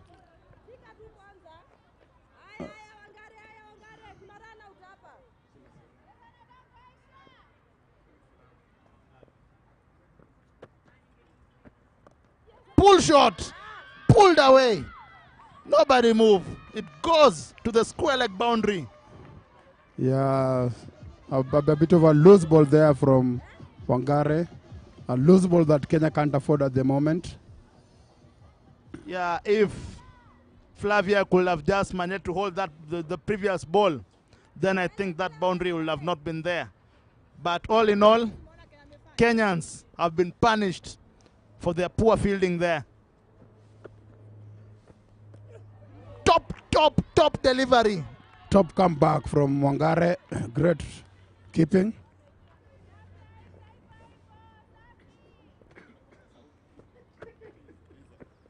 Good shot again.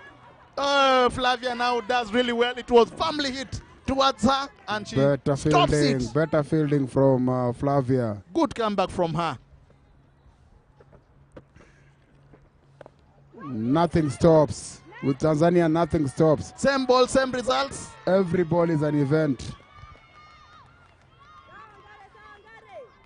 1 more to go from Wangare. Cut shot, stressing toward the covers, but there's a fielder who does very well to just restrict Tanzanians to a single. Yeah, they settled for a single to bring up the end of the over. Let's see if they have got to 100 yet. 16 overs gone.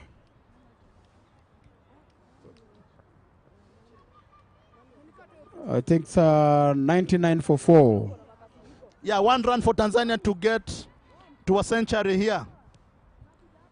And we still have I some think your 4 overs. predictions were right. I think 120 is on the cards. Straight away, they bring Flavia. After one coming over from Monica.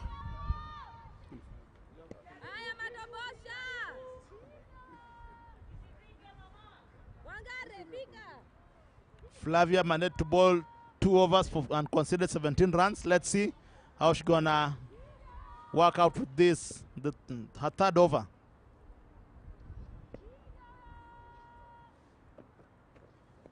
Good delivery there. Straight away, you can see the difference.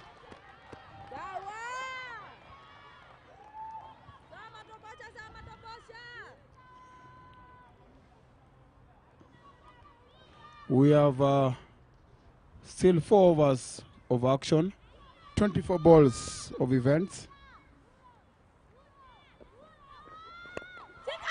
And straight away you see happening. All is happening. Oh! Wrong end, wrong end, wrong. It was a wrong end. What Flavia could have done when she took that ball, she could have thrown it to the keeper's end there. And maybe, just maybe, it could have bring Kenya a wicket. Poor communication by Tanzanian batters here, and still even poor communication by Kenyan fielders. Shot! Shot! Pulled away, but the fielder, she does really well to stop it. Just a single from it. Great work there from Daisy at the boundary. Tanzania are not letting them stop. Guys, Tanzanians are already on 102. 100 up for Tanzania, 100 up for Tanzania. They're looking forward to get at least 130 from here. Shot again. Hit. Oh, it bisects two fielders. Poor communication from Vanessa and Lavender here. But it was firmly hit on top. And it went direct to the boundary. Yeah, Aisha Mohammed on fire.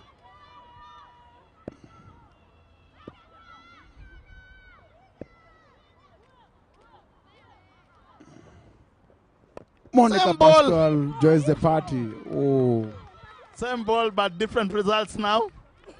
Monica wanted to hit it on the same area that she hit the previous ball. Yeah, Tanzania have come for the party. They're enjoying themselves. You can see the dugout also is happy.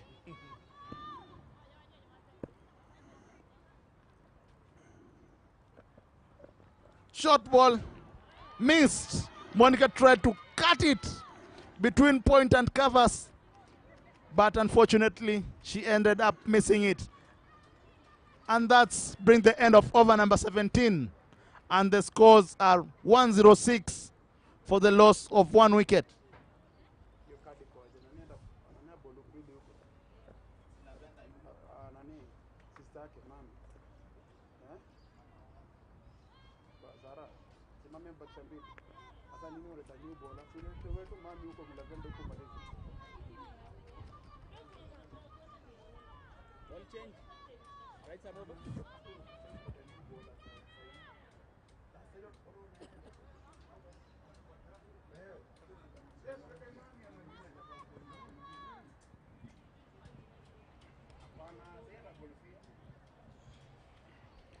New bowling.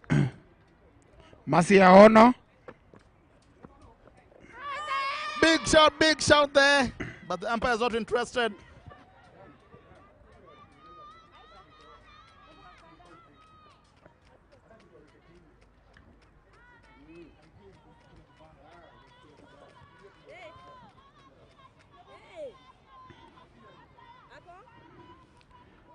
Yeah, let's see what our Marciano will give us. Good start already. First ball. Second ball again. Poor delivery. Poor delivery, gets wide.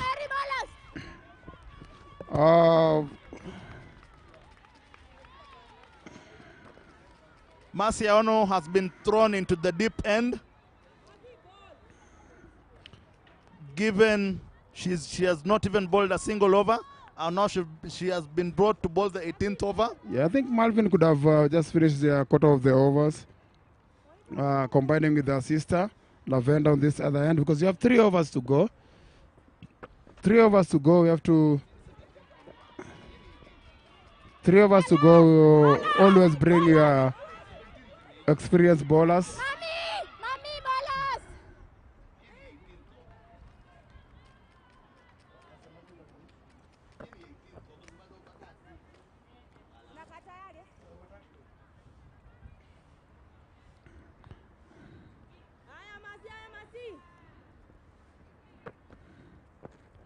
Look at that position. Aisha Mohammed can't hesitate, and I think she premeditated that shot.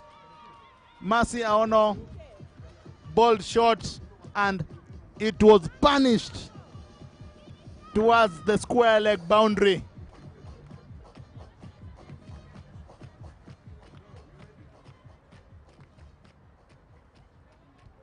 As I said earlier, Mercy Aono was thrown into the deep sea here, and now she has to find a way. How she gonna come back? Pull shot again. Same results, but there's a fielder there.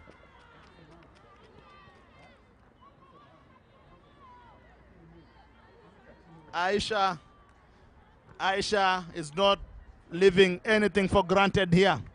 She's punishing every ball or every punt that is being targeted on her. Chance! Hey! It's a wicket, it's a run out. Aisha tried to steal a single there, but unfortunately, Mary Wamboy was quick to pick that ball. Yeah, and good hit keeping, the good stumps. keeping from Mary Wamboy. That was a very good run out there. Very good keeping. A welcome wicket again. I kept on saying a welcome wicket, but the next wicket also comes in and strike. So I can say again a welcome wicket, waiting to see who is coming in next.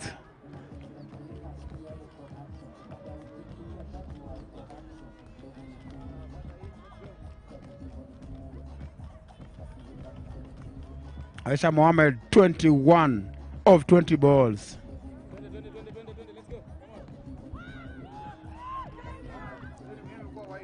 Incoming batter is Agnes Joseph.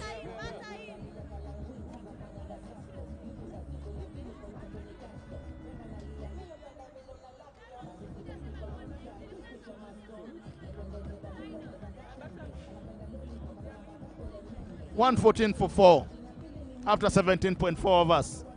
Good game of cricket here. Tanzanians have shown the world what they can do. And now let's see how they're gonna end this innings. Agnes into the attack, and straight, she's off the mark with the cut shot towards the deep covers for a single.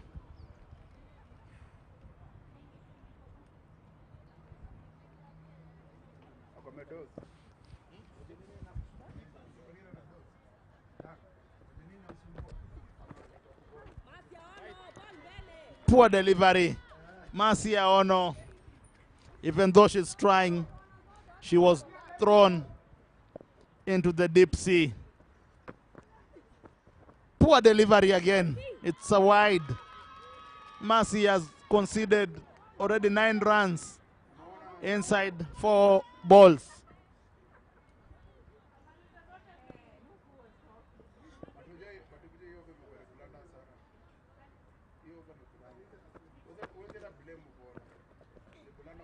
Another wide delivery. Mercy proving to be very expensive here. 10 runs already. Still 2 balls to go. It was a poor decision by the captain to bring Mercy into the attack. We have Lavender who still, I think she has 1 over, I don't know. And still we have her sister Melvin who still has an over. End of 18 overs. 118 for 5. Yeah, they've already got to the 120 that we are projecting. So mostly they go above that target. Anything above 120 will be a bonus for the Tanzanians. So let's see how they're gonna approach these 12 deliveries.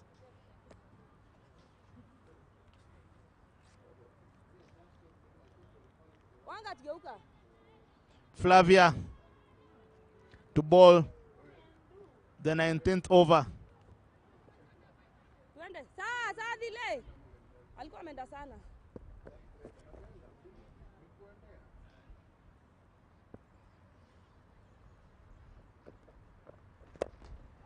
Good ball, and it was firmly hit toward the onside for a single. Good fielding by Vanessa.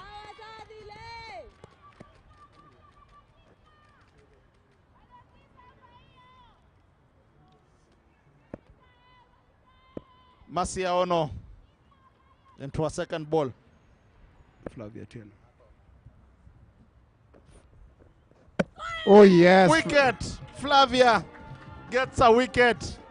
Monica tried so hard to hit that ball over the rope, but unfortunately her timing was very wanting and she ended up missing it, and we had the sound of the timber.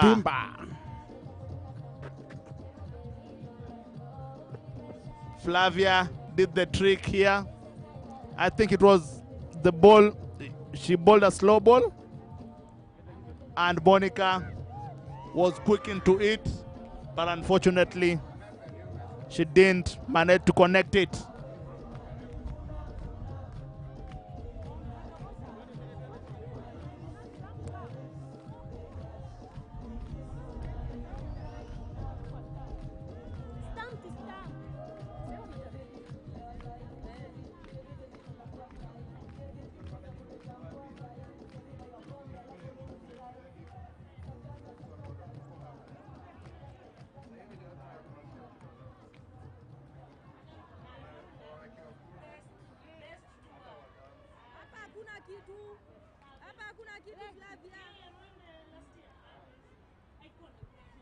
Paris is the new batter. She has played 6 matches, innings 3, runs 19.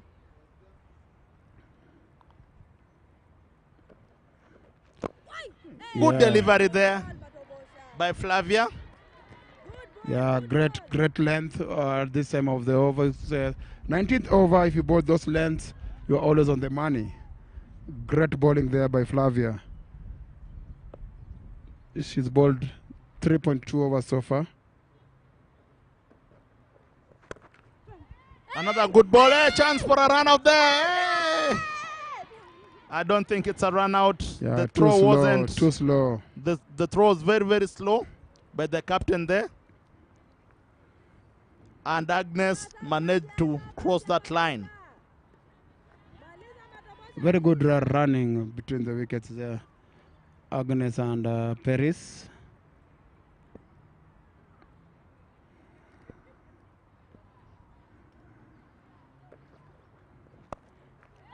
Cut away, through point for 4. Powerful shot. Nobody move.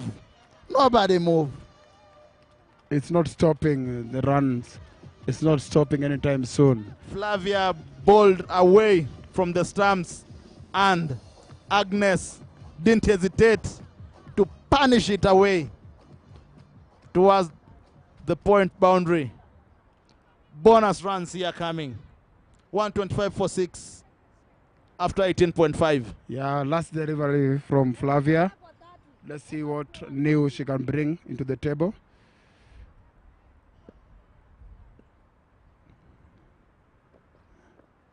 Full toss. Yeah, didn't Driven time it. away for a single. Very few dot balls you have seen here today. Very few dot balls from Tanzania. That's the end of 19th over. 1 to go. 126 for 6. We can see our cheerleaders. Someone is dancing there. Thank you, Mr. Cameraman. We can see Kamangu. And we can see Quinta Abel dancing.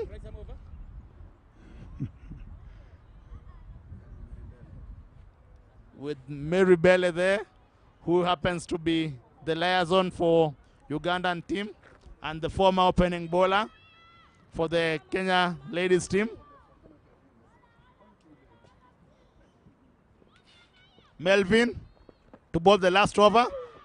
A swing and a miss. Chance, chance, chance. No. Good running between the wickets by these Tanzanian players.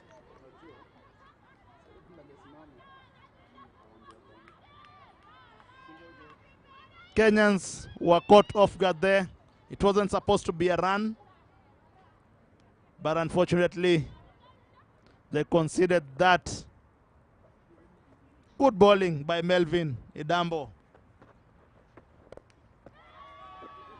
What a cut shot there. There's a fielder. Yeah, they get only one. The ball was cut firmly through the covers for a single. Agnes still on strike.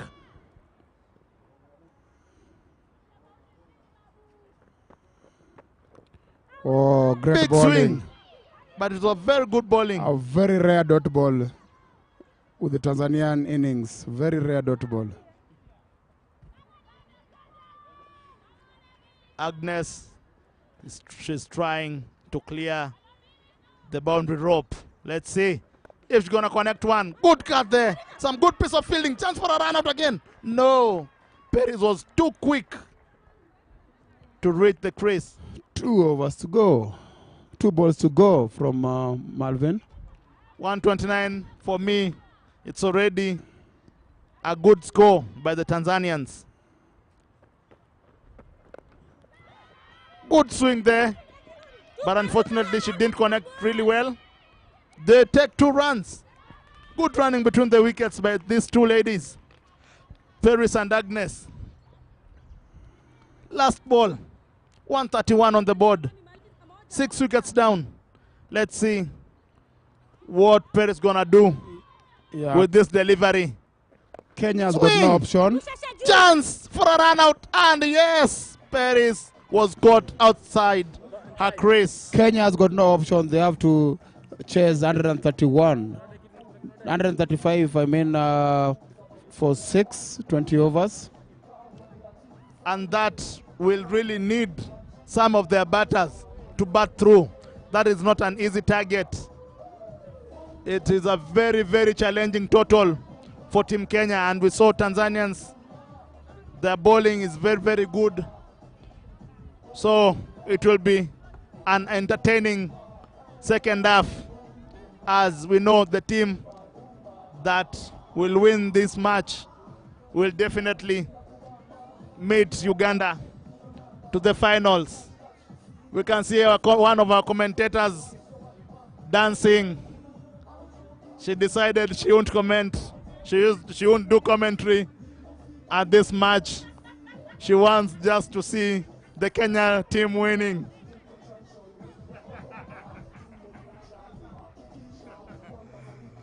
That's it for the first innings. We are so happy for this. It was a lovely first innings match between Kenya and Tanzania. Looking forward to the second innings. Kenyan batters, they know they have a very hard task to chase down these 131 runs for them to have a chance to play Uganda on a Wednesday morning in the finals of this quadrangular series. That's it. See you after this short break. Adios.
I'm killing the daily.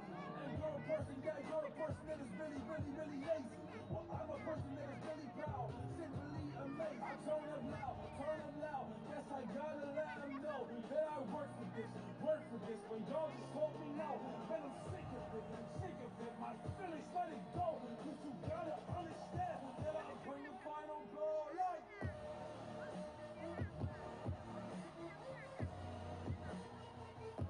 yes, take my crown.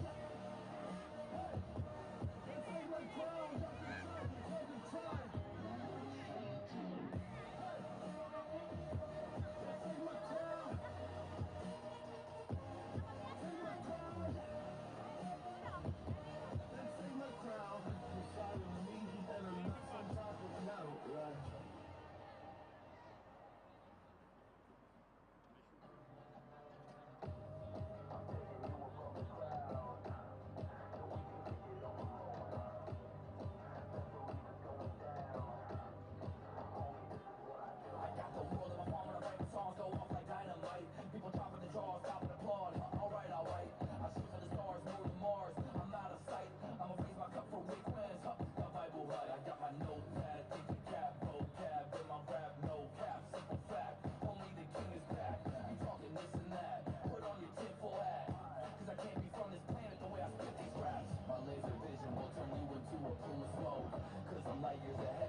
We are back. We are back for the second inning. The Empire's Nicholas Otieno walking in, and Charles Karaoke. Tanzanians are taking the field. They're taking the field. Kenyans walking in, ready to go after 131. I can see Mary Wamboi and Monica Dhambi. They have a lot in their hands. They need to keep the run rate going. They're chasing 6.5 per over.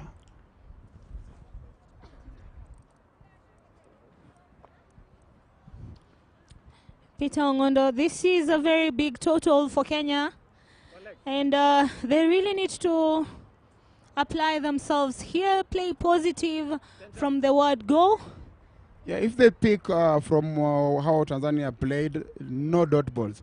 The pressure always comes when you have a lot of dot balls in your team. So if you can't get a boundary, get a single, get to the other end. But always, as they say, easier said than done. With the Kenyans, we will look to play on the V to get our runs because sometimes when the opponent is not bowling too many short balls or loose balls, then the runs dry up. But you can never go wrong with playing on the V and going back to the basics. This is the second inning of the match between Kenya and Tanzania. Paris opening for the Tanzania, and straight away they get a single. That's what we are talking about. No dot balls. Very good start from Mary Wamboi. As I was saying, Peter, that was a short ball that was cut away. Yeah, I think we should now capitalize on those. Kenya should try and capitalize on those.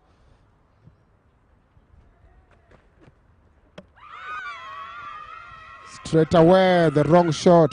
Played across the line. Played across the line. I think the pressure got to her. Paris got the first wicket. Monica Dhambi out without troubling the scorers.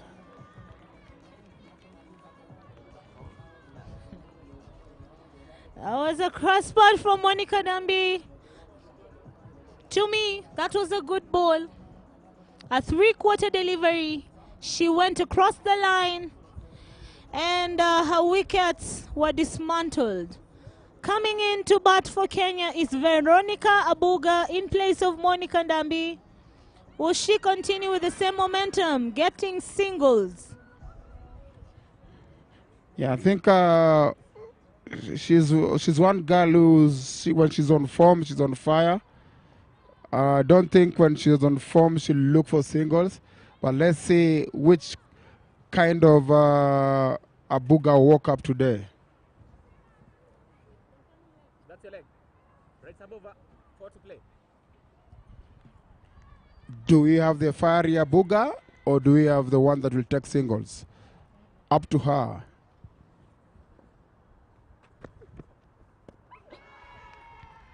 That was a close Great one. piece of bowling. Great piece of bowling. Good lines. Abuga didn't move her feet. It found her stuck on the ground, not making any movement, and a great delivery from Paris. Very dangerous shot. Similar to what Monica Dhambi played. Similar.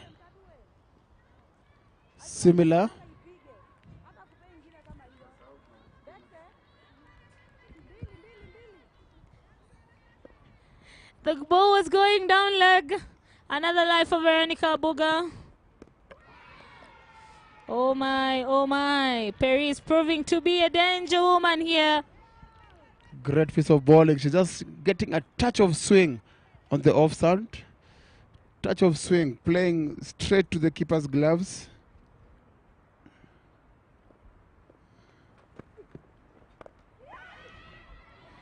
Yes, Abuga goes for it. She's not waiting no more. She normally doesn't wait. She gets 2 from that. She didn't really connect it, but it's a welcome 2 runs for Kenya. They are on 3 runs for the loss of 1 wicket after 1 over. Paris Kamunya has got 1 wicket so far, 3 runs. Very good start from them. Kenya need 129 runs in the next 114 balls.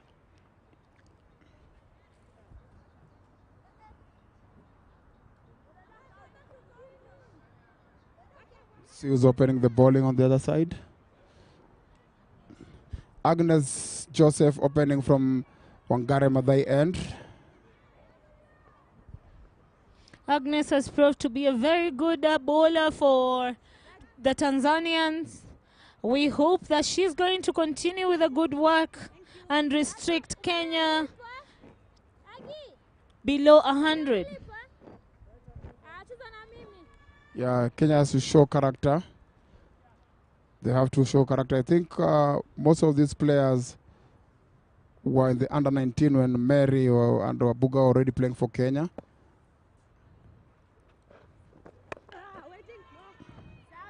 Yeah, straight away, they get a dot ball. Currently, Agnes is third in the bowling statistics. She will look to add on some wickets to her name as she fights to get a spot in the finals for her team.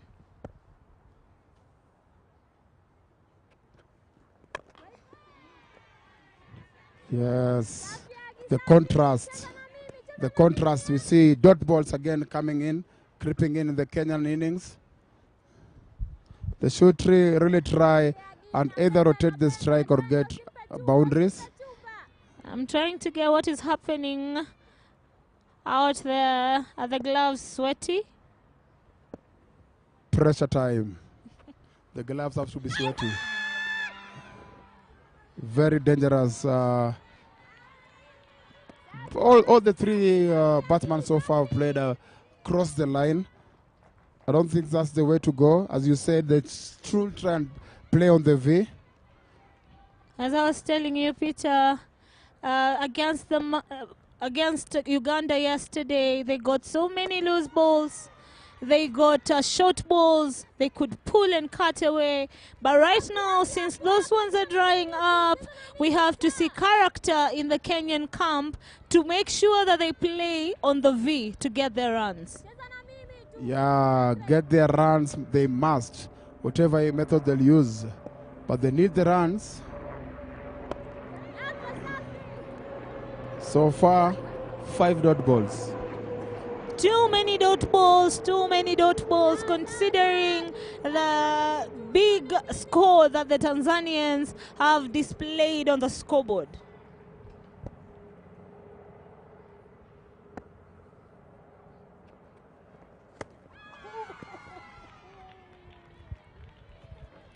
The foot is not even moving. Is Agnes too quick for Mary Womboi? I think the pressure is too profound for them to find a way out of it, but they have to find a way out of it because cricket never run away from the responsibilities, so they have to get something on the bat. Agnes bowled a maiden over. This is where we distinguish between a good player and an average player on how they can handle the pressure. Today they have got no shortcut. They have to go for it. They have to handle the pressure. Then home team, home advantage, home fans, home food, home pressure, home ground. They have to get it. And you know, there's a certain expectation that the fans want, especially when they have left their business to come and support the country.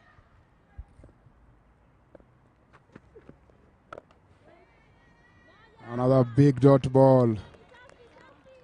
Graph is climbing up. Tanzania did not come to play. They made sure that they were safe with 131 balls and now making sure that they're bowling the right length and the right line to restrict Kenya. They have to rush. They have to rush. Very close, very close. You can see the Tanzania not allowing them to have any easy single. Every single they take, they have to rush. Oh my, what a great display of fielding from the Tanzanian. That was Fatuma Kibasu taking it out on the ball as she went out on a duck.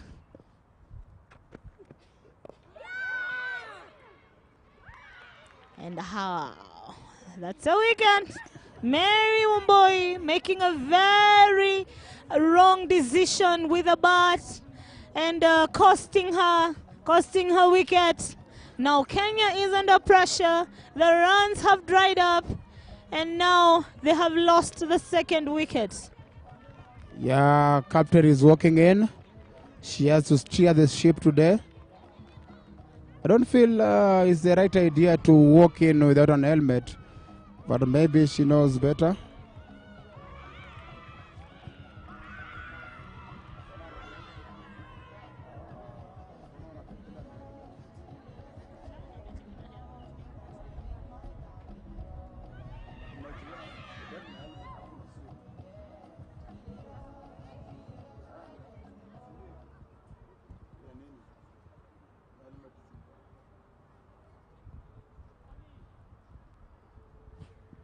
Yeah, Captain Sharon Juma joins Veronica Abuga.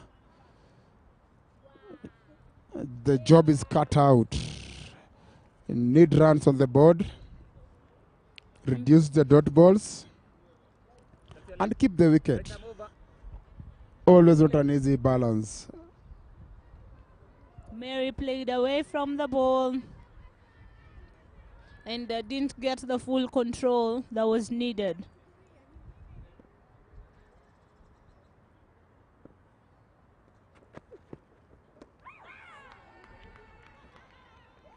Straight away. Tanzania still on top, a dot ball. We didn't see most of those when Kenya were bowling. A lot of was happening. A very slow start from the Kenyan team. Good, that's what we have to say. Great shot by Sharon. Great response after the dot ball. That brings up the over. Number 3. Score is 8 for the loss of 2 wickets after 3 overs.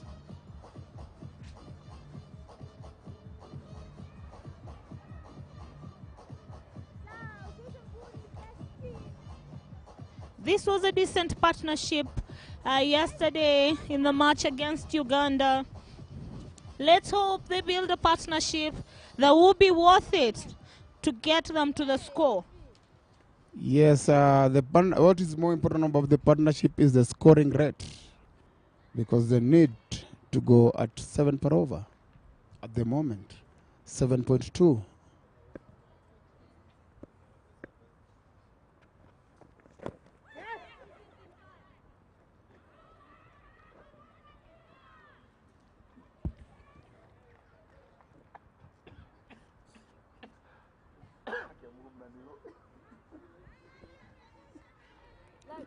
Yes, Sharon Juma facing. Veronica Buga got 1 from the first ball. It wasn't such a comfortable stroke from Mabuga. Yeah, as you said, we'll pick it however they come. We need the runs. Sharon again, getting busy. She's a busy player. She gets 2 already. They need her to stay in there to get the scoring rate up.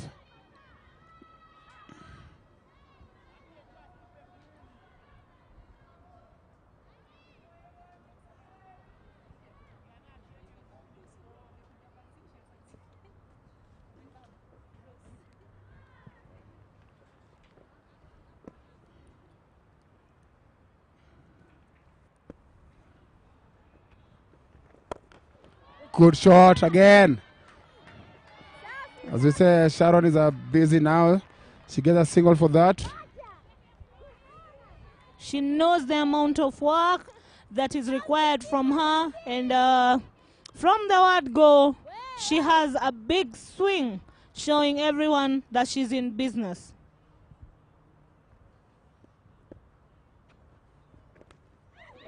Yes, Abuga gets her edge.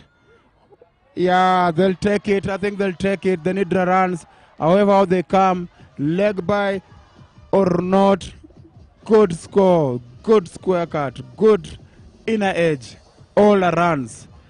This time is an edge. It goes for 4. Kenya will take it.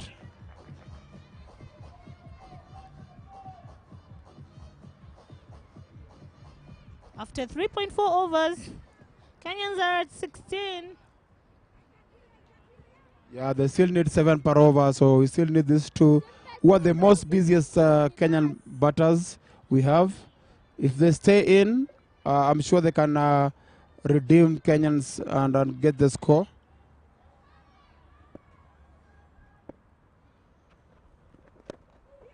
Yeah, great shot again from Abuga. This time they just get a single. No, they decide not to.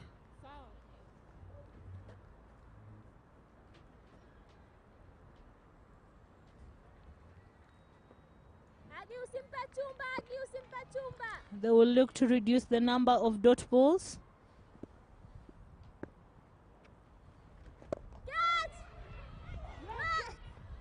Yeah, another chance goes begging. I think it was a bit of a slow ball.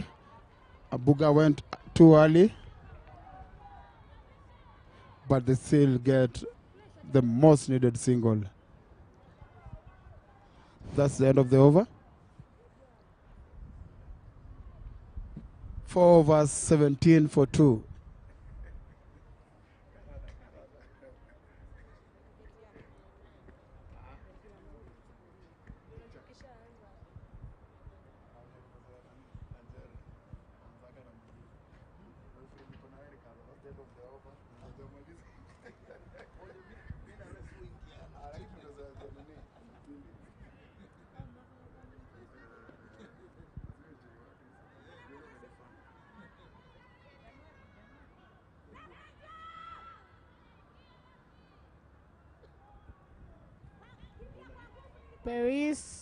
Paris Kamunya.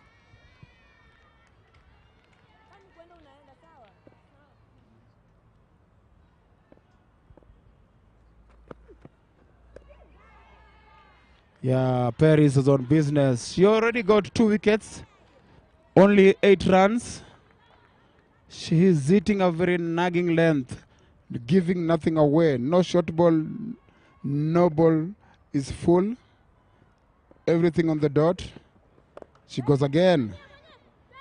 Yeah, and denies Abuga a single again. 2 dot balls. There'll be action on the third one. Peter, this is a different team from the first 2 games against Uganda and Kenya. The Tanzanians have really come up to prove and to show that they are still one of the strongest teams in this tournament. I think a great shot from Abuga. He gets the boundary. The girl at the long on didn't move. Powerful shot. Welcomed boundary for Kenya. As you're saying, Tanzania has got a very robust development program. When you do that, you always get new players to come in, and they come in ready to play. That is exactly what is needed from Kenya if they are to get anywhere near the target. Oh. Yeah, to the look of things, I think Abuga just decided he's not going for another one from the first go.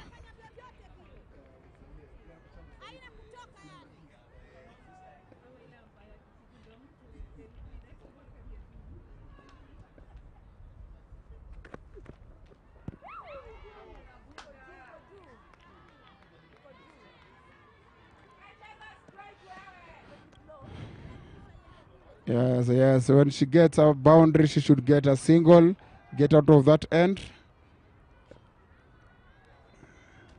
That was a crossbar there. A similar shot to the one she had would be welcomed right now. Good recovery from Paris Kamunya. At the end of the 5th over, Kenya are at 21 for the loss of 2 wickets.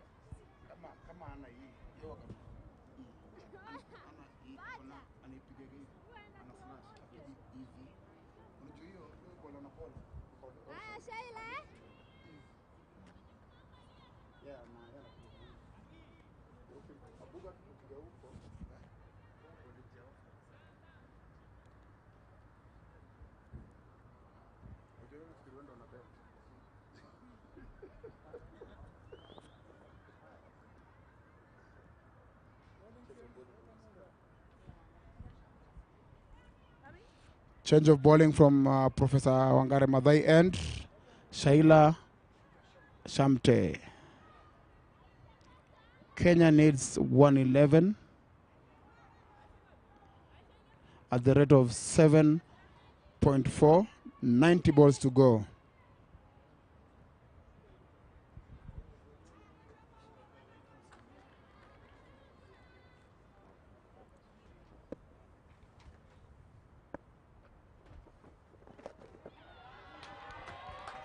And the captain rewards him herself with a boundary. Great sweep shot.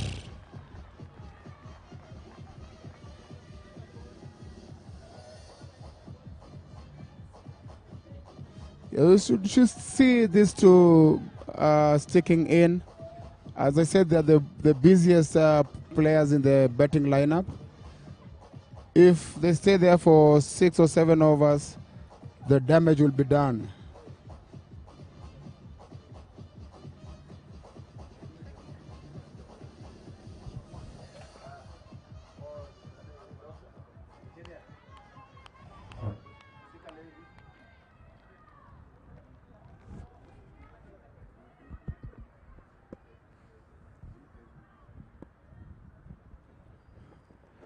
Yes, great play. Boundary, get a single, get out of there.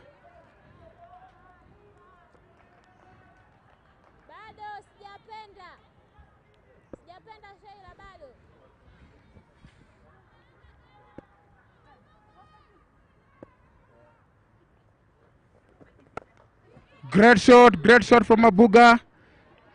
Oh, they get only one. Oh, close one.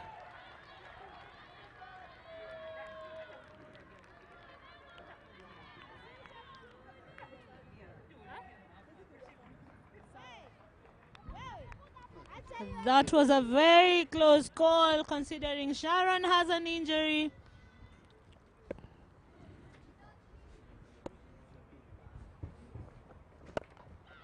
Oh, that's a booger for you. That's how you know her. 1 bounce, 4 runs. Kenya didn't come to play. Game on here at Nairobi Gymkhana, where Kenya is facing Tanzania for a slot in the finals. Yeah, these two, as I said, they're the ones who will give Kenya a chance. They are the two of the batters with a good strike rate. So they have to take it to JTZ door.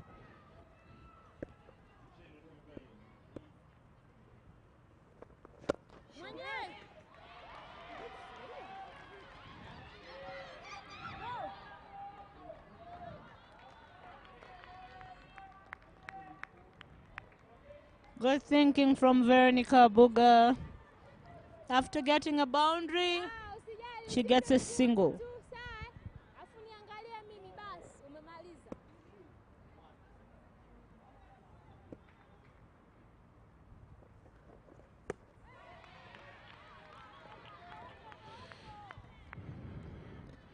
That's the end of the sixth over, the end of the power play, 33-2. The current run rate of the power play is 5.5. They still need 7 per over. That was a very expensive over for Tanzania. They will look to recover.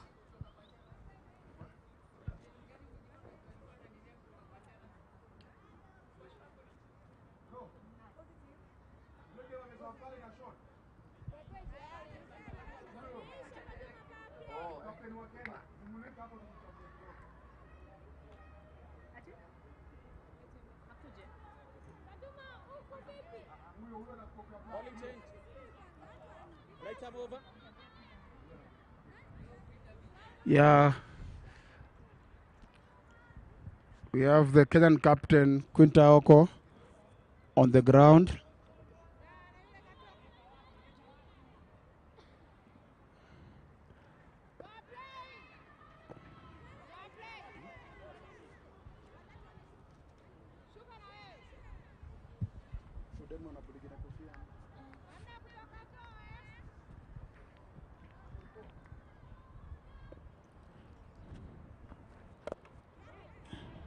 Yes. We get a single. Yes. Captain Quinta Abel giving instructions from the terrace. Pressure eating her up properly. The technical bench there. She's up on her feet. She can't sit down.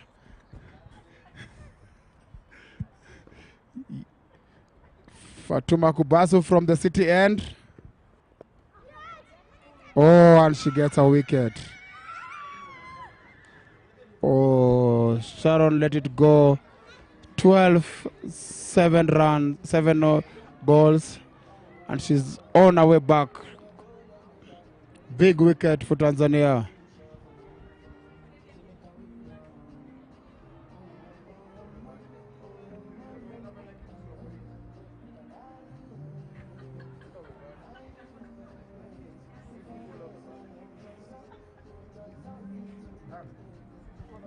That will be the end of the captain, Sharon Juma.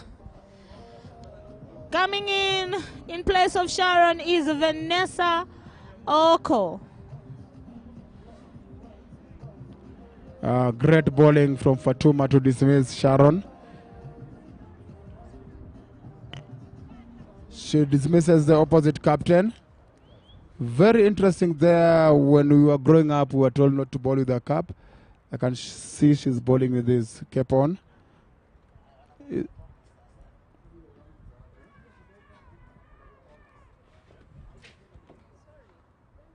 your center. Right arm over. 4 to play.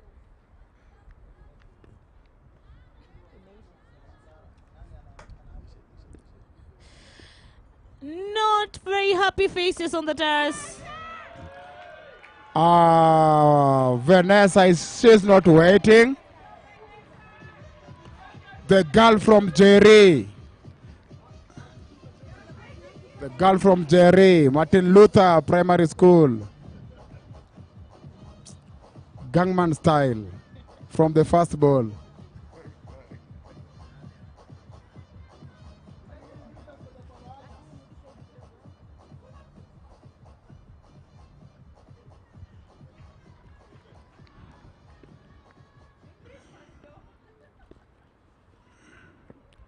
And again, was nearly killed the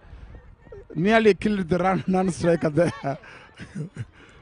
Vanessa She Adhiambo did didn't not come to play. play. She didn't come to play.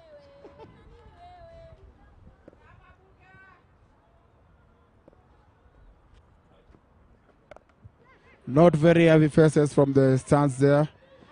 They wanted to come back and watch Kenya in the finals. Still possible when these two are in. As they say in cricket, never say never.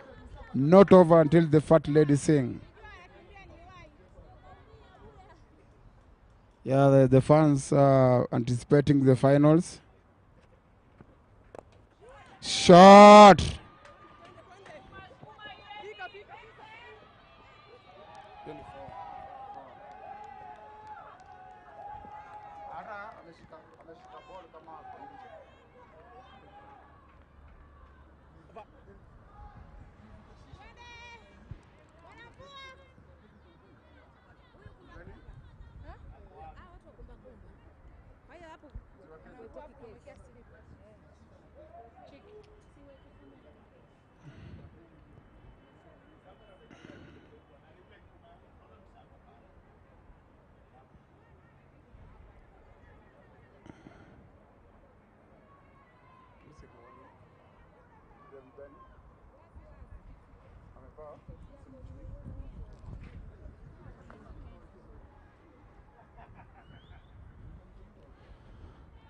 Yes, 42 for 3, 7 overs. It's balancing out. We can see Engineer Olunga, Aluanga, big supporter of the national ladies team.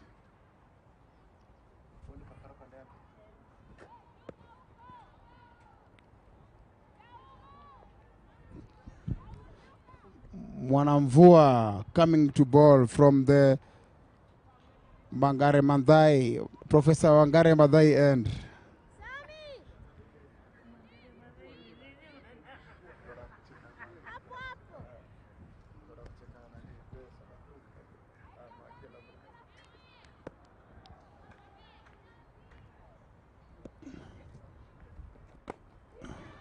Yeah, Buga doesn't need to wait. She goes for that straight away. Single. Left arm orthodox. Mwanamvua.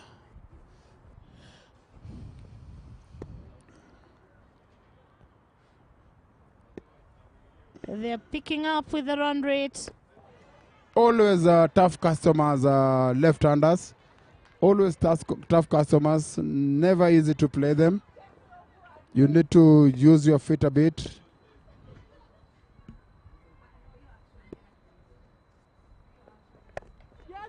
Shot. Yeah, that will be welcomed. Good single.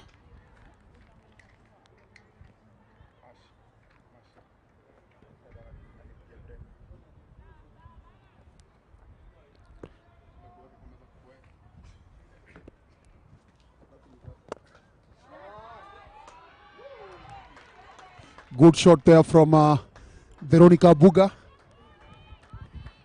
They are really enjoying this partnership. Everybody, be it Kenyan dugout, Tanzania dugout. I can see the Ugandan dugout. They're keenly watching proceedings here with the hope that well bowled. Quick reaction from the wicketkeeper. Any mistake from Vanessa, she'll be walking back to the pavilion. They'll just have to bat through here. Get us at least to 100 runs if possible. Good shot from Vanessa Dhiambo. Good piece of fielding here from Agnes Kwele.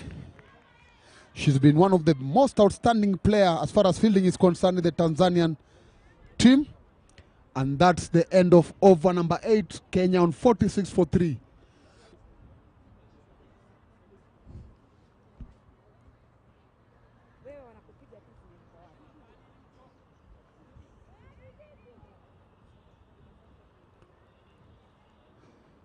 Kenya needed 6 runs at run rate of 7.17 with 72 balls to play. It has shifted now. Required runs are more than the balls left.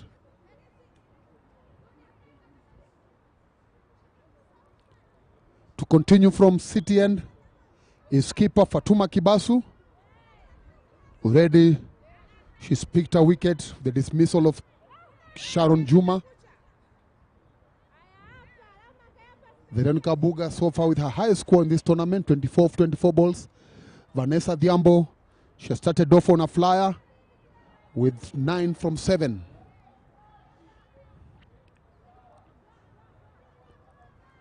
Uganda team is keenly following the proceedings here to see who will be their opponent. Another good shot there from Vanessa Diambo for a single. They are rotating strike. As much as the run rate is high, they're trying to rotate the strike. Dot ball. Good bowling from Tanzanian skipper. Good backup from experienced Monica.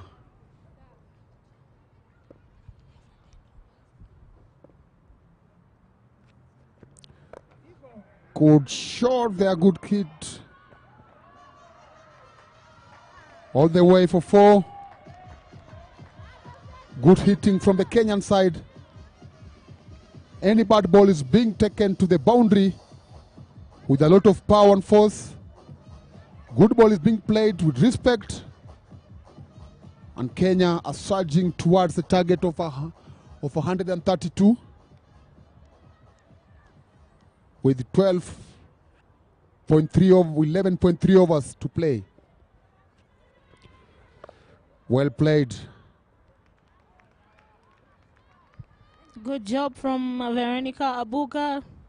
She has really taken responsibility. Where the runs are needed, she would swing and get boundaries to ensure that her team stands a chance to reach the Tanzanian total. Another good shot there from Veronica. Chance therefore, it will need a dive, and Vanessa Odhiambo is safely home. There was a bit of a risk there, but it needed fast legs. Last ball of over number 9.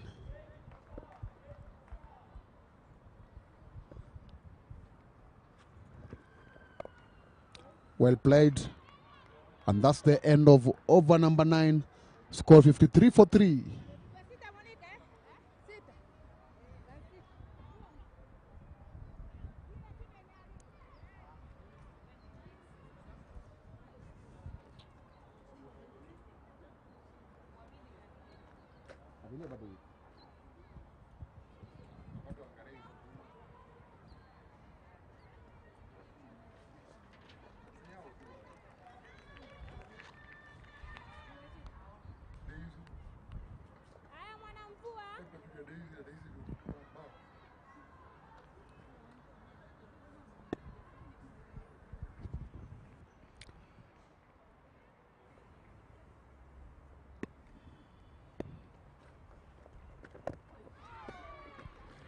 Good bowling there from the left arm spinner. She's changed her action now. She's bowling across the umpire.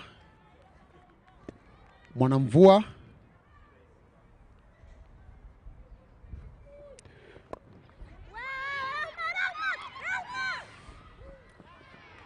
That was a risky one. As much as they are looking for single, they should make sure that at least their running way is safe. And if they want to run, let them try and look for gaps. But that kind of a run, ball was straight into the opponent's hand, and they took off. Another good shot. One bounce.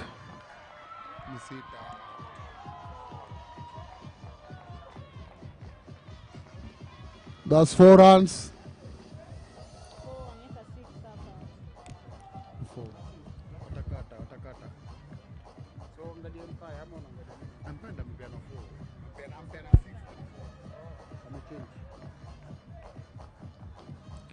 That's a boundary, 4 runs. Could this be the over that Kenya are targeting to get back, to get seriously back into the contention, Sarah? I think with each over, they will look to at least get a boundary. Whoa. Just a small follow through from the bowler, and Abuga will be walking out to the pavilion. That's a premeditated shot. She just played She decided that this goal I'm going to block. And that's what happened, and she survived there. She survived that ball. She said, like, I'm going to block this, and it was a bad ball that could have been thrown out of Gymkhana. Mwanamvua with her 5th ball. So far, 5 runs from the over. The dead ball.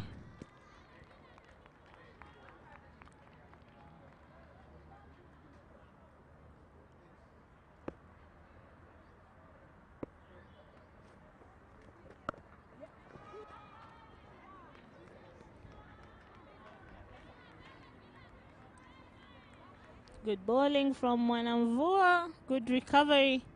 After that huge 4 that was hit by Veronica Abuga. And after 10 overs, score 58 for 3.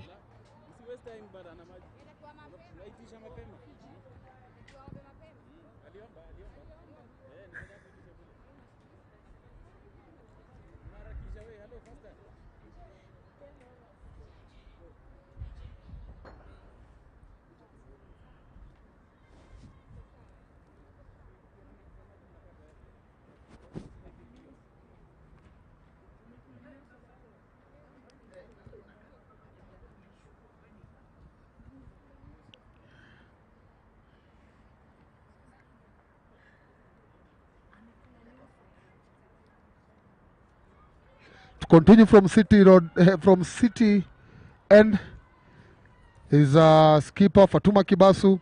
And at this juncture, I welcome back my partner, Charity Chichawambui. She had a very long break. In that break, she was also part of the technical bench, part of the cheering team.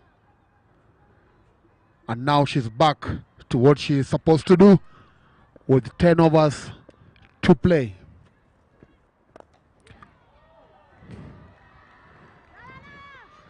Fine four there coming from Veronica Abuga. She's showing them that I'm here for business. We have to get closer and closer to victory.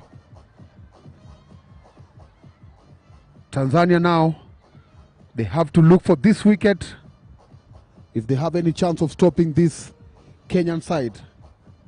Currently the scoring rate is 6.1. Required is 7.4. 7.14, sorry. Teacher. Such a fast-paced game. Too much pressure even from the stands here and in the commentary box. For Veronica, I think she's this kind of a player who decides how to play a ball before it has been bowled. I could tell for me is that balls that are there to be hit, she's blocking. And even the previous, they just bowled ball. She tried to swing. Again, there she is. Good batting from Veronica Abuga. A different batter from the one who batted yesterday against Uganda, Charity. Yeah, and I think she's exactly doing what she's expected to do, especially in this game where we're seeing it's a very fast-paced game, a game with too much pressure. Kenya has to win this game. They're the host, they're in their home ground, home fans, everything home. So they just have to win this game and they do not have any other option. A while ago, I saw the Kenyan coach taking a stride, and that could tell how much pressure was building on the Kenyan bench, especially after Sharon's wicket came down.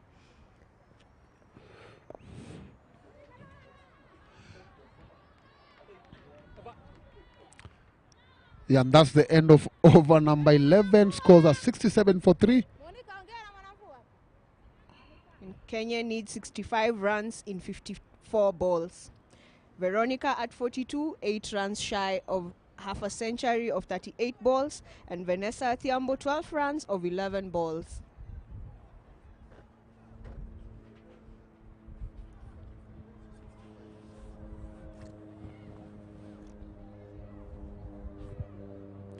previous over. The last 2 overs have been for Veronica. Now it's Vanessa's time. I hope she's going to continue the same momentum and get Kenya closer and closer to victory. And she should not be carried away with what she has seen from her teammate. The two will just need to settle here. In the meantime, Tanzania is trying to adjust the field. Coach Dan, I also think Vanessa facing now, she owes you a lot. Coming from the same neighborhood, she needs to do you proud. She's my person and there. And that's a 4. That's a 4. Well hit by Adhiambo Vanessa. But because of the power from that shot, the ball passed through Kwele's legs and the ball crossed the boundary line for another moral boosting 4.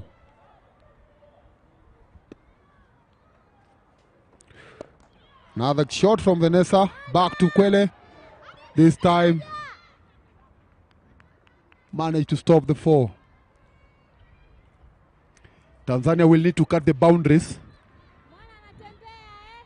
Kenya rotating the strike so well. At least 5 in each and every over.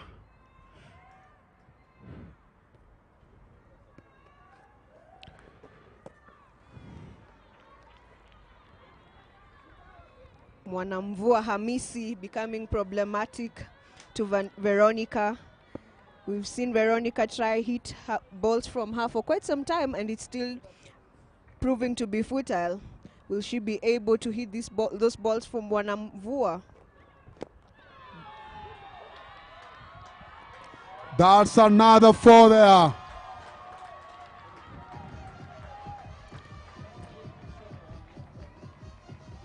That's another 4 from Veronica Muga. She's really having fun here. Tanzania need a wicket. Tanzania will need a wicket here.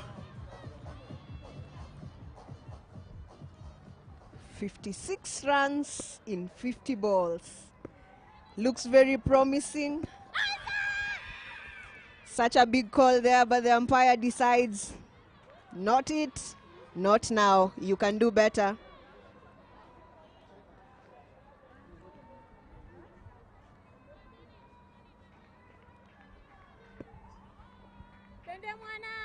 Mwanamvua Hamisi bowling from the Professor Wangari Maathai, and Mwanamvua means rainy girl. Rain's daughter. And that's the end of over number 12. Kenya on 76 for 3, needing 56 from 49 balls. There is a game here with 8 overs to play. All teams have equal chance of qualifying for Wednesday's final against Uganda. What Kenya will need now is hoping that these two will bat to the end, and Tanzania are praying for at least a wicket that's going to put brakes on Kenyan surge that they're currently enjoying at the moment. with this over coming to an end, Veronica Buga is at 47 of 42 balls and Vanessa Thiambo at 17 of 13 balls. There's a change of bowling. And that is Aisha Mohammed. She's so far managed to play 6 matches with no wickets. Coming to try her luck here. It's a wide ball. She starts off with a wide ball.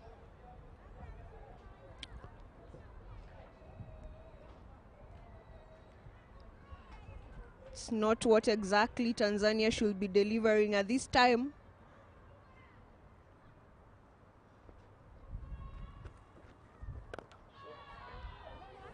Good fielding. That's why I was saved. That's a boundary saved.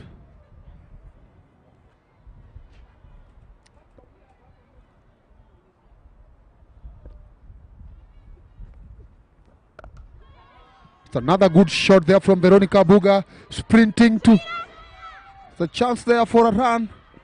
Vanessa Thiambo is safely home for a double. Good running from the Kenyan side. But still, there was some fine fielding in the deep from Sheila Shamte.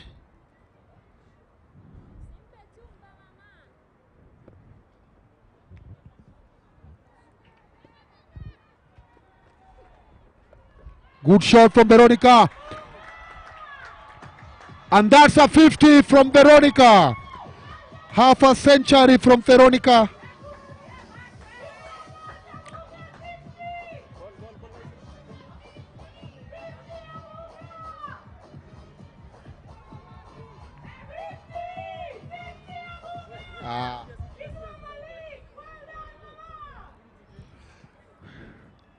That's a 50 runs coming from just 45 balls. I can say quick 50. Quick 50 there from Vanessa. From Veronica, sorry.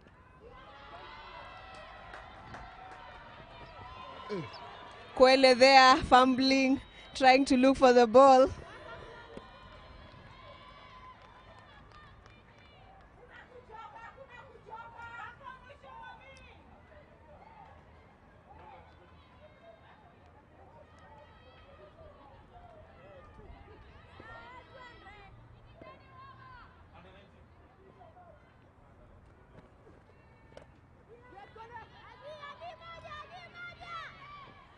Kwele being put to test.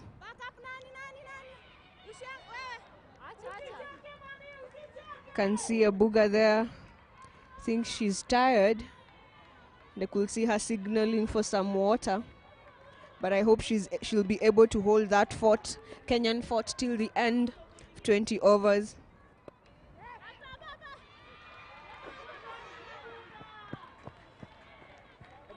And that's the end of over number 13. Kenya are on 88 for 3, requiring 44 runs in 42 balls. The end of this over, we get to see Veronica at 56 runs of 47 balls and Vanessa 18 of 14 balls.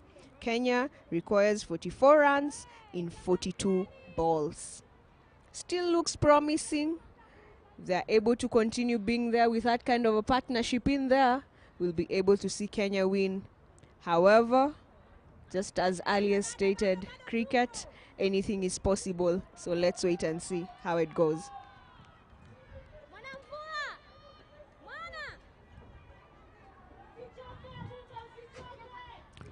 to continue from Forest Road end is Mwanamvua. So far, Mwanamvua has bowled 3 overs, being hit for 19 and no wicket whatsoever. This is a big one now for her. Her last over. She needs to do something. And there's a chance there. And that's the end of Vanessa Adhiambo. She's been stamped on 18 from 14 balls to bring to an end of what was a fantastic 4th wicket partnership that has gotten Kenya closer to victory.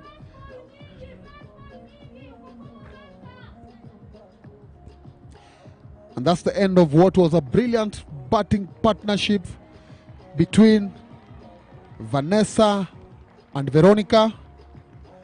And Shamte, with her last over, first delivery of her last over, she managed to beat Vanessa with a turn, and the wicket keeper was firmly behind and tapped the wicket, clipped the bails, and Kenya have lost their 4th wicket. Incoming batter is Esther Wangare.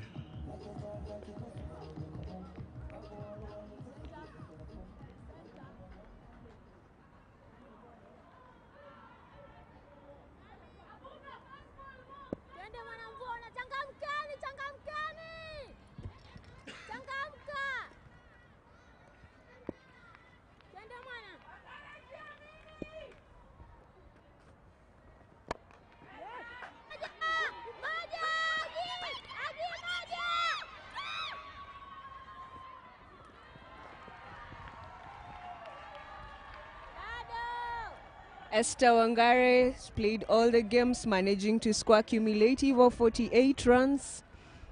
And she continues with the same spell. This very much needed win for Team Kenya and a determinant game to get to see whether they'll secure a slot into the finals.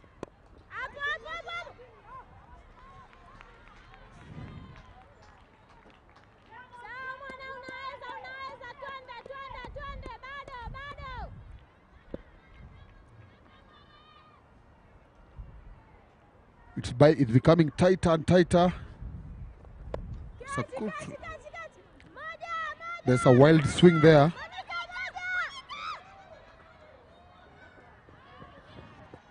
That was a wild swing, but lucky it landed in no man's area, and Kenya managed to pull up to squeeze 2 runs.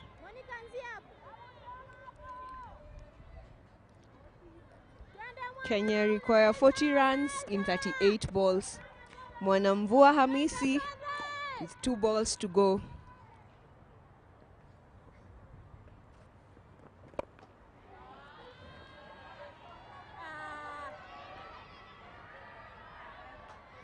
Good fielding there from Sheila Shamte. She's been outstanding.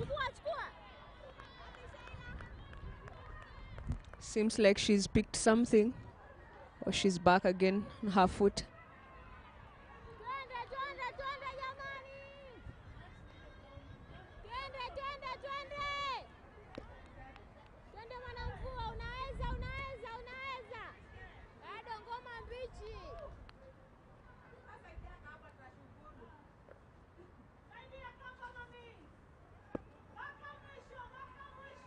Coach Dan, I think we're seeing a situation where Kenya are the ones who put themselves under this pressure. Yeah, because Vanessa was, Veronica was batting so well. We didn't need that kind of, we didn't need Vanessa to attack, because what Kenya needed was the two just to stay, because they were getting runs, the scoreboard was ticking. So with the dismissal of Vanessa Dhiambo, it just shows that there's somebody new, and before she gets into the groove, before she gets into the momentum, a number of balls will have been bowled. So yes, so you are right, Kenya, the ones who have put themselves in this pressure, but again, they still have a lot of balls to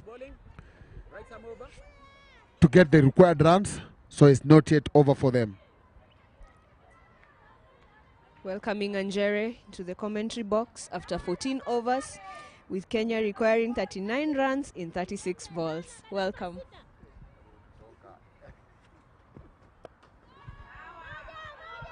Thank you, Charity.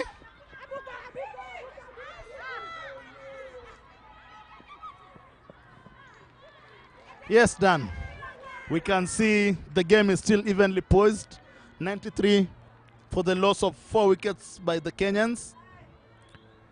And we still have a settled batter here. Veronica playing on 56. How do you see? I still too close to call.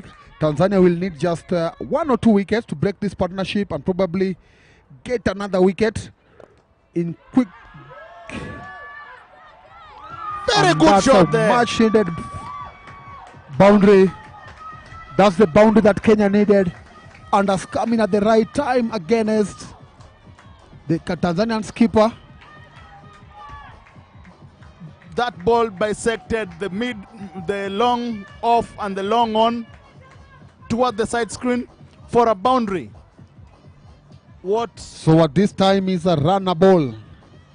34 of 34 needed of 34 balls. Very well batted there by Esther Wangare. Sorry, 33 needed of 34 balls. You can see Fatuma Kibasu going at almost 10 and over. Good shot again there.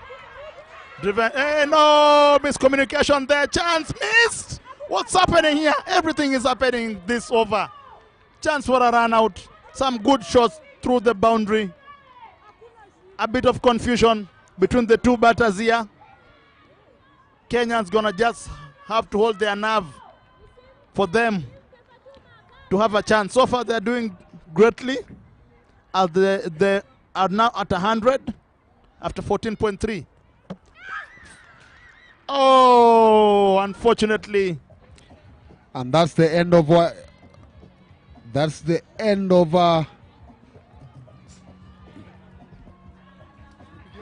That was an inside edge towards the stump.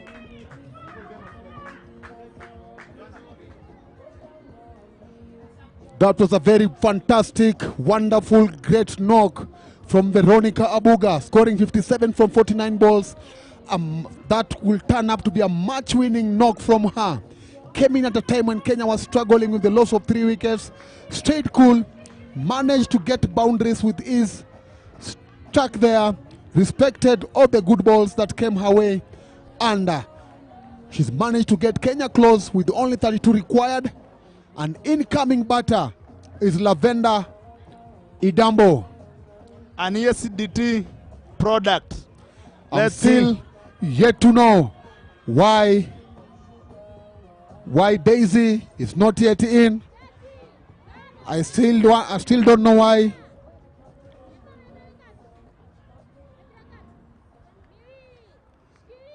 Let's see.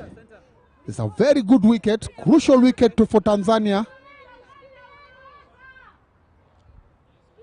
This game is turning out to be a cracker. Good show. Lavender fastball swings it away, but didn't connect as she wanted. Confusion still. Whoa, a direct hit could have done. Wow. I think something that will be needed here is maybe Esther Wangari to reflect on her running between the wicket, because since she came, there have been 4 chances of run-outs, so she needs to reflect on her running between the wicket. It's not the best at this time. A swing and a miss by Lavender there, Dambo. And that's the end of over number 15. Sorry.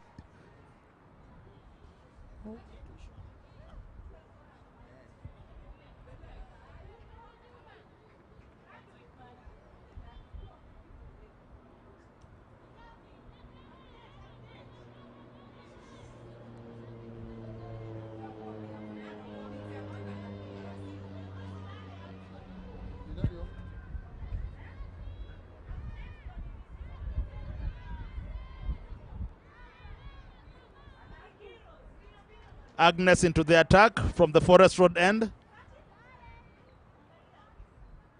So far, Kenyans are at 102 for the loss of 5 wickets.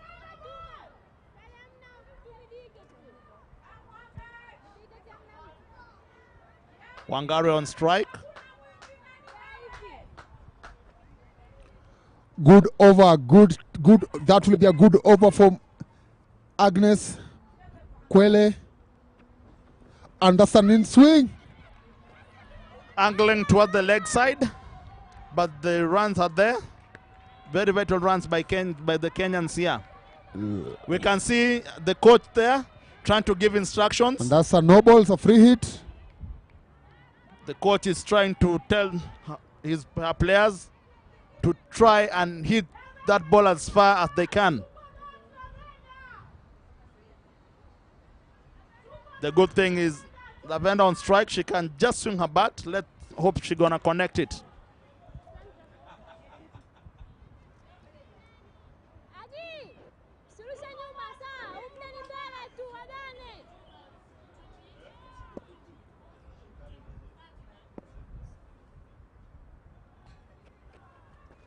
A swing, and unfortunately she didn't connect. Good piece of fielding from the wicket keeper. What do you think? Shufa. That was Sawan. Wonderful keeping on top.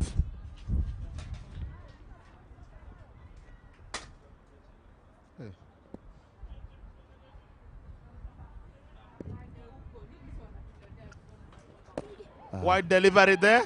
Chance for another run there. And Kenyans make it. Good running between the wickets here. Those are 2 vital runs, and the ball will be repeated. Wow.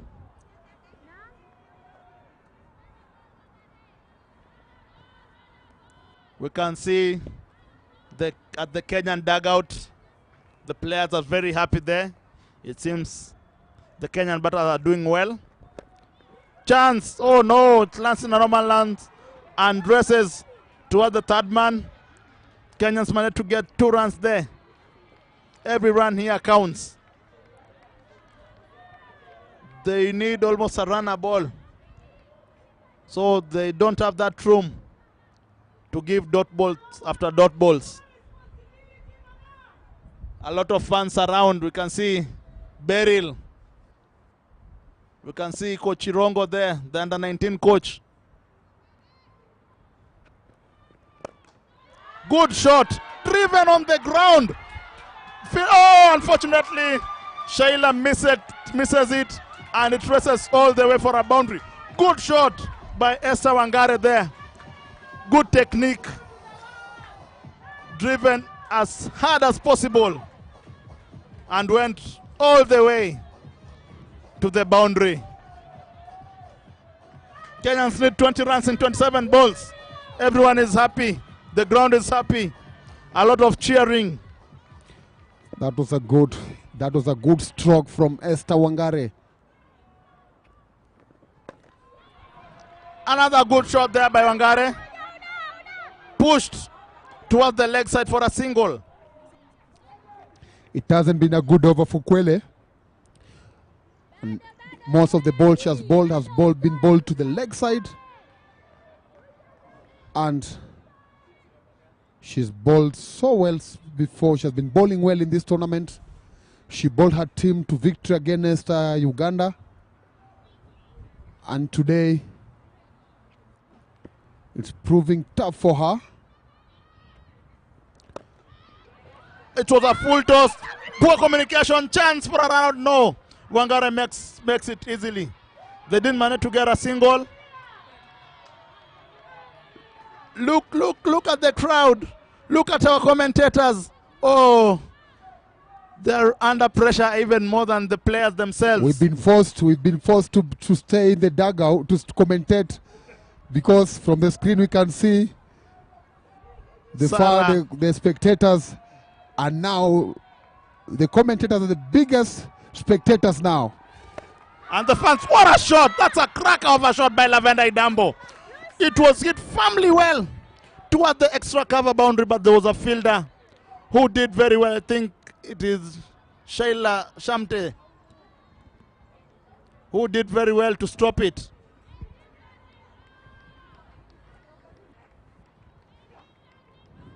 For us to play 18 runs to win.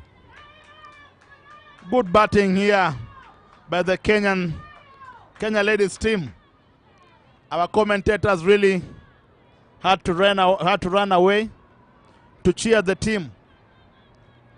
We are short of commentators, so we can, if you have a CV, kindly send it to Cricket Kenya so that we can add more commentators, because when Kenya reach the finals, I don't think we're going to have any lady commentating. Yeah. As it is at the moment, there's a vacancy for women commentators, because if Kenya manages to get into the final, we might end up missing ladies commentators. So wherever you are, you can drop your CVs at Nairobi Gymkhana from tomorrow. You can drop your CVs at Nairobi Gymkhana from tomorrow, because as it is now, we can't manage with this kind of commentators. In the commentary box, we've got Peter Ngondo back to wrap it up. Yeah, it's turning up to be a very good tourney. It's going down to the wire. Down to the wire. Kenya depending on Esther Wangare and Lavender to take us through. It's gonna be a great finish. And for your info, this is the first time that Swamta is bowling. Swamta is bowling. Good shot again. What a shot. First class in any cricket. First class shot even if in test cricket. Straight down the line. Boundary. Good shot from Esther Wangare. It never gets better than that. The body language of the Tanzanian side shows that it's over. The body language says it all. What a good way.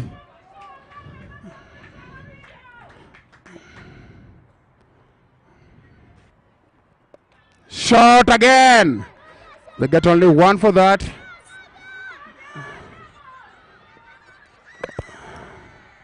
Oh, wrong way.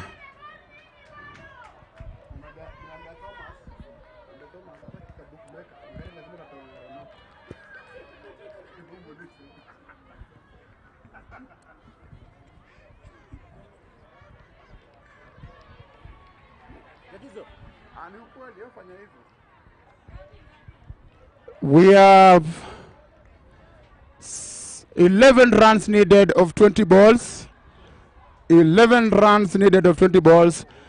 Daisy Wairimu, the easiest of jobs.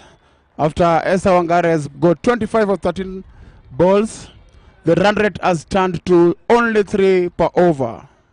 I said it before that since Esther Wangare got in the middle, the running was a bit poor between the wicket was a bit poor on Kenyan side, and it's just unfortunate that it has resulted to a wicket to when Lavender's good stay on the wicket, Peter. Yeah, he has to change that because it's like Inzamam will hack, always get somebody run out.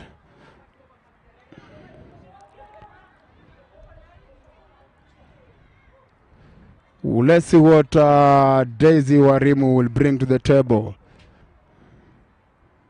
These two used to play together for Nakuru Flamingos.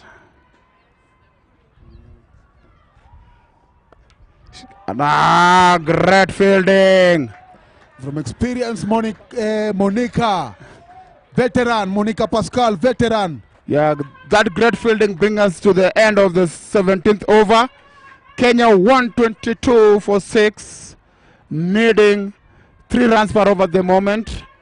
3 overs to go, 11 runs. Back into the bowling to continue from Forest Road end is Kwele, Agnes Kwele. She didn't have her previous over wasn't as good as she expected. And now she's coming up against Daisy. For the first time, Daisy is going to face a player who is wounded after going for over 10 runs in her previous over. Yeah, from experience, this is the over that Kenya should get the runs. Never leave it to the last over. There's always a lot of pressure in the last over. Get the runs in the third last over. Get it over in the second last over. Don't leave it too late. They get a single for that. I think that would be a leg by. All Daisy has to do is give Wangare a strike. No dot ball, no dot ball.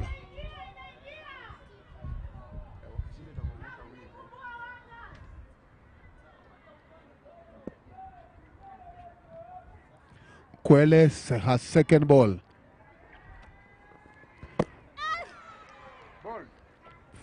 That's the end of Wangare.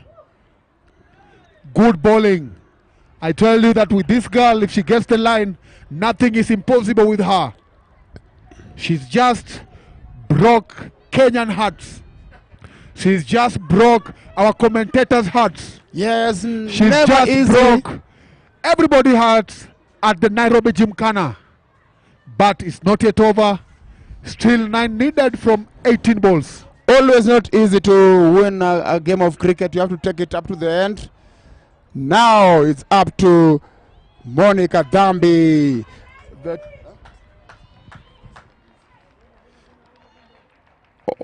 Marcia Ono, sorry, Marcia Ono and Daisy Wairimu.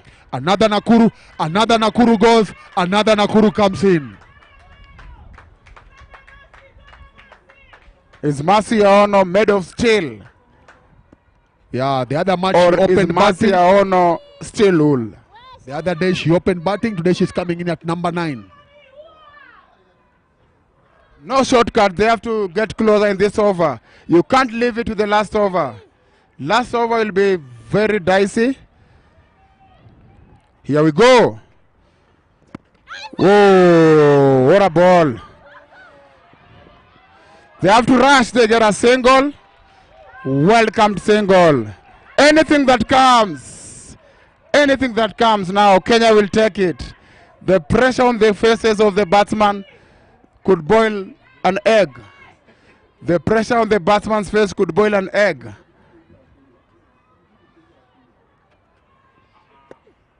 Oh, they gave them a wide.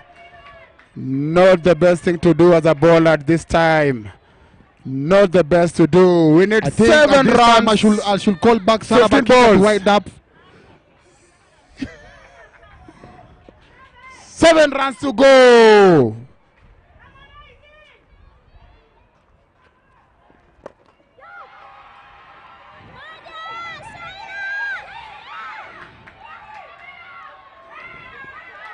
Yeah, they get 2. They get 2 for that from Daisy.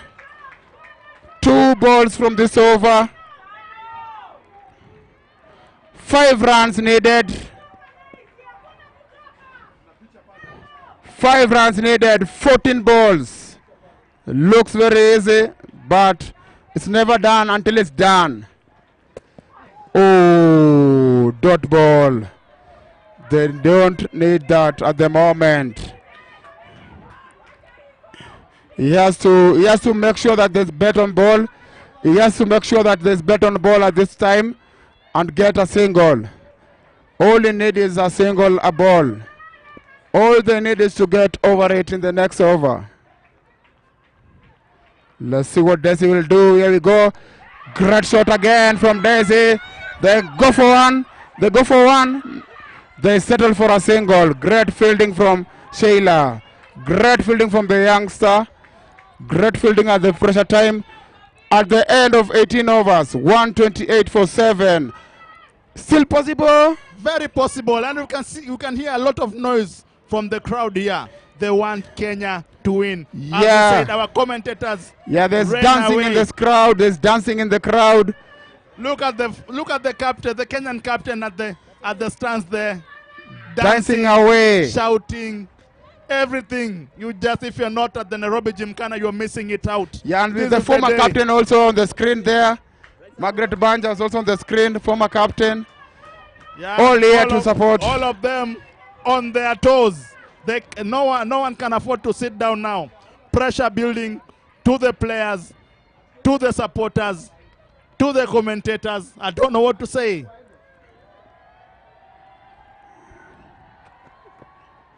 Yes. Good shot there again. 2. They get 2 for that. Easy 2. 2 to go. 2 to go. Kenyans are digging it out very good and nice and easy. No pressure for them. They need 2 runs to win in almost 11 balls. Good delivery. Yeah, they get but it. Marcia Ono They get it. push it away for a single. From this point, Kenya cannot lose. We can hear a lot of shouts everywhere. The Kenyan ladies team are ready to just run into the field as soon as the runs. This the will last be a runs will very be big hit. win. Very big win. Nobody believed it. Even the commentator didn't believe Ball! it. Nobody called it. Oh, Marciano is Is it gone. a stamp out or is it a Gone ball? when I don't know. it was stamped out. Very good delivery there by Paris. Yeah, it's gone when the scores are. Oh, we have Malvin walking in. Don't forget Kenyans need only a run. A run. They are tied. Is it going to be a super over? I don't think so. Is it going to be a super over? No, they have You wickets never in know. hand. You They have never wickets in know. hand. 2 wickets in hand. You never Maybe know. Paris can bowl a white ball. With and cricket, Kenyan, it's never over until it's over. Look at the Kenyan dugout. Whoever is watching. They are ready. Ugandans are also walking away. They are waiting to see who's playing in the finals. But they are going ready. to prepare for the Kenya national team tomorrow. No, Yeah. on Wednesday. Yes, Kenya still need 1 run to win. 1 run to win. Never call it until it's over. It's cricket. 2 wickets. 2 for wickets is super over. anything can happen.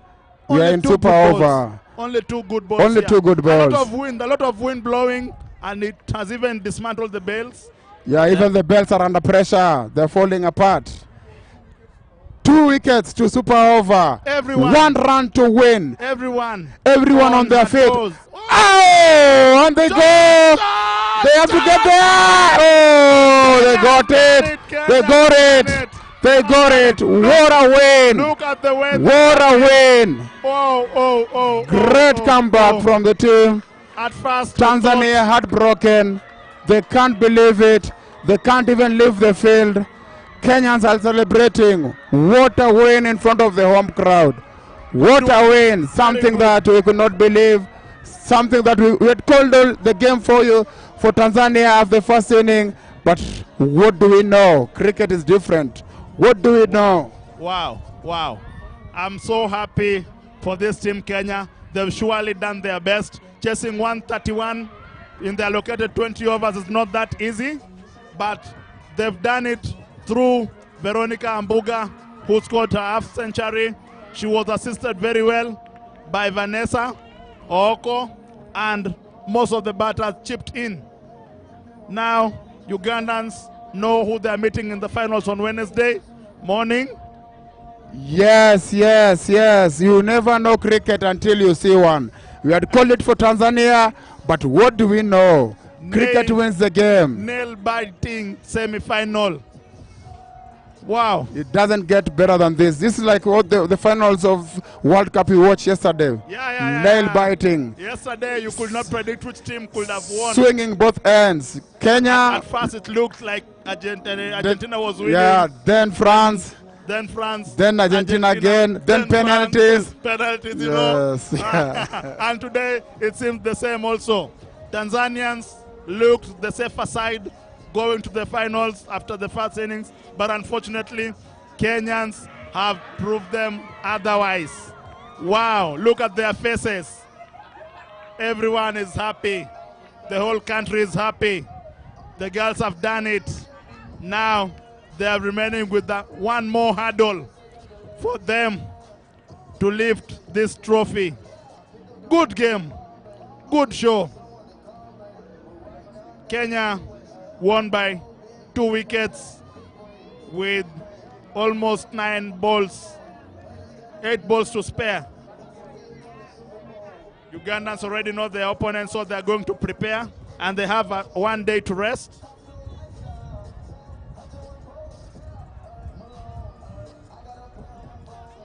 Thank you, everyone. Let's meet again on Wednesday morning. Adios.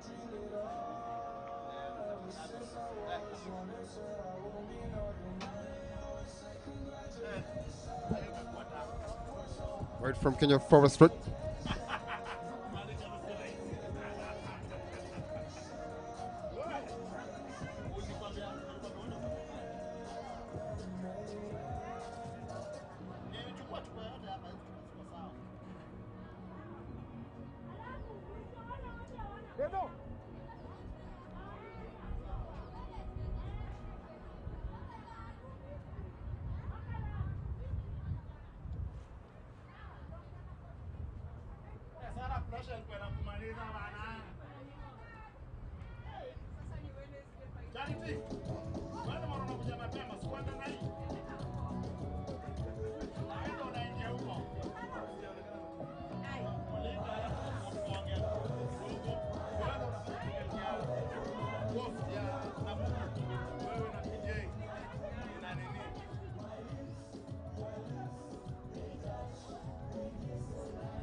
Mose, ni ngani?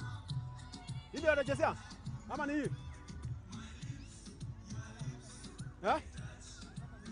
Ate? Hebu ongea na Lolo tujue. Nataka hiyo finals tuite. Mose. Mose. Hiyo finals lazima tuikanye kanyango vizuri. Kwa sababu na Uganda walikuwa wanataka nini sinde Tanzania. Coach. Alolo. Dakika moja. Moja tu.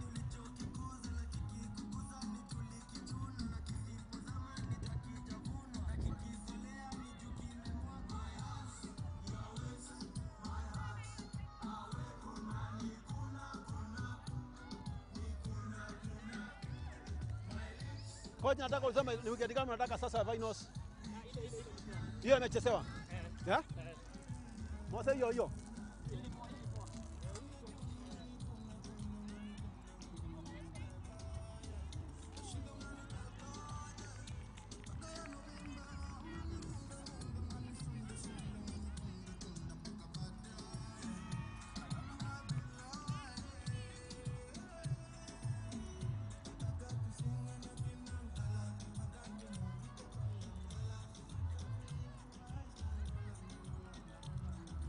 Balance. Hello. Nani? Mose. Wale ile kava ingine huko. Iko best. Poa sana. Unani get? You getting my feed? Huh?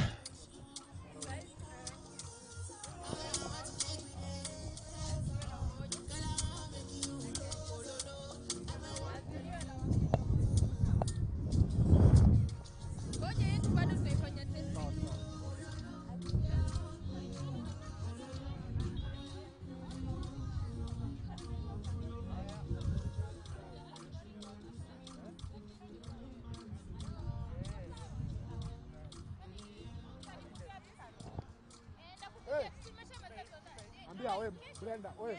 Ndio Brenda patie udeni hiyo bashi.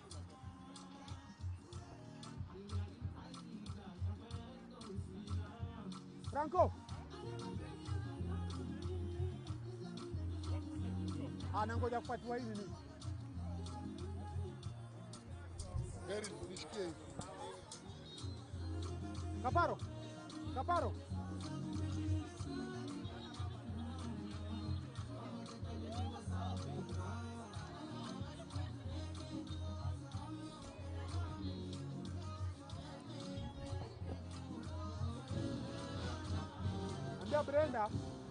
Ambia Brenda kupatia hiyo bahasha.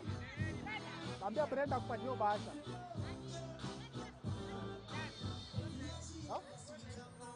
Sio ndakwa. Ana cricket na demu wengi ndio ndio. Wale mademu ni wa cricket wanarudi. Muumiza mademu wengi sana tangu nitoke cricket. Ataumisha. Muumiza wengi sana.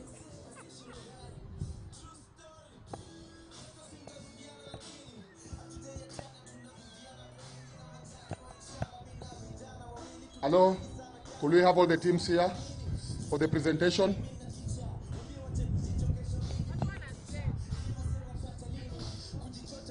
Coach Alolo, thank you. Don't overstretch them too much. They still have a day tomorrow.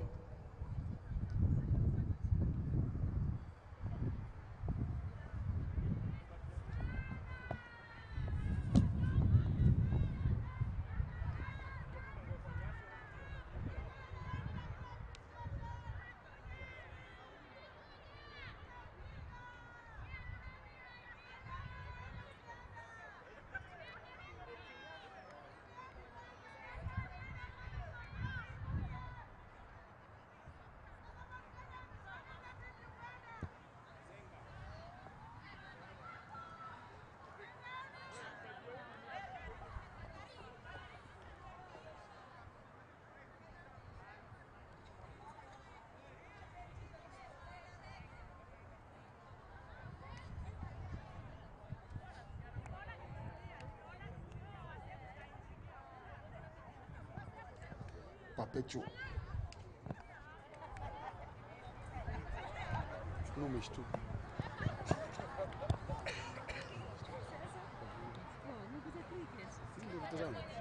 Kweli nimekuja mkutano hapa na huyu mwenye sponsor hii cricket alinipigia, anaitwa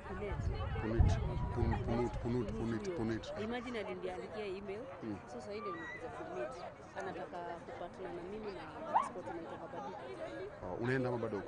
Ninaenda, lakini kuna dem fulani wa Ocha alipiganga 13 ako Shagwata na kuna story alipiga 13 ako from 40 class, ni class 8, class 6, lakini aniuliza Kilonzo ule coach Bahrain chenda kocha ni manager tokongea nasipigia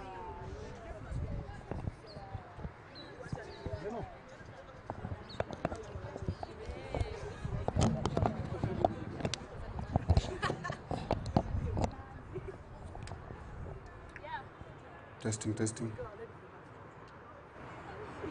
Deno.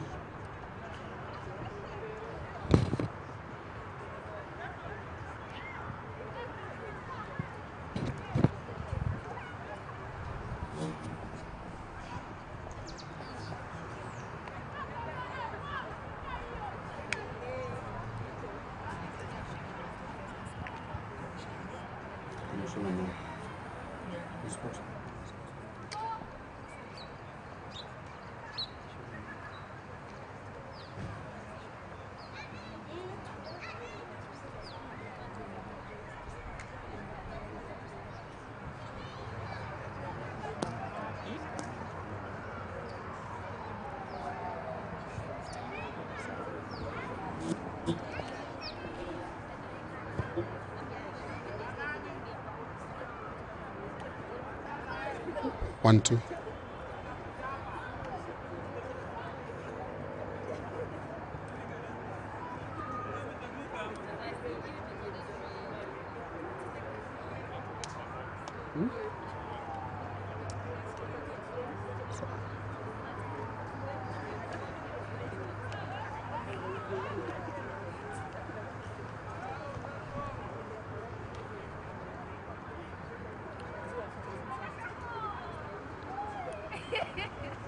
Good evening and welcome to the presentation of the last preliminary matches of the Dafabet Cricket Kenya Women T20 Series, and the match has lived to expectation. This was the match of the tournament, and we're just hoping that the final between host Kenya will be slightly better than this one, but this is a match that everybody was out of her seat just to support the two teams. And congratulations to all the teams for the good performance that they displayed today. Briefly, before I continue, I'll just have to acknowledge the presence of Mr. Indakwa and Mr. Luanga from the Ministry of Sports.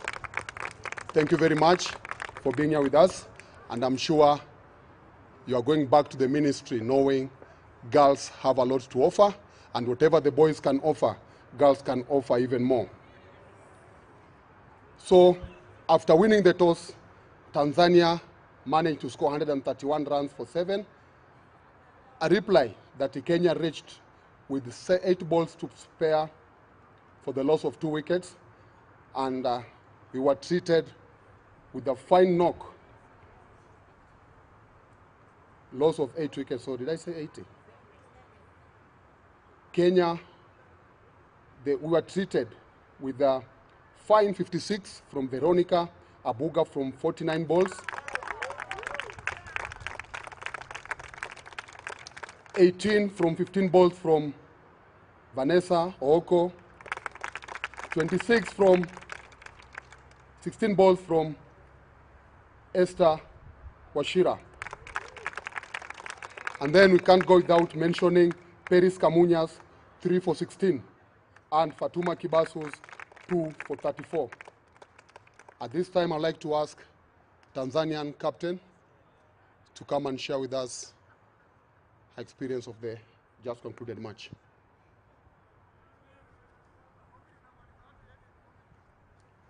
Captain, mechi imekuwaje? Mechi imekuwa nzuri, Kenya wamecheza vizuri, wamejitahidi. Tunajua mabora wangu hakubol kwenye kiwango chao, Kenya ametumia advantage na wapongeza well play. Na ukiingia pale ulikuwa na matumaini ya kwamba utaweza cheza vile ulicheza dhidi ya Tanzania, ya Uganda, mechi ile ya pili na Uganda.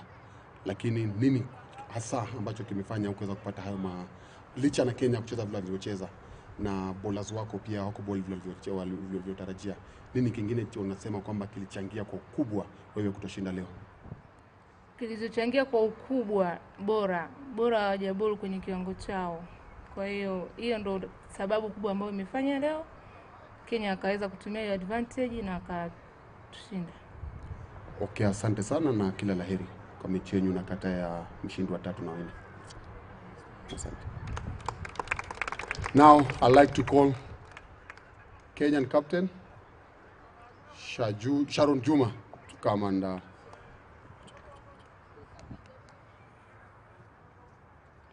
Sharon, first win as a captain of the national team. What is your feeling? We are so proud of ourselves. I'm so proud of my team because we are so positive from the word go. Okay. Once again, you changed your batting lineup. We expected that having Mercy Aono back in the team, expected she's going to come at least 1, 2 or 3, but you dropped her further. Is it a plan, or it's some each and every ball, each and every wicket made you change your plan? Like I said yesterday, sorry, we had to learn from what we did yesterday. The reason why we lost was we were giving so many dot balls. So today we came in positive and we said kaende. Okay. Kaende is go. Another thing is that you are bowling. You kept on trying different bowlers, and for us, especially people that were watching from the terraces, it was a shock to have Mercy Aono bowling at that crucial time. What made you do kind of a decision, and yet you had somebody like Daisy who bowled yesterday, who could have bowled at that particular time? To be honest, our first innings was a bit shaky, and I think pressure got the better of us, so we made some few bad decisions, but we said we were going to cover it in our batting, and we did so. Veronica Abuga's inning? Pardon? Veronica Abuga's inning. What will you have to say about it? Brilliant. And are we likely to see a similar inning from you in the final? Yes, and from everyone, because they're a capable team. Thank you and good luck. Now, to the man of the match, and without any doubt, this award that's going to be presented by match umpire, tournament umpire, match referee, Dennis Angara, for her half century, Veronica Abuga.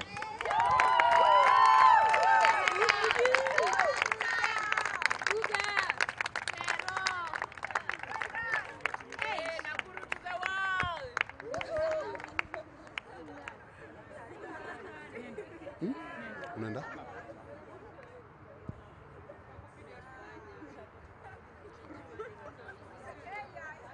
Ndakwenda.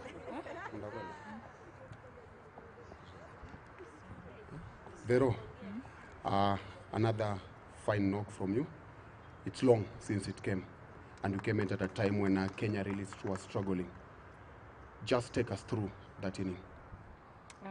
First of all, I knew how my team needed that win, and I did what I was supposed to do. Which was? Batting. And there's a time whereby after every ball, we picked up something with your coach, Peter Ongondo, that after every ball, with each and every ball, after hitting a 4, the next ball was either a forced dot ball or you left the ball. Is it a plan, or those balls were just coming that way? It was not a plan. I was just playing the way the ball was coming through. Okay. Now, we are into the final against Uganda. What should the fans, especially your crew from Nakuru, expect? They're expecting a win. They should expect a win? Yes. They're expecting a win. Coach, thank you very much. I don't know this. Thanks so much. Hoping to see you on Wednesday when Kenya is going to play Uganda in the final.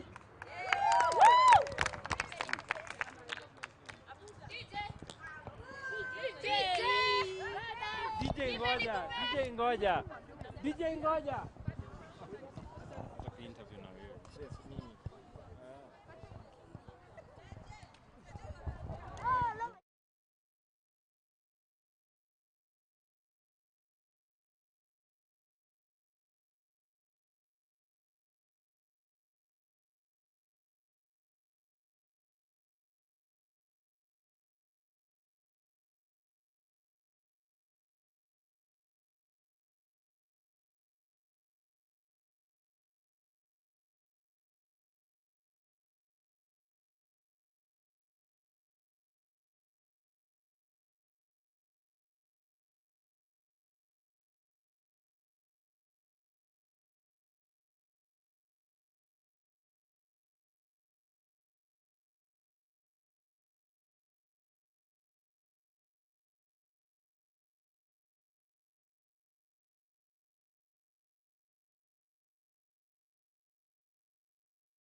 Tanzanians, we can see Kibasu.